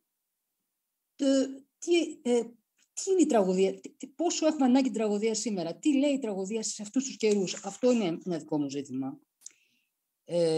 Και νομίζω ότι, ναι, ίσως είναι σήμερα οι παραστάσεις αυτές έχουν μια μεγαλύτερη ίσως αναγκαιότητα και είναι πολύ πιο κρίσιμες από ό,τι παλιότερα, γιατί ίσως υπάρχουν πιο ανοιχτά αυτιά να τις παρακολουθήσουν. Σε όλη τους την ένταση εννοώ. Με όλο τους το φορτίο. Με όλες τις διεκδικήσεις που θέτουν τα έργα αυτά. Και έτσι με μεγάλη χαρά θα καταπιανόμουν σήμερα, μετά από τόσα χρόνια ξανά με μια τραγωδία. Σε κλειστό ή ανοιχτό χώρο, δεν έχει σημασία. Αλλά ναι, νομίζω ότι δεν υπάρχει άλλο είδος στην ιστορία του θεάτρου που να βάζει αυτά τα θέματα με τέτοια ένταση και πια να περιμένει το βλέμμα μας, την ανάγνωσή μας. Γιατί ο μύθος είναι ένας, οι ερμηνείες του είναι πολλές. Περιμένουμε δηλαδή δυναμικές χειρονομίες για να ξαναεμφανιστούν τα ζητήματα κέρια στο σήμερα, όχι με τη λογική της επικαιροποίησης. Δεν υπάρχει κανένας λόγος επικαιροποίησης. Εκεί είναι. Απλά πρέπει να αποκαλυφθούν ξανά με ένταση. Νομίζω ότι είναι ζητούμενο αυτό σήμερα. Αυτό, στη σχημένη χρονικότητα. Αυτό ήθελα να πω. Άντζελα, μπαίνουμε στο θέμα, δηλαδή. Είναι ανοιχτό το μικρόφωνο, αυτό το θα κλείσει. Μπαίνουμε στο θέμα αυτό που ονομάζουμε contextualization, δηλαδή την τοποθέτηση μέσα στο περιβάλλον, μέσα στο χώρο, μέσα στην περιραίουσα ατμόσφαιρα. Ναι. Με την έκφραση που δεν μου πολύ αρέσει, αλλά εν πάση περιπτώσει. Εγώ θέλω να πω το εξής. Ότι αυτό που λείπει από την τραγωδία πραγματικά, που μας λείπει, εμάς τους Έλληνες, είναι η έρευνα, η οποία κυρίως ήταν υποδιωγμό, διότι υπήρχε μια δεδομένη, ας πούμε, ένας τρόπος που τελευταία, από τότε που εμφανίστηκε η τραγωδία, συνδέθηκε με πολύ μεγάλους πρωταγωνιστές σημαντικούς, που παίζανε με έναν συγκεκριμένο τρόπο και όποιος δεν ήταν μέσα σε αυτό το καλούπι, ας πούμε, έμπαινε σε ένα περιθώριο. Δηλαδή αυτό που λείπει, νομίζω ότι είναι το εργαστήριο, το πραγματικό, όπου μπορούμε να πλησιάσουμε, δηλαδή να έρθουμε σε μία εγκύτητα και με την υπαρξιακή διάσταση των προσώπων, αλλά και με την πολιτική, γιατί έχουμε, νομίζω, φύγει από το γιατί κάνουμε μία τραγωδία, γιατί πρέπει. Και γιατί έχουν λείψει, ας πούμε, αυτές οι συνθήκες που ο κόσμος πήγαινε, γιατί έπρεπε να πάει, γιατί έπρεπε να λυθούν θέματα, έπρεπε να γίνουν συζητήσεις για νόμους, για πράγματα, για το αν μπορείς να σκοτώνεις το παιδί σου, τη γυναίκα σου, τον αδερφό σου, το συγγενή σου, τι θα αναλάβουν αυτό το θέμα. Όπως σήμερα, ας πούμε, συμβαίνει μια γυναικοκτονία ή 100 γυναικοκτονίες και βγαίνει ο κόσμος και μιλάει. Αυτό, ας πούμε, σε μια άλλη εποχή, στην εποχή εκείνη, ας πούμε, που γεννήθηκε η τραγωδία, θα ήταν ένα θέμα για ένα μεγάλο θέατρο. Δηλαδή θα γραφόντουσαν και έργα γι' αυτό και οι άνθρωποι θα ανταλλάσσανε απόψεις. Νομίζω ότι αυτό έχει χαθεί και έχει γίνει κάτι πολύ προσωπικό κάπως στον καθένα. Αυτό που είπα πριν και για το δημόσιο λόγο, δηλαδή ότι τώρα ο δημόσιος λόγος είναι στο διαδίκτυο κυρίως και γενικώς στην τηλεόραση κτλ. Οπότε αυτός ο χορός, ας πούμε, ο οποίος είναι γύρω από τα πρόσωπα και δημιουργεί ένα περίεργο χρόνο, με τον οποίο πρέπει να συνδιαλλαγούμε όμως, γιατί δεν είναι μπήκε, βγήκε, είναι εκεί, είναι παρόν, ας πούμε, σε έναν χρόνο ο οποίος δεν έχει χρόνο, δεν μπορώ να το πω ακριβώς, αλλά είναι συνέχεια παρόν.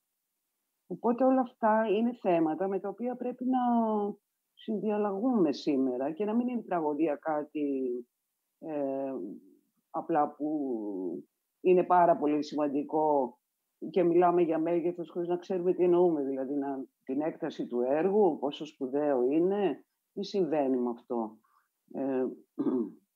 Από την εκπαίδευση για το λόγο, που ξεκινάει, που έχει άμεση σχέση με τη φωνή του ανθρώπου, με τα ηχεία, πράγματα τα οποία είχαν μελετήσει τότε, γιατί κανείς δεν έπαιζε γυμνός. Επίσης είχαν μάσκες, είχαν αντυχεία, μελετούσαν την ακουστική, δεν βγαίνανε να φωνάζουν για να ακουστούν. Δηλαδή και αυτό είναι λίγο άγαρμο, οπότε και εγώ σε αυτή την περίπτωση προτιμώ τα μικρόφωνα, γιατί δεν είναι αυτό το θέμα. Δηλαδή πώς αυτό το σώμα θα πολλαπλασιαστεί μέσα στο χώρο, πώς θα δημιουργήσει χώρο, πώς θα δημιουργήσει συγκίνηση και τι είναι η συγκίνηση τελικά. Αυτό, τι είναι η συγκίνηση, τι είναι το πάθος, το οποίο δεν είναι ακριβώς αυτό που εννοούμε, τα σπάμε όλα, δεν ξέρω εγώ, ότι φωνάζω ή κλαίω ή χτυπιέμαι. Νομίζω ότι είναι θέματα με τα οποία πρέπει να εκπαιδευτούμε πραγματικά και σωματικά, αλλά και σαν προβληματισμό, σαν σκέψη, για να ξανασχοληθούμε με την τραγωδία.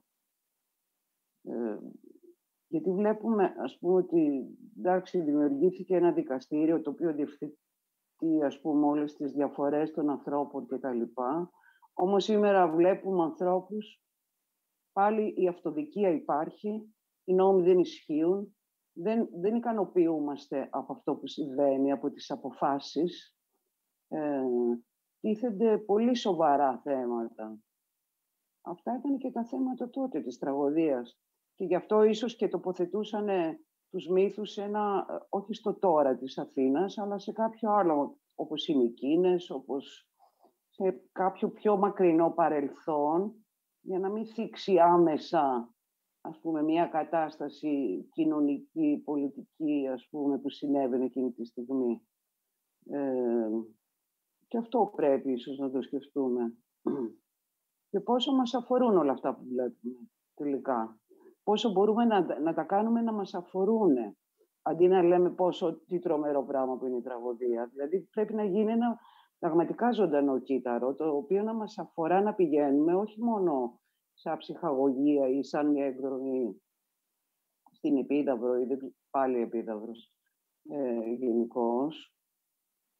Οπότε να δημιουργηθεί ένα πραγματικό ενδιαφέρον για την τραγωδία και να επιλέγονται αυτοί οι χώροι, ακόμα και οι κλειστοί χώροι, οι χώροι σημαίνοντες, οι χώροι συλλογικής μνήμης που θα μπορούσαν να συνδεθούν με τα θέματα αυτά τα μεγάλα, ας πούμε, που συμβαίνουν από τη μία στον κλειστό χώρο, αλλά από την άλλη είναι δημόσια.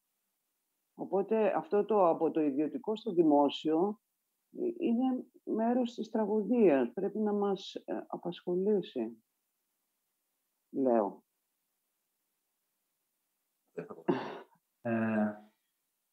Μυρτώ, μήπως νομίζω ότι είναι ένα ωραίο θέμα. Θα συμφωνήσω απόλυτα με όσα είπε η Άντζελα. Προφανώς θα πρέπει να σκεφτούμε ως προς το ερευνητικό κομμάτι που λέει της έρευνας, δηλαδή τι είναι, ας πούμε, αυτό το γένος λόγου της πόλης, δηλαδή τι είναι η τραγωδία, πώς η πόλη παρουσιάζεται επί σκηνής μπρος, ας πούμε, στους πολίτες της, γιατί είναι όλη η πόλη μια σκηνή, όπως, ας πούμε, θα λέγαμε την εποχή του Σέξπιρ, όλος ο κόσμος είναι μια σκηνή. Άρα λοιπόν θα πρέπει να σκεφτούμε ότι σε αυτό το είδος αφενός ασκείται κριτική από τους ποιητές απέναντι στα τεκτενόμενα στην πόλη, μέσα από αυτόν τον θεσμό, έτσι, τη χορηγία του οποίου αναλαμβάνει ο Δήμος, και αυτό είναι το πιο βασικό, και αφετέρου ότι αυτή η συνέλευση του λαού αποφασίζει για τις υποθέσεις των θεών, είτε εκδίδοντας νόμους, είτε αποφασίζοντας για την είσοδο νέων θεοτήτων. Όλα αυτά δηλώνουν ότι η σχέση του θρησκευτικού και του κοινωνικού ιδιωτικού και του πολιτικού από την άλλη δεν είναι αναγκαστικά, ας πούμε, μια σχέση αντίθετη ή μια σχέση ξεκάθαρης τομής. Και μπορεί κανείς να δει ότι ακόμα και η θρησκεία της πόλεως που επιβάλλει, ας πούμε, θρησκευτικά ήθη, μπορεί να συμπεριλάβει μέσα ό,τι αποκλείει, εξού και εμφανίζεται, ας πούμε, ο Διόνυσος, δηλαδή ένας γυναικωτός θεός που εδραιώνει την κυριαρχία του. Δηλαδή υπάρχει, θα λέγαμε, μια διαφορετική θρησκεία μέσα στη θρησκεία. Μπορεί να υπάρχει ένα διαφορετικό, θα λέγαμε, ένα διαφορετικό φύλο μέσα στο ίδιο φύλο ή θα έλεγα ως ανατροπή της ταυτότητας του ανδρικού και του γυναικείου και ως ρήξη κάθε ταυτότητας, και αυτό θα πρέπει να το δούμε σήμερα που συζητάμε πάρα πολύ, έτσι, για το φύλο γενικότερα. Και όλη αυτή η περίπλοκη οργάνωση της πραγματικότητας από την τραγωδία θα πρέπει να σκεφτούμε ότι αποκλείει κάθε δογματισμό. Και άρα λοιπόν θα πρέπει να καταλάβουμε ότι ο ελληνικός πολιτισμός αποκλείει ένα μοναδικό και μονοσήμαντο σύστημα ανάγνωσης, και αυτό είναι το ζήτημα. Δηλαδή δεν περιορίζεται σε αυστηρά δομημένα πλαίσια. Από την άλλη μεριά, όταν θέλουμε να ανανεώσουμε αυτό το είδος, έχει σημασία τι εννοούμε με αυτό το ανανέωση, γιατί εάν, ας πούμε, πώς θα ανεβάζαμε, υποτίθεται, ένα κλασικό ρεπερτόριο σήμερα, προφανώς συμφωνώ και με αυτό που είπε η Έφη, ότι αυτό το είδος δεν έχει ανάγκη επικαιροποίησης, δηλαδή προφανώς θίγει τα τεράστια κλασικά, έτσι, είναι κλασικά έργα που αντέχουν στον χρόνο, που σημαίνει δηλαδή ότι ανεβαίνουν διαχρονικά θέματα τα οποία τίθενται μέσα σε αυτά τα έργα των τραγικών, το ζήτημα της τυραννίας, της αιμομιξίας, του πένθους, της αδικίας, της διαφθοράς κλπ. Όμως τι γίνεται, είναι ο τρόπος της διαπραγμάτευσης αυτών των θεμάτων που συμπυκνώνεται στο ιδιαίτερο πνεύμα τους και στην κρυστάλλινη δομή του λόγου τους, του λόγου των τραγωδών εννοώ, έτσι, δηλαδή σε αυτήν την αήποτη ελευσόμενη γραφή αυτών των μεγάλων δημιουργών, ποιητών. Άρα λοιπόν το ζήτημα είναι καθαρά να αποκρυπτογραφεί το ίχνος ενός άλλου κόσμου, που ωστόσο μιλά για τον κόσμο μας. Και αυτό έχει τη σημασία του. Θεωρώ ότι είναι πολύ σημαντική η παρατήρηση που έκανε η Άντζελα σε σχέση με τον δημόσιο λόγο και το τι σημαίνει ότι ο καθένας σήμερα μπορεί να έχει, να συζητάει με την άνεση που του παρέχουν τα νέα μέσα και να λέει την άποψή του για τα πάντα, και ότι εκεί θα πρέπει να δούμε ότι αυτός ακριβώς ο δημόσιος λόγος οπισθοχωρεί απέναντι στα τιτιβίσματα, έτσι, μιας μεταδημοκρατίας θα λέγαμε. Άρα το πώς θα μιλήσουμε για την τραγωδία σήμερα και πώς θα υποδεχθεί η ελληνική κοινωνία, που επίσης είναι και αυτό ένα ζήτημα, το έθιξε η Έφη, ότι τότε στην εποχή της ευμάρειας, στην εποχή των παχαίων αγελάδων, ας πούμε, του καταναλώστε, μπορεί, ας πούμε, να μην ήταν τόσο εύπεπτο όπως θα περίμενε κανείς, γιατί τότε το εύπεπτο ήταν το άμεσα καταναλώσιμο. Αλλά και σήμερα δεν ξέρω κατά πόσον η νοοτροπία έχει αλλάξει. Δηλαδή, προσπαθώ να σκεφτώ, ας πούμε, ότι αυτά που βλέπαμε στα επίκαιρα του μετεμφυλιακού κράτους, αλλά και της δικτατορίας, όταν, ας πούμε, εξυμνεί το πατριωτισμός, η φιλόστρογη πατρίδα, η σωματική Ρώμη, σήμερα τα βλέπουμε αυτά, δηλαδή αυτά τα στερεότυπα της νεοελληνικής νοοτροπίας, τα βλέπουμε στα τηλεπαιχνίδια, στις εξωτικές παραλίες του Αγίου Δομηνίκου, έτσι. Άρα θα λέγαμε ότι υπάρχει μια πολλαπλή κρίση σήμερα, που είναι ακριβώς η οπισθοχώρηση του πολιτικού, η οπισθοχώρηση του δημόσιου λόγου και η εμπορευματοποίησή του, είναι η σαθρότητα των θεσμών, η παντοδυναμία της ιδιωτικής τηλεοψίας, δηλαδή όλα αυτά τα πράγματα τα οποία φέρουν, έτσι, αυτό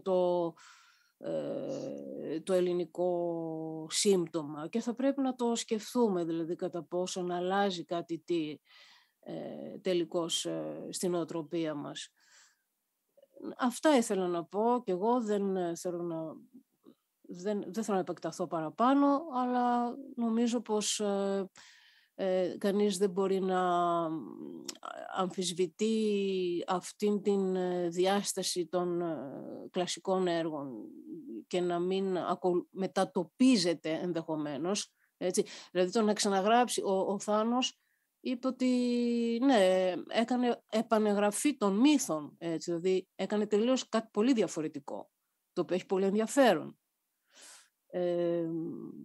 Αλλά υπάρχουν παραστάσεις οι οποίες είναι απολύτως αδιάφορες, διότι προσπαθούν με αυτό που θα λέγαμε μεταμοντέρνα γραφή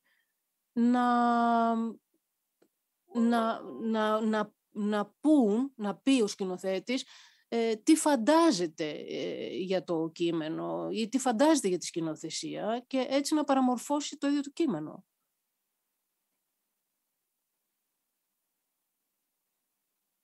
Μπαίνουμε σε ένα άλλο χώρο, το χώρο της χρήσης του κειμένου, ο οποίος είναι πολύ σοβαρό θέμα. Η χρήση του κειμένου στο θέατρο είναι ένα μεγάλο ζήτημα. Εάν δηλαδή, μπήκαν πολλά τα θέματα. Δηλαδή, νομίζω ότι αυτό είναι το τρίτο θέμα της συζήτησης που δεν προλάβουμε να συζητήσουμε, για το πώς μπορούμε να χρησιμοποιήσουμε το κείμενο ως πρόφαση και πώς μπορούμε να χρησιμοποιήσουμε τα κείμενα. Πάντως, για μένα, δεν ξέρω, προφανώς θα μιλήσει τώρα, προφανώς για μένα αυτό που με ενδιαφέρει πιο πολύ είναι αυτό, το πώς περιλαμβάνουμε, το πώς αντιμετωπίζουμε την παράσταση στο εδώ και τώρα, με την έννοια της σχέσης της με αυτό που συνηθίζουμε να λέμε στη λογοτεχνική ορολογία συγκείμενο, ή εν πάση περιπτώσει με αυτό το οποίο είναι λίγος πολύ κάτι από τις πραγματικές συνθήκες που έχουμε, μέσα στις οποίες τελείται η παράσταση και μέσα από τις οποίες διαβάζει την παράσταση. Ίσως πάνω σε αυτό να ακούσουμε και τις απόψεις των τριών ακόμη ομιλητών, και φοβούμαι ότι δεν θα έχουμε πάρα πολύ χρόνο μετά. Οπότε, ποιος θέλει, Παρθενόπη, μήπως? Εγώ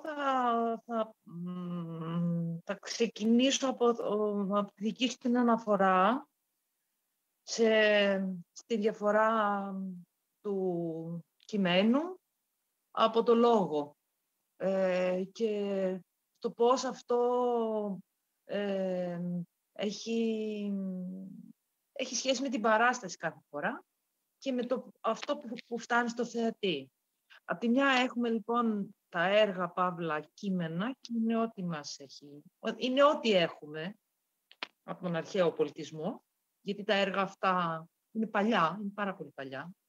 Είναι στην αρχή του πολιτισμού, είναι τα πρώτα θεατρικά έργα που γράφονται και μάλιστα η γλώσσα στην οποία γράφονται και έχουν φτάσει σε εμάς δεν είναι η γλώσσα στην οποία τα παίζουμε. Παίζουμε τις μεταφράσεις τους, που στην πραγματικότητα είναι άλλα έργα. Για να υπάρξει θέατρο, τουλάχιστον με τους όρους που εμείς σήμερα το εννοούμε, χρειαζόμαστε ζωή πάνω στη σκηνή. Δεν ξέρω αν είναι η σκηνή ενός υπογείου ή αν είναι η επίδαυρος, αλλά αυτό που συμβαίνει είναι ζωή. Και το κείμενο ξεκολλάει από το χαρτί και από κείμενο γίνεται προφορικός λόγος. Αυτό από μόνο του θέτει προβληματισμό στο πώς, στο πότε, σε ποιους απευθύνεται και μέσα από ποια συνθήκη αρχίζει αυτό το κείμενο, το γραπτό, να γίνεται προφορικό. Με αυτή την έννοια, λοιπόν, επειδή το κείμενο της τραγωδίας έχει ταξιδεύει κοντά με εμάς με την έννοια της διάστασης, ότι αυτό πρέπει να έχει διάσταση, είτε γιατί είναι στον έξω χώρο και πρέπει να ακούγεται, είτε γιατί είναι κάτι πολύ σημαντικό αυτό που λέγεται και πρέπει να έχει διάσταση.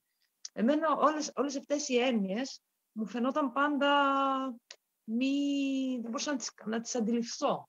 Γιατί η δουλειά μου είναι πρακτική και η δουλειά μου είναι πάνω στη σκηνή να είμαι πιστευτή και κατανοητή, που είναι δύο διαφορετικές έννοιες, αλλά χωρίς ποτέ να μικραίνει αυτό που ο συγγραφέας μου έχει παραδώσει. Αυτά, δεν έχω πω κάτι άλλο. Νομίζω η ζωή πάνω στη σκηνή είναι το πιο σημαντικό πράγμα από την οποιαδήποτε, ας πούμε, από τον οποιαδήποτε φορμαλισμό, να το πω και έτσι, ή την αισθητική. Προσωπικά για μένα. Ευχαριστώ.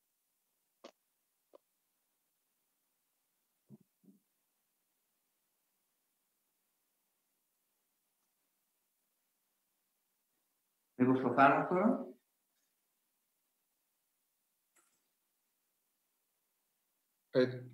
Τώρα λίγο, γιατί μπερδεύτηκα εγώ, πού είμαστε σχετικά, με ποιο πράγμα και εγώ τώρα να πούμε, στον κύκλο που ήμασταν ήδη. Εντάξει, τίποτα, και εγώ δεν θέλω να μακρηγορήσω πάλι. Εγώ θα συμφωνήσω ότι κάπως θα επιστρέψω σε αυτό που είχε κινηθεί και είπε η Άντζελα. Συμφωνώ πάρα πολύ ότι αν δεν υπάρχει χώρος για έρευνα στο είδος αυτό που εγώ προσωπικά το θεωρώ το συγκλονιστικότερο είδος, αν είναι είδος τέλος πάντων, θεάτρου και η συγκλονιστικότερη δραματουργία που έχει υπάρξει ποτέ. Και τα λέω αυτά που λέω μέσα από αυτό το πρίσμα. Από την άλλη, πραγματικά δεν ξέρω αν ενδιαφέρει ή αν γίνεται εις ανάμνηση κάποιου πράγματος η αναπαράσταση πλέον των τραγωδιών. Δεν ξέρω αν είναι κάτι που αφορά μόνο εμάς, τους ανθρώπους του θεάτρου ή φιλολογικά ή πραγματικά, ας πούμε, αφορά κάποιο κοινό. Πραγματικά την έχω αυτή την απορία πάρα πολύ γνήσια, γιατί εμείς όλοι φαντάζομαι, συμφωνούμε πάρα πολύ ότι είναι υπέροχα αυτά τα κείμενα και σπουδαίο υλικό. Δεν ξέρω αν είναι τέτοιο, αν όντως προσλαμβάνονται και ως τέτοιο, ας πούμε, ή ως μια ευκαιρία να πάω να δω έναν πρωταγωνιστή ή να πάω κοινωνικά σε ένα γεγονός. Και ίσως και λίγο περισσότερο από το πώς θα πάει κανείς σε μια άλλη θεατρική παράσταση, που ενδεχομένως να ισχύουν οι ίδιοι κανόνες. Ένα πράγμα Αυτό, και δύο, το ότι από εκεί και πέρα, ακριβώς επειδή συμφωνώ με όλες τις συνισταμένες που έθεσε η Άντζελα σχετικά με το τι διαπραγματεύονται αυτά τα κείμενα, πάντα όποια διαπραγμάτευση και όποιο θέμα, αν θέτουν, το θέτουν σε σχέση με το άστι, σε σχέση με την πόλη. Άρα, ακριβώς δεν είναι ιδιωτικές υποθέσεις κάποιων ανθρώπων που, αν κανείς από την κλειδαρότρυπα παρακολουθεί, αλλά είναι δημόσιος διάλογος και όχι μόνο λόγος, και διάλογος, δηλαδή περιμένουν μια ανταπόκριση. Ακριβώς επειδή και εγώ τα αντιλαμβάνομαι από αυτό το πρίσμα, αν δεν υπάρξει χώρος για έρευνα με αυτό το είδος, με αυτά τα κείμενα, δεν ξέρω τι περιθώρια εξέλιξης μπορούμε να έχουμε. Αυτό. Λέγω ότι έχει το χέρι της. Έχει να πει μισή κουβέντα τουλάχιστον και ο Κωνσταντίνος και μετά.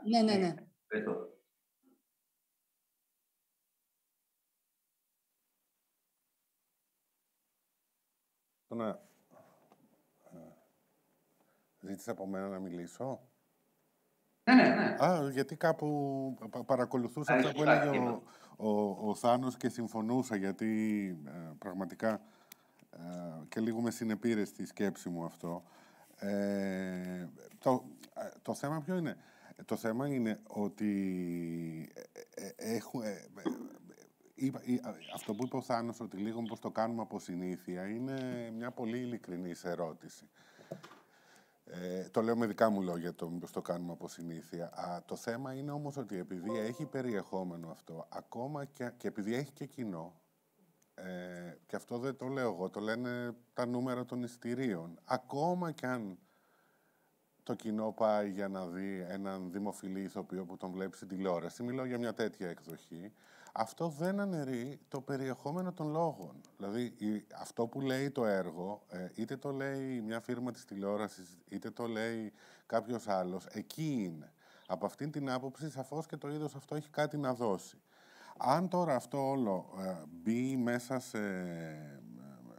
Τέλος πάντων, πρέπει να βρεθεί ο χώρος, το είδος να μην έχει ανάγκη απαραίτητος στη τηλεοπτική φίρμα για να πάει ο κόσμος να το δει. Αυτό από τη μία έχει να κάνει με το πόσο όμως εκπαιδεύουμε το κοινό, και από την άλλη έχει να κάνει και με το κομμάτι της έρευνας. Αυτό που είπε η Άντζελα για την έρευνα θεωρώ ότι είναι τεράστια σημασία. Πρέπει να βρεθούν οι τρόποι και τα χρήματα και οι χρόνοι να ξαναξεκινήσει αυτό το κομμάτι που λίγο τώρα ίσως κάνουμε στον αυτόματο. Αυτό.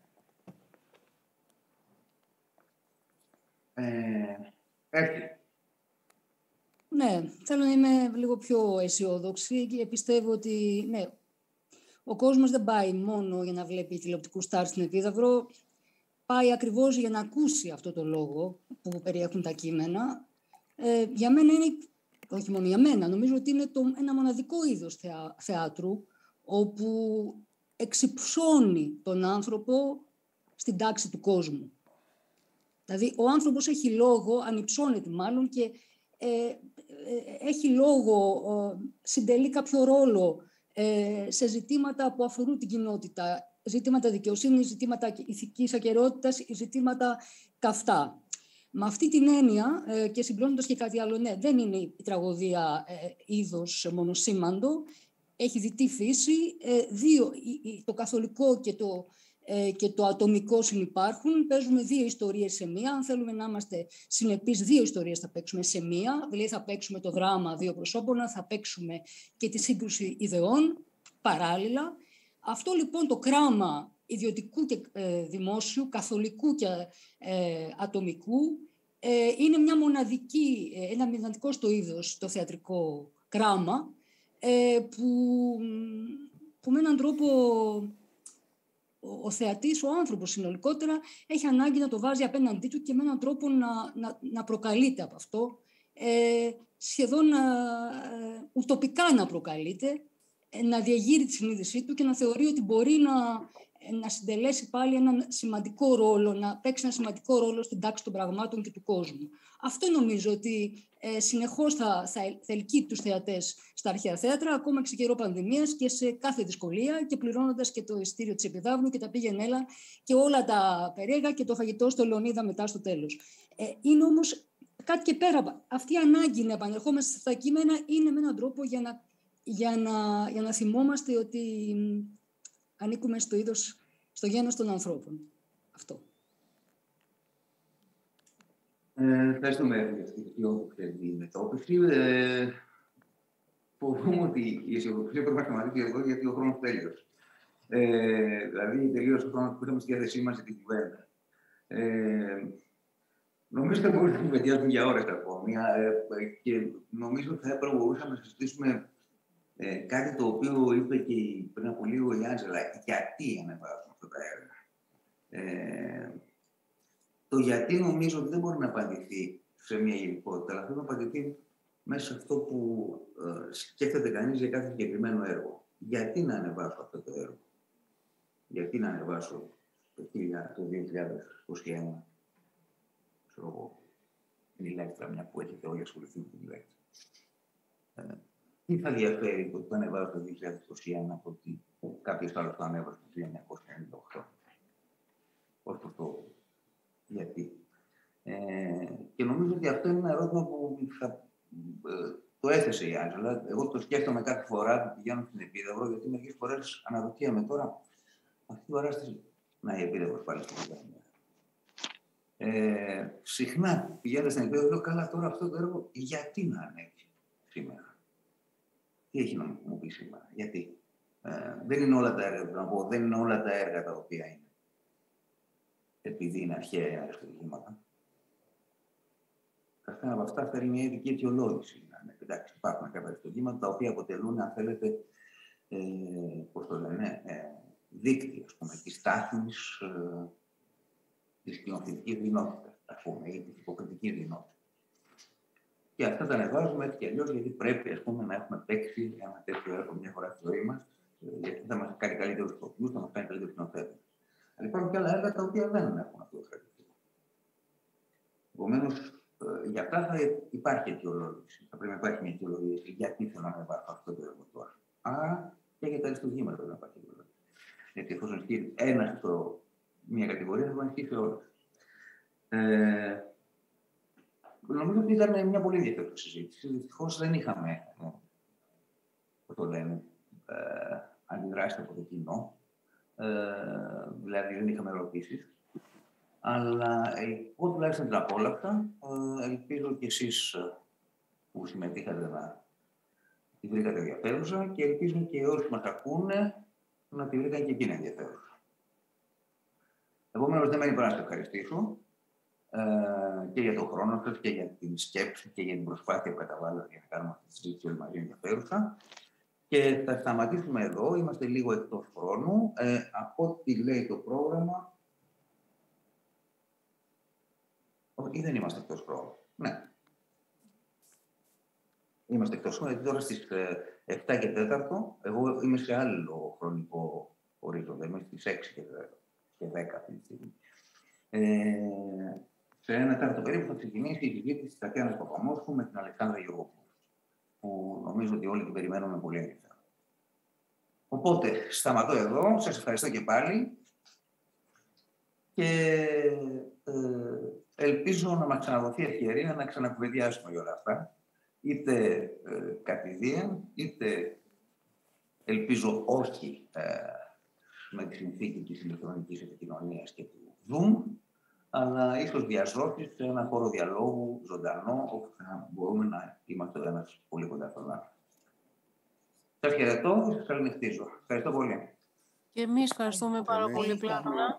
Ευχαριστούμε για τη φιλοξενία. Ευχαριστούμε.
Αυτός ο κύκνος στα ποταμίσια ρέματα σπαράζει. Κράζει τον πατέρα του που χάθηκε σε δίχτυα δολερά. Έτσι κι εγώ σε κλαίω.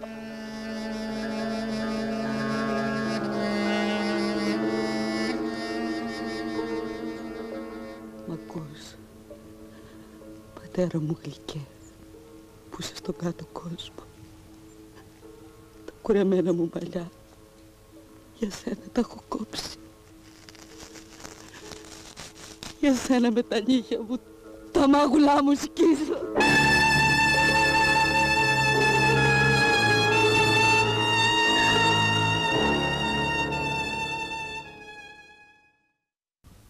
Εσύ, πώς από γένα τριγυρίζεις έτσι κακοντημένη κι άλλωστη.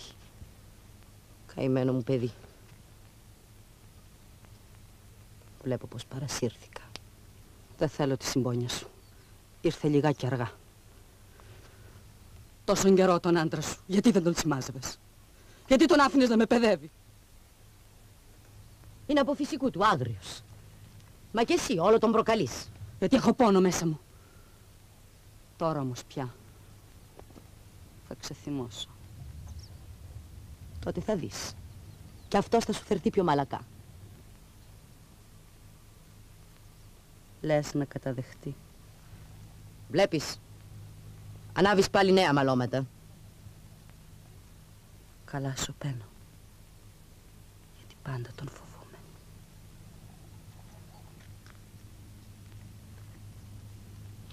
Και τώρα πες μου, τι με θέλεις? Έμαθα πως σε κάθε λεχονιά στις 10 μέρες κάποια προσφορά πρέπει να γίνει στους θεούς.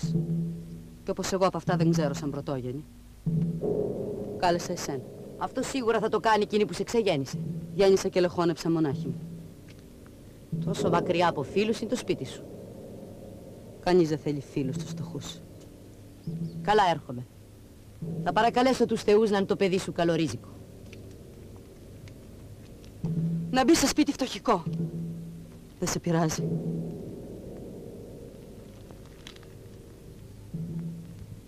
Αν προτιμάς, πήγαινε εσύ να φέρεις το παιδί. Κι εγώ ετοιμάζω εδώ μες στην αυλή.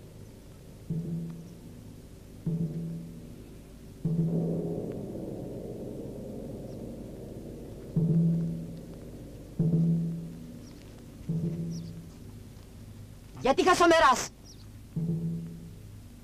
Με περιμένει ο άντρας μου στην εξοχή. Δεν θα ήθελα να γίνεις αφορμή εσύ, να τον δυσαρεστήσω. Αφού τόσο βιάζεσαι, έλα στο σπίτι μέσα. Όλα είναι έτοιμα για τη θυσία.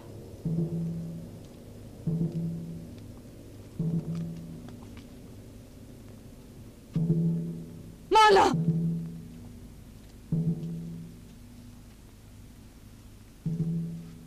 Πρόσεχε. Μη λερωθούν τα πέπλα σου από τις κάπνες.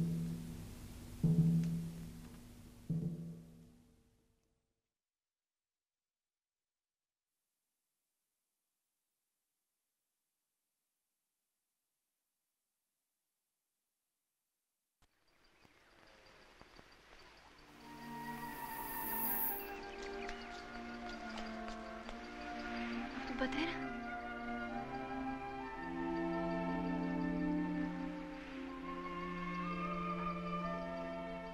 Γάμο. Εγώ. Διάβασε. Με το γιο του Πηλαία, βασιλιά της Θεσσαλίας και της Θέτιδας. Το πρώτο παλικάρι των Ελλήνων, τον Αχιλλέα.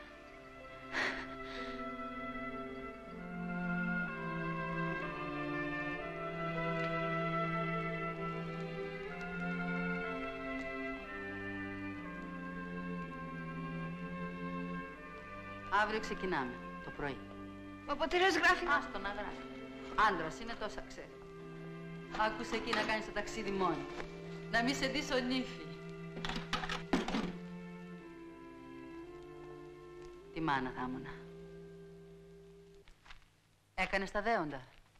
Θυσία στη θεά. Όχι ακόμα, θα φροντίσω το συντομότερο. Και η γαμήλια γιορτή. Πού θα γίνει? Στην ακροθαλασσιά. Δίπλα στα αργήτικα καράβια. Παράξενη εκλογή. Να θεμελιώνεις τη ζωή στη σκιά του πολέμου. Δεν μ' αρέσει. Όπως και να έχει. Γυναίκα μου είσαι και θα συμμορφωθείς. Με αυτό και με ό,τι άλλο σου ζητήσω. Ένιωσο.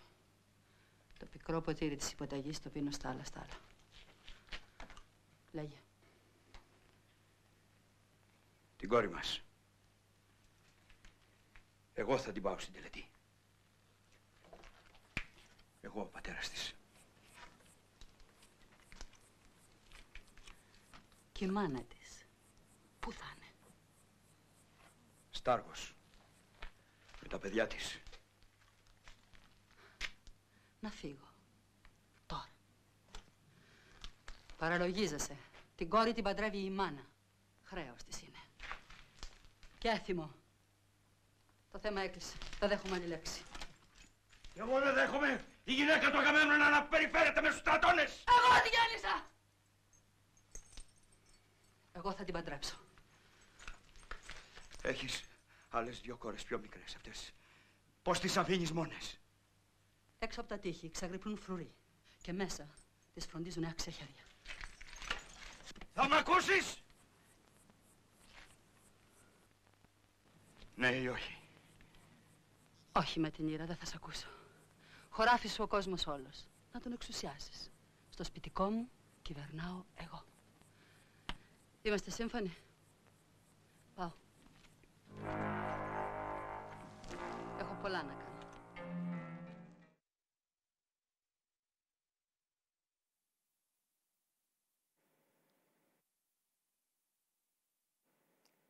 Καλησπέρα σας από το Ίδρυμα Μιχάλης Κακογιάννης. Σήμερα έχουμε την τιμή και τη χαρά να έχουμε μαζί μας την Τατιάνα Παπαμόσχου, την Ιφηγένεια της ταινίας του Μιχάλη Κακογιάννη.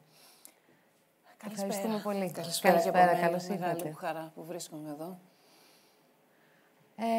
Κυρία Παπαμόσχου, ο Μιχάλης Κακογιάννης σας είδε σε μια πτήση και σας επέλεξε για το ρόλο της Ιφηγένειας. Και από εκεί ξεκίνησε το μεγάλο ταξίδι, το οποίο ταξίδεψε σε όλα τα φεστιβάλ. Σας τίμησε με το βραβείο πρώτου γυναικείου ρόλου στο Φεστιβάλ Θεσσαλονίκης το 1977. Βραβεύτηκε στο φεστιβάλ το βελγικό το Φέμινα και επίσης ήταν η τελευταία συμμετοχή της Ελλάδος στα Όσκαρς το 1977 μέχρι αργότερα το 2010 την ταινία «Κοινόδοντας» του Γιώργου Λάνθιμου. Πείτε μας λίγο για την εμπειρία σας ως Ιφηγένεια, ως ένα μικρό κορίτσι που επιλέγεται για να ενσαρκώσει αυτό το ρόλο. Είναι μεγάλη ιστορία. Ο Μιχάλης πράγματι με συνάντησε τελείως τυχαία σε ένα αεροπλάνο. Είχα την τύχη ο πατέρας μου να είναι πιλότος και να έχουμε ελεύθερα εισιτήρια σαν παιδιά του και βρέθηκα να σκάθομαι στην στην απέναντι σειρά την εποχή που εκείνος έψαχνε για την Ιφηγένειά του και ήθελε να μην είναι ενήλικας ηθοποιός. Ήθελε να βρει ένα κορίτσι που να είναι στην φυσική ηλικία που θα ήταν Ιφηγένεια κάποτε. Που σήμαινε κάτι σαν 14-15. Εγώ ακόμα ήμουν πολύ πιο μικρή. Ήμουν δηλαδή 12 όταν με είδε.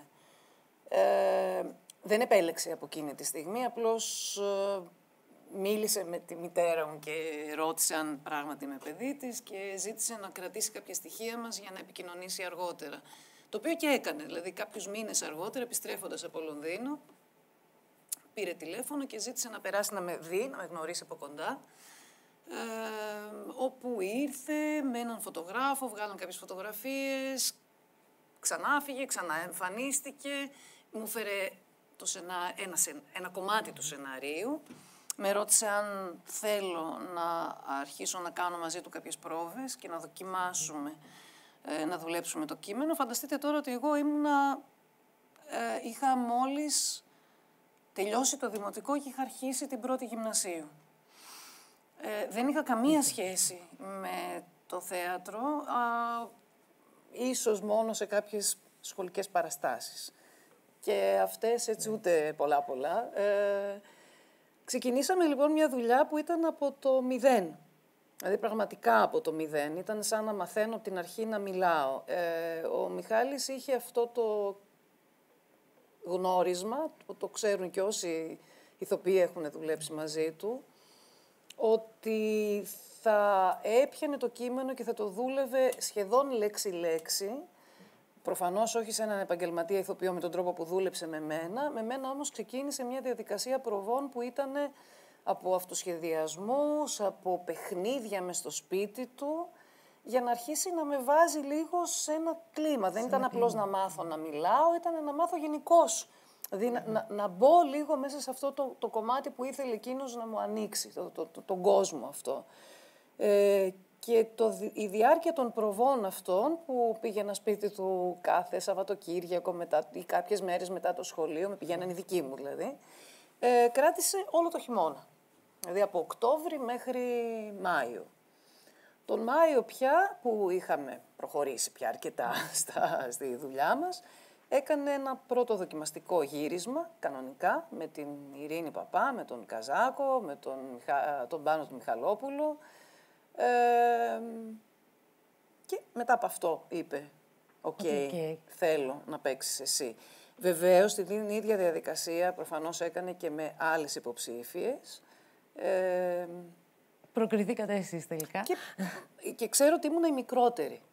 Ναι. Ότι ήμουνα η πιο μικρή σε ηλικία και μάλιστα γι' αυτό είχε και κάποιους ενδιασμούς για το κατά πόσον πράγματι θα μπορώ να βγάλω σε πέρα σε αυτό το ρόλο. Γιατί ήμουνα πολύ πιο παιδάκι από τα άλλα κορίτσια. Πολύ μικρή. Και το ταξίδι αυτό, σε σχέση με το ρόλο, το ταξίδι αυτό, επειδή μου είπατε και έξω λίγο νωρίτερα, ότι είχατε απόλυτη συναίσθηση αυτού του εσωτερικού ταξιδιού από το αθώο θύμα. Αυτό που σίγουρα συνέβη, γιατί εγώ τότε προφανώς δεν ήμουνα, ούτε σε θέση ήμουνα ποτέ να χτίσω ένα ρόλο, αυτό που λέμε σήμερα, ένας ηθοποιός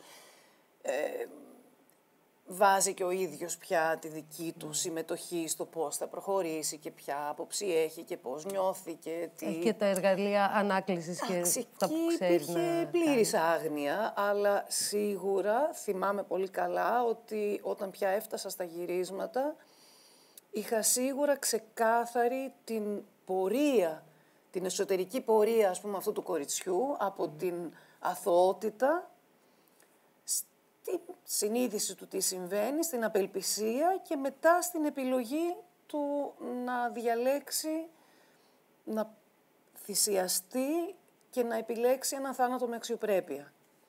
Που και αυτό ήταν και η ματιά του Μιχάλη απέναντι στο πώς συμπεριφέρεται η Ιφηγένεια.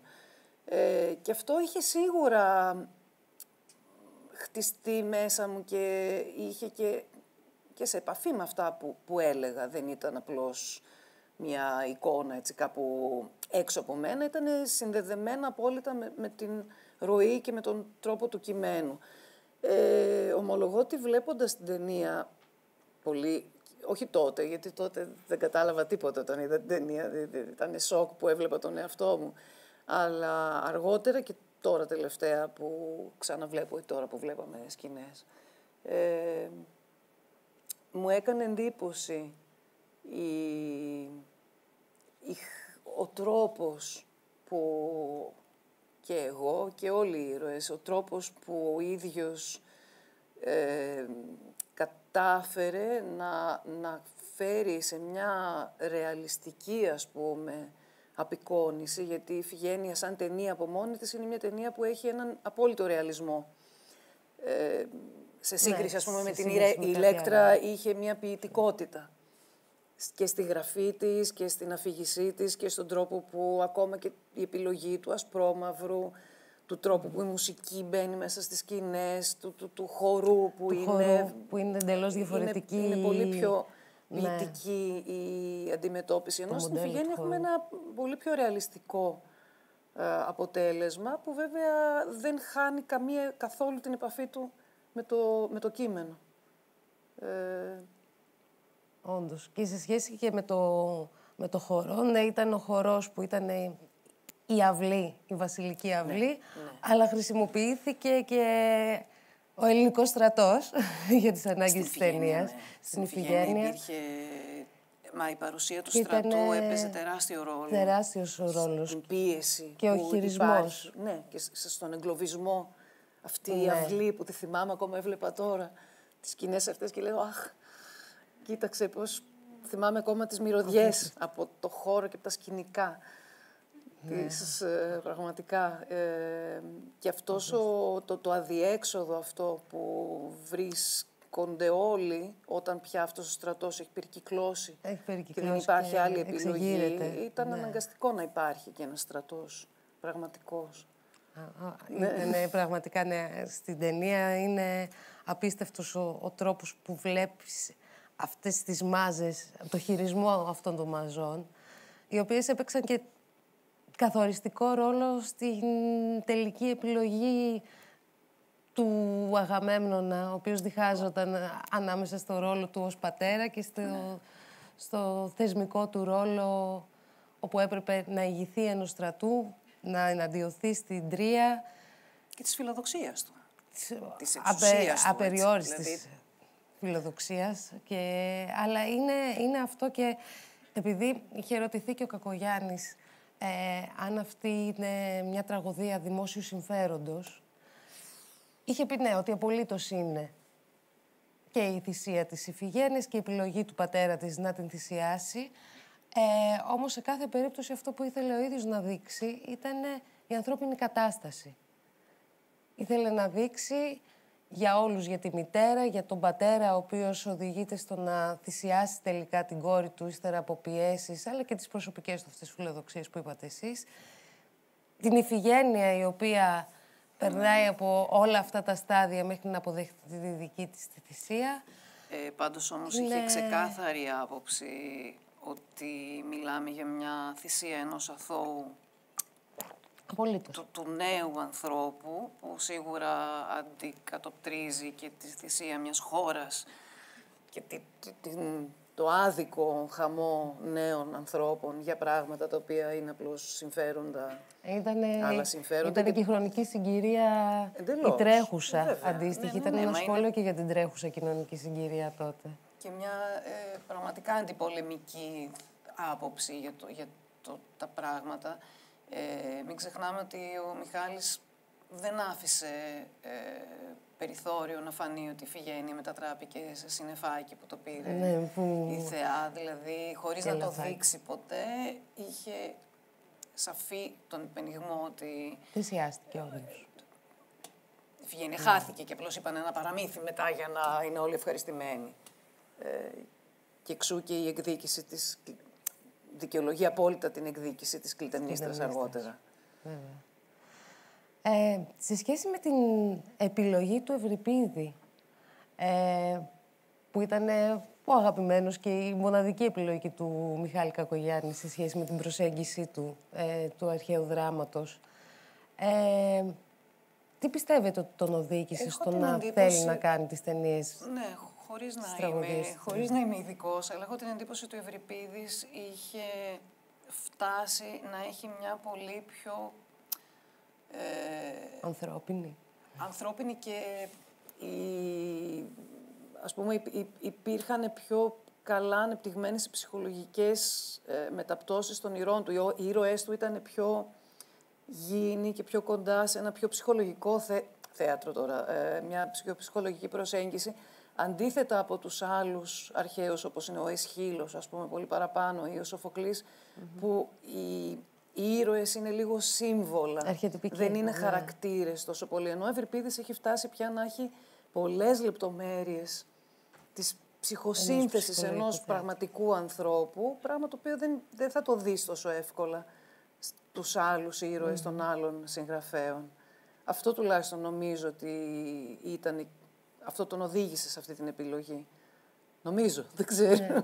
Θα μου πείτε εσείς.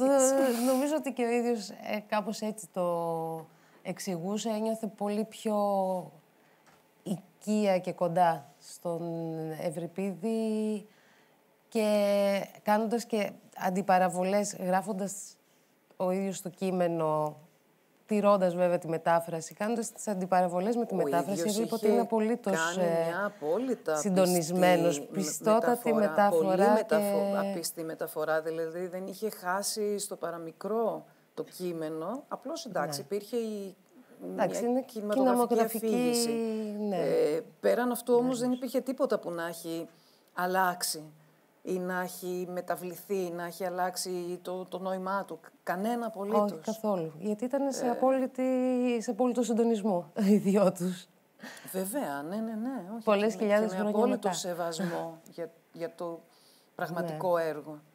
Το λέω γιατί σήμερα πια έχουμε συνηθίσει πάρα πολύ να είναι με αφορμή κάτι άλλο.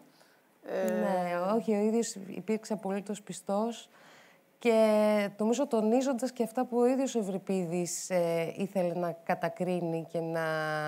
όπως είναι ο τρόπος που παρουσιάζεται το ιερατείο, για παράδειγμα.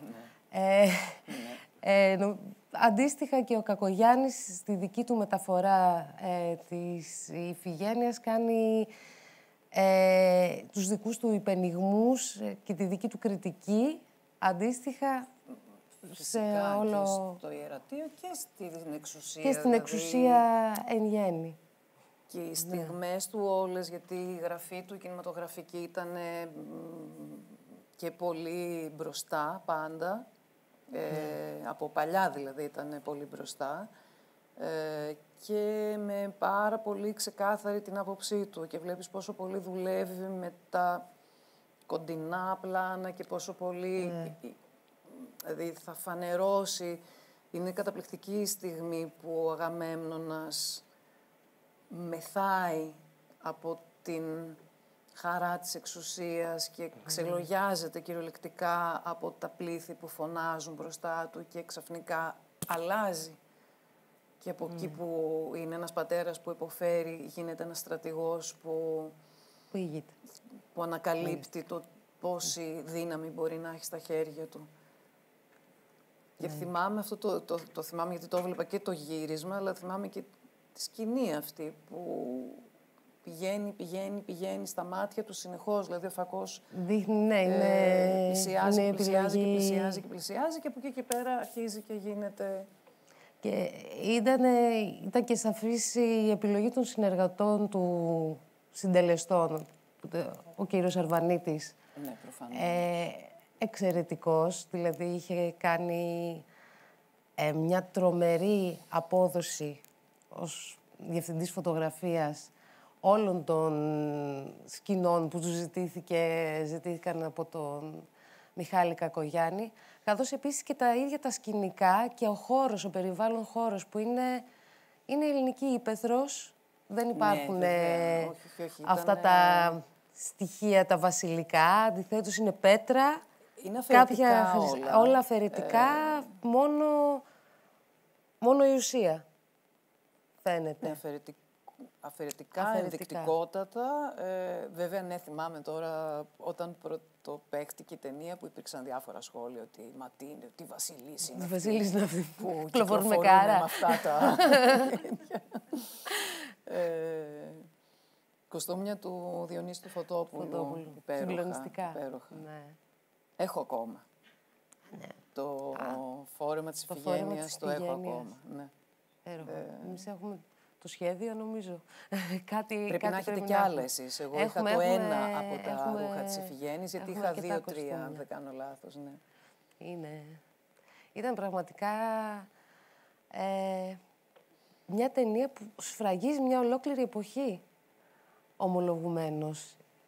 Και ως προς την απόδοσή της, την παικτική, ως προς το γεγονός των υψηλών στάνταρτ σε σχέση με όλα τα στοιχεία μιας ταινίας, από αυτό που είπαμε, από τη σκηνογραφία και τα κοστούμια που ήταν Διονύσης ο Φωτόπουλος, από τη διεύθυνση φωτογραφίας που ήταν ο Γιώργος Αρβανίτης, τον Κώστα τον Καζάκο, την Ειρήνη την Παπά. Δηλαδή είχε πραγματικά συγκεντρώσει το enfant gâté για να αποδώσει ό,τι καλύτερο μπορούσε.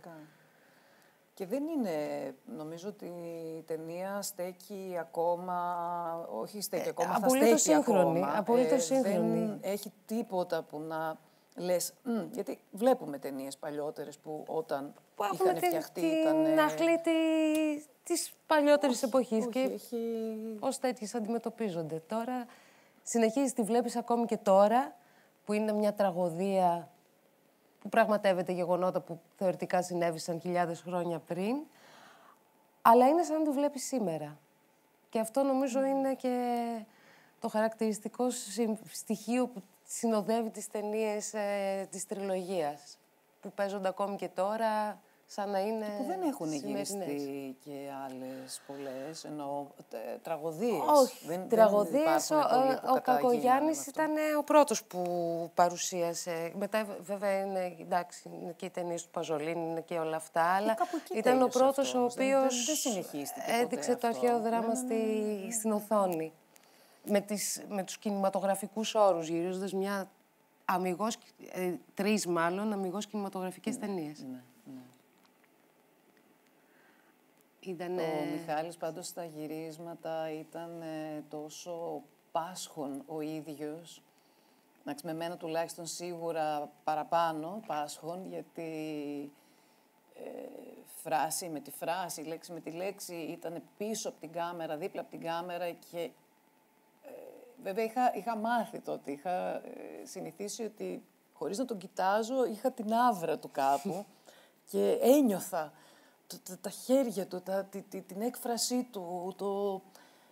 Και ίσως είναι από τους πολύ λίγους σκηνοθέτες που μετρούσε τόσο πολύ τη σημασία του ρυθμού, των παύσεων. Αχ, τι ωραίο πράγμα οι παύσεις. Ναι, γιατί συνήθως μπαίνουμε στο χώρο του θεάτρου, εμείς οι ηθοποιοί τουλάχιστον, με το άγχος του τώρα έχω να πω όλα αυτά και πάμε από το ένα με πίσω από το άλλο και εκεί ήταν ο άνθρωπος που θα έλεγε όχι, ακόμα και οι ανάσες και τα βλέμματα και βλέπεις, αν προσέξει κανείς τον τρόπο που έβλεπα τώρα, ας πούμε, και την Ειρήνη στις σκηνές που μίλαγε, πολλές φορές οι προτάσεις είχαν μικρές διακοπές, παύσεις, ανάσες, που αυτό μέτραγε πάρα πολύ. Μέτραγε πάρα πολύ. Η εκφορά του λόγου ήταν κάτι πολύ σημαντικό για εκείνον. Είναι το ίμιση του εντός. Και σίγουρα πολλές φορές διόρθωνε μικρολεπτομέρειες της απόχρωσης της φωνής και του αν τελειώνει σε τελεία. Θυμάμαι πάντα να φωνάζει, μην τελειώνετε σε τελεία, να μην κλείνει ποτέ. Γιατί και η αλήθεια είναι ότι όταν ένας άνθρωπος μιλάει και έχει κάτι να πει, δεν κλείνει την πρότασή του, γιατί παραμένει η επιθυμία του για αυτό που έχει πει. Που είναι πραγματικότητα στη ζωή. Μου λείπει. Σε όλους. Ναι, πραγματικά. Ήτανε, ναι. Πραγματικά, όσες φορές και αν δει κανείς όλες τις ταινίες του Μιχάλη Κακογιάννη, αλλά ιδιαίτερως δε αυτές της τριλογίας, και με τη σειρά που έγιναν τα γυρίσματα που ακολούθησε την σειρά του Ευρυπίδη στη συγγραφή. Δηλαδή πρώτα ήταν η Ηλέκτρα, μετά οι Τροάδες, παρά το γεγονός ότι είναι αντίστροφα τα γεγονότα. Αντίστροφα τα γεγονότα, η ροή των γεγονότων. Η Φιγένεια έγινε τελευταία. Έγινε τελευταία. Αλλά είναι η ροή της συγγραφής και του Ευρυπίδη αντίστοιχα. Α, δεν το ξέρω. Ναι, είναι... Α, δεν το ξέρω αυτό. Μάλιστα. Ναι, είναι η πιο όψιμη τραγωδία σε σχέση με τις υπόλοιπες. Και σε πηγαίνει πίσω, βλέποντας γεγονότα τα οποία έπονται, τα βλέπεις με μια άλλη ματιά. Και είναι πραγματικά πάρα πολύ ενδιαφέρον και γι' αυτό το λόγο εξακολουθεί να αποτελεί και σημείο αναφοράς και μελέτης στους πανεπιστημιακούς κύκλους, γιατί αποδόθηκαν με πολύ ιδιαίτερο προφανή και καθαρό τρόπο πράγματα τα οποία διαρκώς έτσι, απασχολούν όχι μόνο τους ερευνητές, αλλά και το ίδιο το ευρύτερο κοινό που ενδιαφέρεται για αυτές τις τραγωδίες για το αρχαίο δράμα. Είναι εντυπωσιακό ότι ακόμα και από τότε μέχρι σήμερα άνθρωποι που διδάσκουν αρχαίο δράμα ανά τον κόσμο, και έχω γνωρίσει δηλαδή μια καθηγήτρια που μιλάγαμε τώρα που είναι στην Αυστραλία, την Αναστασία. Ένας καθηγητής που είναι στην Ιταλία, οι οποίοι διδάσκουν πάντα θα περάσουν και θα δείξουν αυτές τις ταινίες όταν φτάνουν να μιλάνε για το αρχαίο δράμα. Νομίζω ότι στην Ελλάδα δεν υπήρχε η αντίστοιχη αποδοχή των ταινιών του Μιχάλη όσο υπήρξε στο εξωτερικό. Στο εξωτερικό. Ναι. Δηλαδή οι ταινίες αυτές κάνανε τεράστια καριέρα έξω, πολύ μεγαλύτερη από ό,τι κάνανε μέσα. Συνεχίζει, έρχεται απ' έξω προς τα μέσα. Ναι, ίσως είναι πολύ διαφορετική η στάση και η αποδοχή των πιο σύγχρονων ανθρώπων. Νομίζω ότι τότε υπήρχε μία προκατάληψη που περιέργως πώς και ο ίδιος πρέπει να βίωσε από τους δικούς μας ανθρώπους πάντα. Έτσι γίνεται, αλλά συνήθως, αλλά σε κάθε περίπτωση πάντα επανερχόμαστε σε Καλά, αυτά σίγουρα, τα οποία και μας περνώντας τα προσέφερε. χρόνια νομίζω ότι ξεκαθαρίζουν κάποια πράγματα και αλλάζει και η ματιά μας ολονών. Δηλαδή βλέπουμε ξανά και λέμε μάλιστα, ναι, όχι αυτό. Όπως λέμε ότι αυτό ακόμα στέκει και το βλέπεις και είναι μια ταινία που δεν έχει ηλικία, δεν υπάρχει πιο σημαντικό από αυτό. Ναι, όντως. Ναι. Ισχύει. Ευχαριστούμε πάρα πολύ. Δεν ξέρω, σε σχέση με το χρόνο, είμαστε... Καλά. Μπορούμε, αν θα ήθελε κανείς Θα ήθελε κανείς να θέσει ένα ερώτημα. Βλέπω ότι κάποιος θέλει να θέσει ένα ερώτημα. Δεν μπορώ να βρω.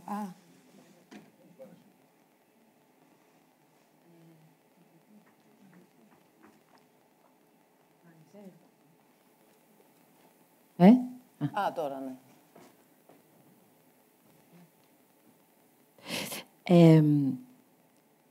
Εγώ θέλω δύο πράγματα να πω. Ένα πράγμα να επισημάνω, ξαναβλέποντας την ταινία, και σε σχέση με αυτό που πολύ ωραία είπατε, κυρία Παπαμόσχου, για τον τρόπο που δίδασκε το λόγο. Εγώ δεν τον έχω γνωρίσει τον Κακογιάννη.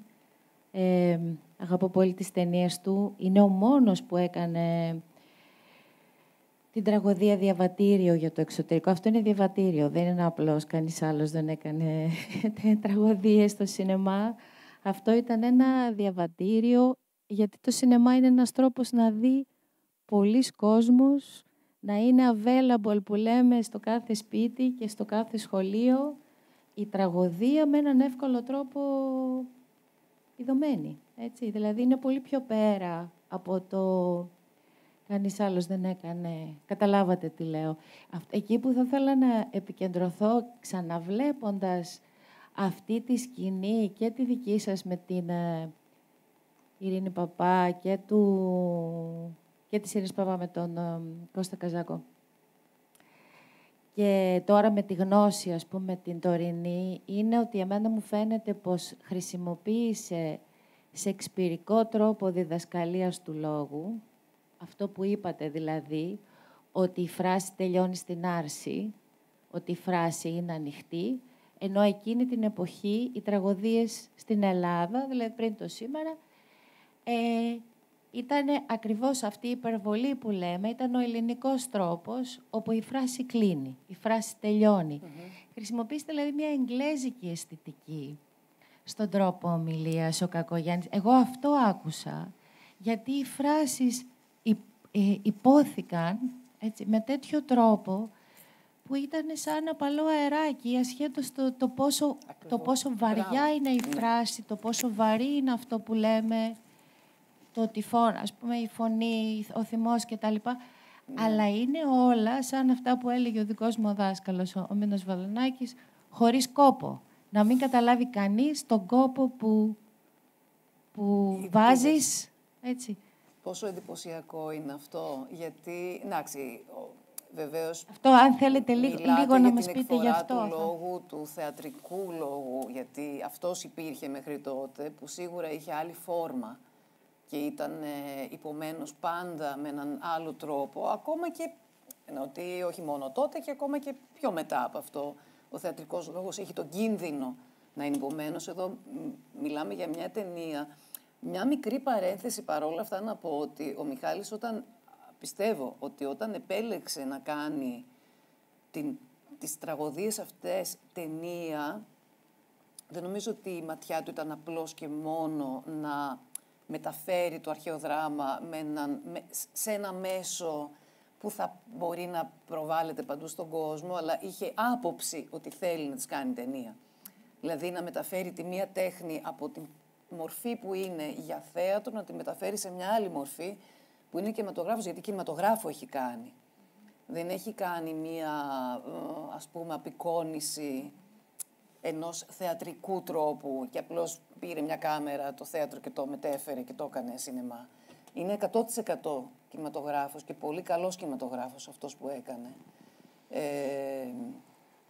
Αλλά αυτό είναι αλήθεια. Αυτό για το λόγο είναι αλήθεια.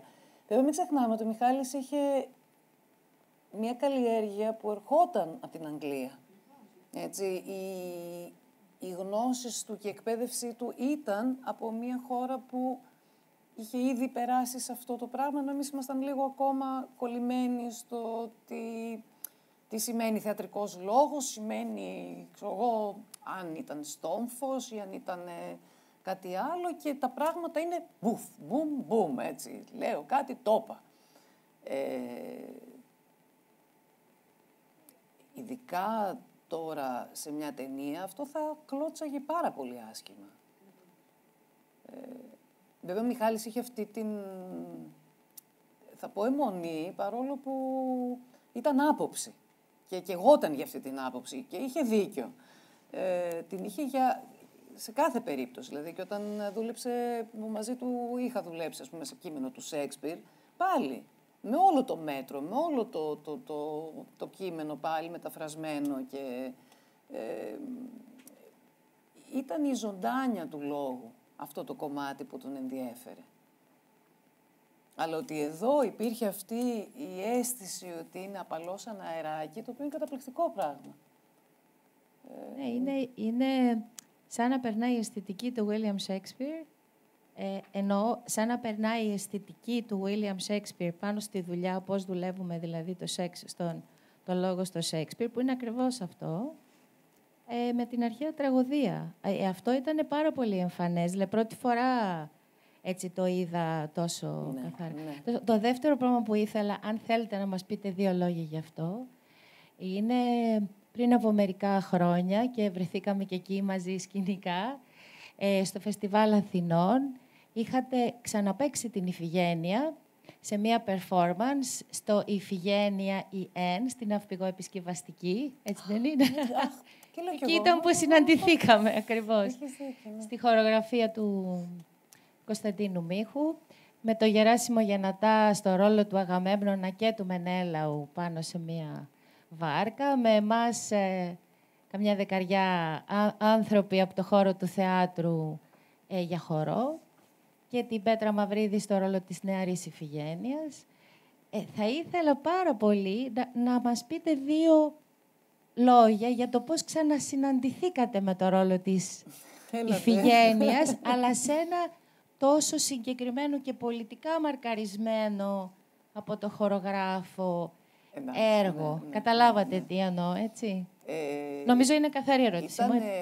Ήταν πρόκληση και ήταν και δύσκολο, γιατί έχοντας όλες τις μνήμες της Ιφηγένειας, που μπορεί να έχουν περάσει πολλά χρόνια, αλλά είναι πάρα πολύ έντονες. Νομίζω ότι ήταν μια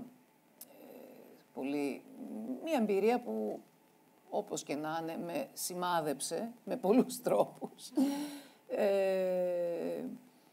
Ήταν πρόκληση να ξαναπλησιάσω. Βέβαια δεν ήταν ακριβώς η ίδια μετάφραση, δεν ήταν ακριβώς όλο το έργο. Και υπήρχε και το γεγονός ότι στην αρχή της παράστασης πεζόταν, δηλαδή ο κόσμος που έμπαινε στο χώρο, γιατί ήταν ένα ολόκληρο installation αυτό, δεν ήταν μια παράσταση. Ο κόσμος κυκλοφορούσε έτσι και προχώραγε και παρακολουθούσε τη δράση, έβρισκε τη δράση μπροστά του προχωρώντας μέσα σε όλη την ναυπηγοεπισκευαστική. Στην είσοδο λοιπόν προβαλόταν αποσπάσματα από την Ιφηγένεια του Μιχάλη. Και μετά εγώ ήμουν ανάμεσα στον κόσμο ως αυτή η Ιφηγένεια που έχει μεγαλώσει πια. Ήταν πάρα πολύ συγκινητικό. Και όλος ο τελευταίος μονόλογος της Ιφηγένειας που τον έλεγα εγώ για την νεαρή Ιφηγένεια, το μόνο που με έσωσε, γιατί θα ήταν ακόμα πιο δύσκολο, ήταν ότι τον είχαμε κάνει στο τρίτο πρόσωπο. Επειδή μιλούσα εγώ για εκείνην. Αλλά ήταν ακόμα πιο συγκινητικό, γιατί μιλούσα εγώ για εκείνην. Γιατί μέσα μου υπήρχε σίγουρα η σύνδεση ότι μιλάω εγώ για εκείνην που έχω αφήσει πίσω μου πια, αλλά υπάρχει. Και ήταν ένα μεγάλο κομμάτι, δηλαδή νομίζω ότι εκείνη η χρονιά έχει μετρήσει μέσα μου σαν πάρα πολλές χρονιές. Δεν ήταν λίγο πράγμα. Και δεν θα αλλάξει ποτέ αυτό.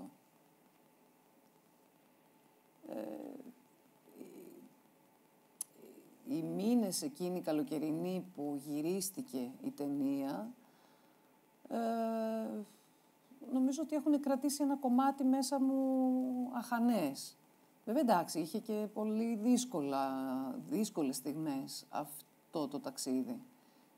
Όμως τα γυρίσματα τα ίδια, για να πω και την αλήθεια, με όλες τους τις δυσκολίες, με τη ζέστη, με την... Τώρα ήμασταν όλο Ιούνιο, Ιούλιο, Αύγουστο, εκεί σε αυτό το στρατόπεδο, ας πούμε, στο Χαϊδάρι. Τα γυρίσματα όλα ήταν μες στη μέρα, με τον ήλιο και θυμάμαι να μας κυνηγάνε από πίσω με ομπρέλες για να μην μαυρίσουμε από τον ήλιο. Παρ' όλα αυτά, εκείνο το κομμάτι ήταν πραγματικά μαγικό, με όλη του τη δυσκολία. Αυτό που δεν ήταν καθόλου μαγικό ήταν η συνέχεια μετά με τα μίντια και με αυτά. Εκεί κλώτσισα εγώ, δεν τα πήγα καλά. Λογικό. Σας ευχαριστώ. Αλλά επίσης να πω ότι μου άφησε και μία γεύση, μου έβαλε πολύ ψηλά τον πύχη. Γι' αυτό που περίμενα αργότερα στη ζωή μου να βρω, και ομολογώ ότι αυτό λειτουργήσε και θετικά και αρνητικά. Γιατί κάπου είχα καλομάθει ότι οι άνθρωποι γύρω μου θα με φροντίζουν και θα με προσέχουν, όπως έκανε ο Μιχάλης, και ότι επίσης θα έχουν άποψη και αισθητική, το οποίο δεν συμβαίνει πάντα και αργότερα όταν βγαίνεις πια σαν ενήλικας και σαν ένας ηθοποιός που σπούδασε σε μια σχολή, τα βρήκα λίγο μπαστούνια απέναντι σε αυτό. Δηλαδή δυσκολεύτηκα να προσαρμοστώ στο ότι δεν υπάρχει πάντα ένας τέτοιος άνθρωπος να σε προστατεύει. Και να σε καθοδηγεί και να είναι μια ασφάλεια γύρω σου.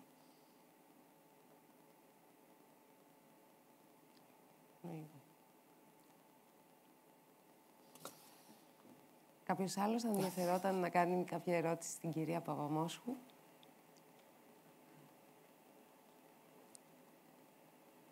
Από τους online ακροατές?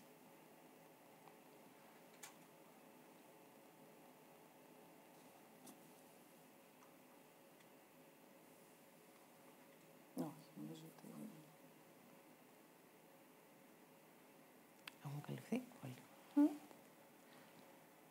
Ωραία.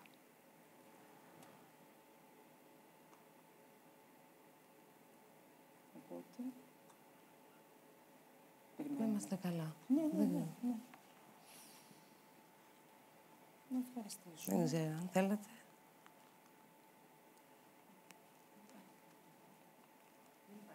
Ναι, δεν υπάρχει κάτι. Ωραία. Ευχαριστούμε πάρα πολύ. Ευχαριστούμε θερμά.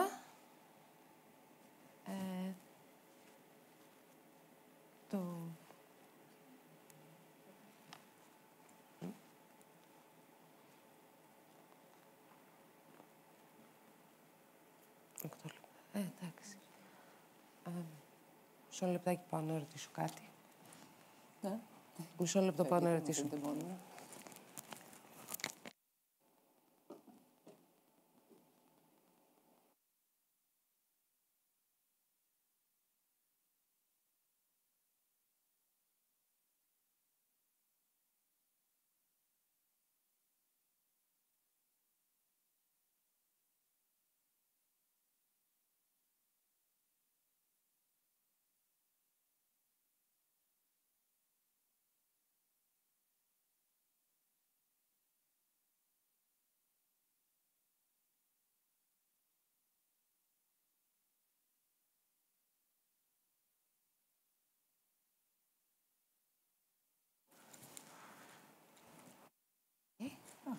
Λοιπόν, ευχαριστούμε θερμά την κυρία Παπαμόσχου. Ευχαριστώ κι εγώ. Ήταν πραγματικά εξαιρετικά μεγάλη τιμή σήμερα που είσαστε εδώ μαζί μας. Αλλήμωνο. Εμένα τιμή μου που με φωνάξατε. Χαρά μας. Και τώρα θα παρακαλούσα την Διευθύντρια του Τσεχικού Κέντρου Αθήνας, την κυρία Λούση Πλίγκοβα, να έρθει στο βήμα για να μας απευθύνει τον καταληκτικό χαιρετισμό. Ευχαριστώ πολύ. Σας ευχαριστούμε.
Λοιπόν,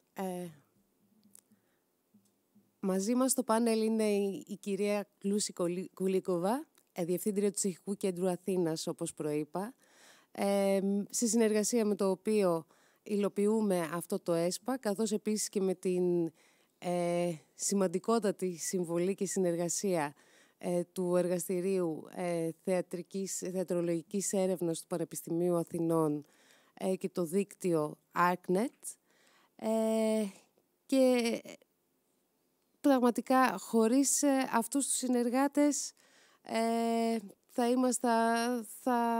θα είχαμε ένα αποτέλεσμα το οποίο δεν θα ήταν αυτού του επίπεδου το οποίο σας προσφέραμε στον κύκλο του σεμιναρίου.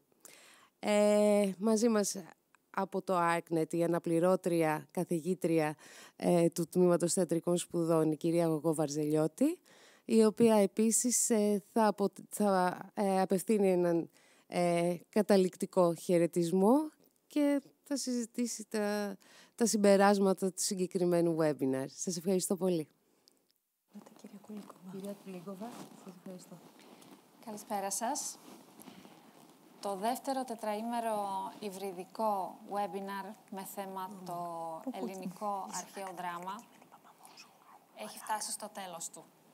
Ως Διευθύντρια του Τσεχικού Κέντρου Αθήνας, οργανισμού του Τσεχικού Υπουργείου Εξωτερικών, το οποίο προωθεί τον τσεχικό πολιτισμό στην Ελλάδα, θέλω να ευχαριστήσω θερμά όλους τους συμμετέχοντες του webinar, τους εκλεκτούς ομιλητές μας, ακαδημαϊκούς, καλλιτέχνες και ειδικούς στον τομέα τους, τους Τσέχους και Έλληνες, οι οποίοι μοιράστηκαν μαζί μας τις γνώσεις, τις έρευνές τους, τις σκέψεις και τις εμπειρίες τους. Παρακολουθήσαμε μια πολύ ενδιαφέρουσα συνέχεια του πρώτου κύκλου ομιλιών, οι οποίες πραγματοποιήθηκαν τον Νοέμβρη, με συμμετοχή γνωστών θεατρολόγων από όλο τον κόσμο και το οποίο προβλήθηκε σε επανάληψη λόγω του αυξημένου ενδιαφέροντος. Το σεμινάριο που κλείνουμε σήμερα μίλησαν κορυφαίες προσωπικότητες από την Τσεχική Δημοκρατία, εκπρόσωποι των πανεπιστημίων της χώρας, των μεγαλύτερων πανεπιστημίων της χώρας, όπως και οι εκπρόσωποι του οργανισμού Prague City Theatre, του οργανισμού ενός από τους πιο σημαντικούς στην χώρα με ιστορία άνω των 70 ετών. Είναι γνωστό πως η Πράγα για τους Τσέχους, για τους Έλληνες, είναι από τις πιο δημοφιλείς χώρες όσον αφορά το τουριστικό προορισμό και θα ήθελα να παροτρύνω όλους τους Έλληνες στην επόμενη επίσκεψή τους στην Ελλάδα να εντάξουν στο πρόγραμμά τους μία επίσκεψη κάποιου τσεχικού θεάτρου για να δουν από κοντά και να γνωρίσουν καλύτερα την τσεχική θεατρική σκηνή.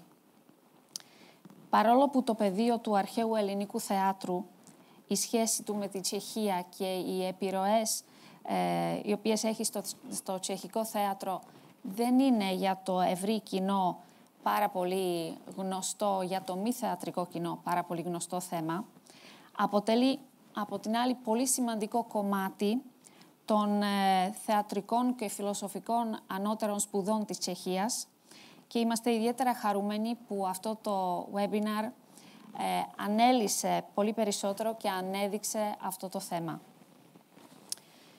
Το περιεχόμενο του σεμιναρίου, οι ιστορικές αναφορές, η μοντέρνα προσέγγιση στη πρόσληψη του αρχαίου δράματος, όπως και η αναφορά στη σημαντική Τσέχα διδάκτορ, την κυρία Εύα Στεχλίκοβα, την συνδημιουργό της βάσης δεδομένων της αρχαίας τέχνης της Ακαδημίας Επιστημών της Πράγας, έφεραν περισσότερο φως στις διμερείς θεατρικές σχέσεις των δύο χωρών μας. Επιτρέψτε μου να εκφράσω ιδιαίτερες ευχαριστίες στους συνδιοργανωτές του webinar, κυρίως στο Ίδρυμα Μιχάλης Κακογιάννης, με τον οποίο το Τσέχικο Κέντρο Αθήνας έχει μακροχρόνιες σχέσεις συνεργασίας. Οι συνεργασίες αυτές καταδεικνύουν την μεγάλη σημασία της διπλωματικής, της πολιτιστικής διπλωματίας, η οποία είναι ένα ισχυρό εργαλείο και βοηθά στην καλύτερη γνωριμία της Ελλάδας και της Τσεχίας. Σε συνέχεια των σεμιναρίων, ανυπομονούμε να υποδεχτούμε τον Μάιο τη θεατρική ομάδα του σκηνοθέτη Τόμας Λόουσνι, τον Prague City Theatre, τον οποίον γνωρίσαμε ως έναν από τους συνομιλητές του webinar και θα παρακολουθήσουμε στο Ίδρυμα Cacoyannis την ειδική θεατρική παράσταση, την οποία δημιουργεί αυτή τη στιγμή ειδικά για τις παραστάσεις της Αθήνας. Ως τότε, εύχομαι σε όλους μία ήρεμη και δημιουργική περίοδο και θα σας προσκαλέσω να βρεθούμε όλοι μαζί σε λίγους μήνες εδώ στη σκηνή του Ιδρύματος Κακογιάννης για να παρακολουθήσουμε την μοντέρνα μεταφορά του ελληνικού δράματος με τσεχικό τρόπο. Να είστε καλά. Ευχαριστώ.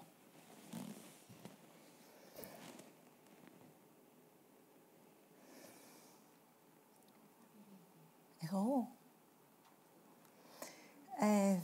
Φίλες και φίλοι, είμαι στον αέρα. Φίλες και φίλοι, καλησπέρα και από μένα. Φτάσαμε στο τέλος του τετραήμερου αυτού συμποσίου, το οποίο όσο περνούσαν οι μέρες από τη μια πλευρά μας έδινε χαρά και ικανοποίηση, γιατί συνέβαινε και πήγαινε καλά, και από την άλλη μας στενοχωρούσε όλο και περισσότερο το γεγονός ότι είχε αυτό τον υβριδικό χαρακτήρα. Δηλαδή, το χαρακτήρα της διαδικτυακής και ταυτόχρονα της εκ του σύνεγγης συνάντησης, και αναφέρομαι βεβαίως σε όλες και όλους εσάς που βρισκόσασταν μακριά από το αμφιθέατρο του Ιδρύματος Μιχάλης Κακογιάννης. Ας κρατήσουμε όμως τα καλά της ιστορίας αυτής και ας αναγνωρίσουμε ότι χάρη στην τεχνολογία και το διαδίκτυο είχαμε την ευκαιρία να τηλεσυνομιλήσουμε με συναδέλφους και καλλιτέχνες από τα 4 σημεία του ορίζοντα, από την Τσεχία, την Ολλανδία, το Βέλγιο, την Κοΐμπρα, το Βερολίνο, τη Νέα Ζηλανδία, αλλά και την Κρήτη, τη Θεσσαλονίκη και διάφορες άλλες περιοχές της Ελλάδας και του κόσμου από όπου μας παρακολουθούσατε. Μπορέσαμε να τηλεσυναντήσουμε αγαπημένους συναδέλφους και να θυμηθούμε με αγάπη και ζεστασιά ένα από τα ιδρυτικά μέλη του Άρκνετ, την Εύα Στυλικόβα. Να τηλεπαρακολουθήσουμε συναρπαστικές συζητήσεις με καλλιτέχνες και θεωρητικούς που δεν θα μπορούσαν, ειδικά σε αυτή την εποχή της πανδημίας, να βρεθούν στο ίδιο τραπέζι ή στην ίδια σκηνή.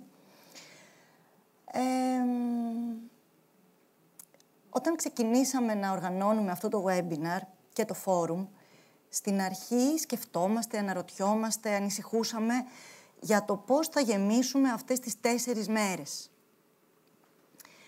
Και μάλιστα με έναν τρόπο εισάξιο του προηγούμενου διημέρου, στο οποίο είχαμε την τύχη να συνομιλήσουμε με κορυφαίους ακαδημαϊκούς από πανεπιστήμια και ερευνητικά κέντρα της χώρας μας, αλλά και του εξωτερικού και σπουδαίους, πολύ σπουδαίους καλλιτέχνες.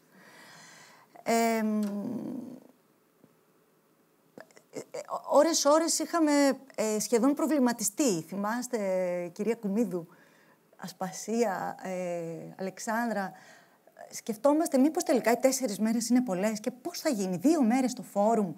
Τελικά καταλήξαμε μέχρι την τελευταία στιγμή, πραγματικά όμως μέχρι την τελευταία στιγμή, να προσθέτουμε και άλλες διαλέξεις, και άλλες συνεδρίες, και άλλες τρογγυλές τράπεζες και τελικά να περάσουν από την τηλεσυντροφιά μας περίπου 35 ομιλητές και σχεδόν 30 χρόνια ατριδών στη σκηνή αλλά και στην οθόνη. Νομίζω ότι για όλες και όλους μας, ομιλητές, θεατές και οργανωτές, θα χρειαστούν μέρες για να αφομοιώσουμε τόσο τον πλούτο των εικόνων, όσο και το βάθος αυτών που παρακολουθήσαμε. Ξεκινώντας από σήμερα προς την Πέμπτη, θα ανακαλέσω στη μνήμη μου τις πολύ πρόσφατες υπέροχες εικόνες από παραστάσεις της τελευταίας 20ετίας στην αθηναϊκή σκηνή. Και όταν μιλάμε για την αθηναϊκή σκηνή του αρχαίου δράματος, αυτομάτως ουσιαστικά μεταφερόμαστε και στην Επίδαυρο, όπως πολύ πρόσφατα, τώρα, πριν από λίγο, κουβεντιάσαμε. Μέσα από τις εξαιρετικά ξεχωριστά ενδιαφέρουσες εμπειρίες των δημιουργών τους και την αναμέτρησή τους, την αλληλεπίδρασή τους με αυτά τα σπουδαία κείμενα. Θα θυμηθώ το σινεμά του Κακογιάννη, που μόλις είχαμε την ξεχωριστή τύχη να ξαναθυμηθούμε και σήμερα μέσα από την κουβέντα της κυρίας Γεργοπούλου με την Τατιάνα Παπαμόσχου. Το σινεμά του Παζολίνη. Θα θυμηθώ διαλέξεις και συζητήσεις όπου συνάδελφοι, επιστήμονες καταξιωμένοι όμως, τέτοιοι συνάδελφοι, αλλά και νέοι ερευνητές που με πολύ χαρά τους προλόγησα την πρώτη μέρα που ξεκινούσαμε και τώρα με χαρά και λίγο καμάρι, έτσι τους μνημονεύω πάλι. Όλοι αυτοί μελέτησαν παραστάσεις Ελλήνων και ξένων δημιουργών, κυρίως ορέστιες, αλλά και την επίδραση του αρχαίου δράματος στη σύγχρονη δραματουργία, θίγοντας ζητήματα ερμηνευτικά, ιδεολογικά, δραματουργικά και άλλα πολλά, πάντοτε μέσα από την αλληλεπίδραση θεωρίας και πράξης. Με αφετηρία τον κύκλο των Ατριδών στην ελληνική και την τσέχικη σκηνή, Αυτό το webinar μας έδωσε την ευκαιρία να έρθουμε σε επαφή με κορυφαίες στιγμές του αρχαίου δράματος και στην υπόλοιπη Ευρώπη, ανοίγοντας τελικά το δρόμο σε καινούριες έρευνες, σε καινούριες προσεγγίσεις, σε καινούριες μεθόδους στην έρευνα.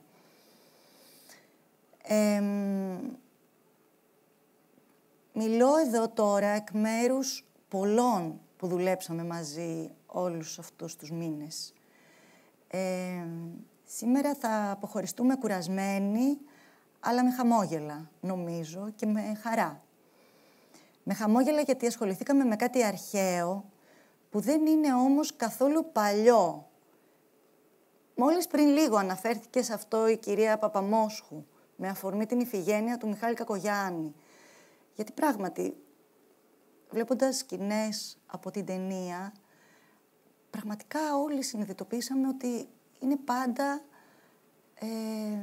μια πολύ φρέσκια, πολύ ζωντανή, πολύ σημερινή, καθόλου παλιά αφήγηση.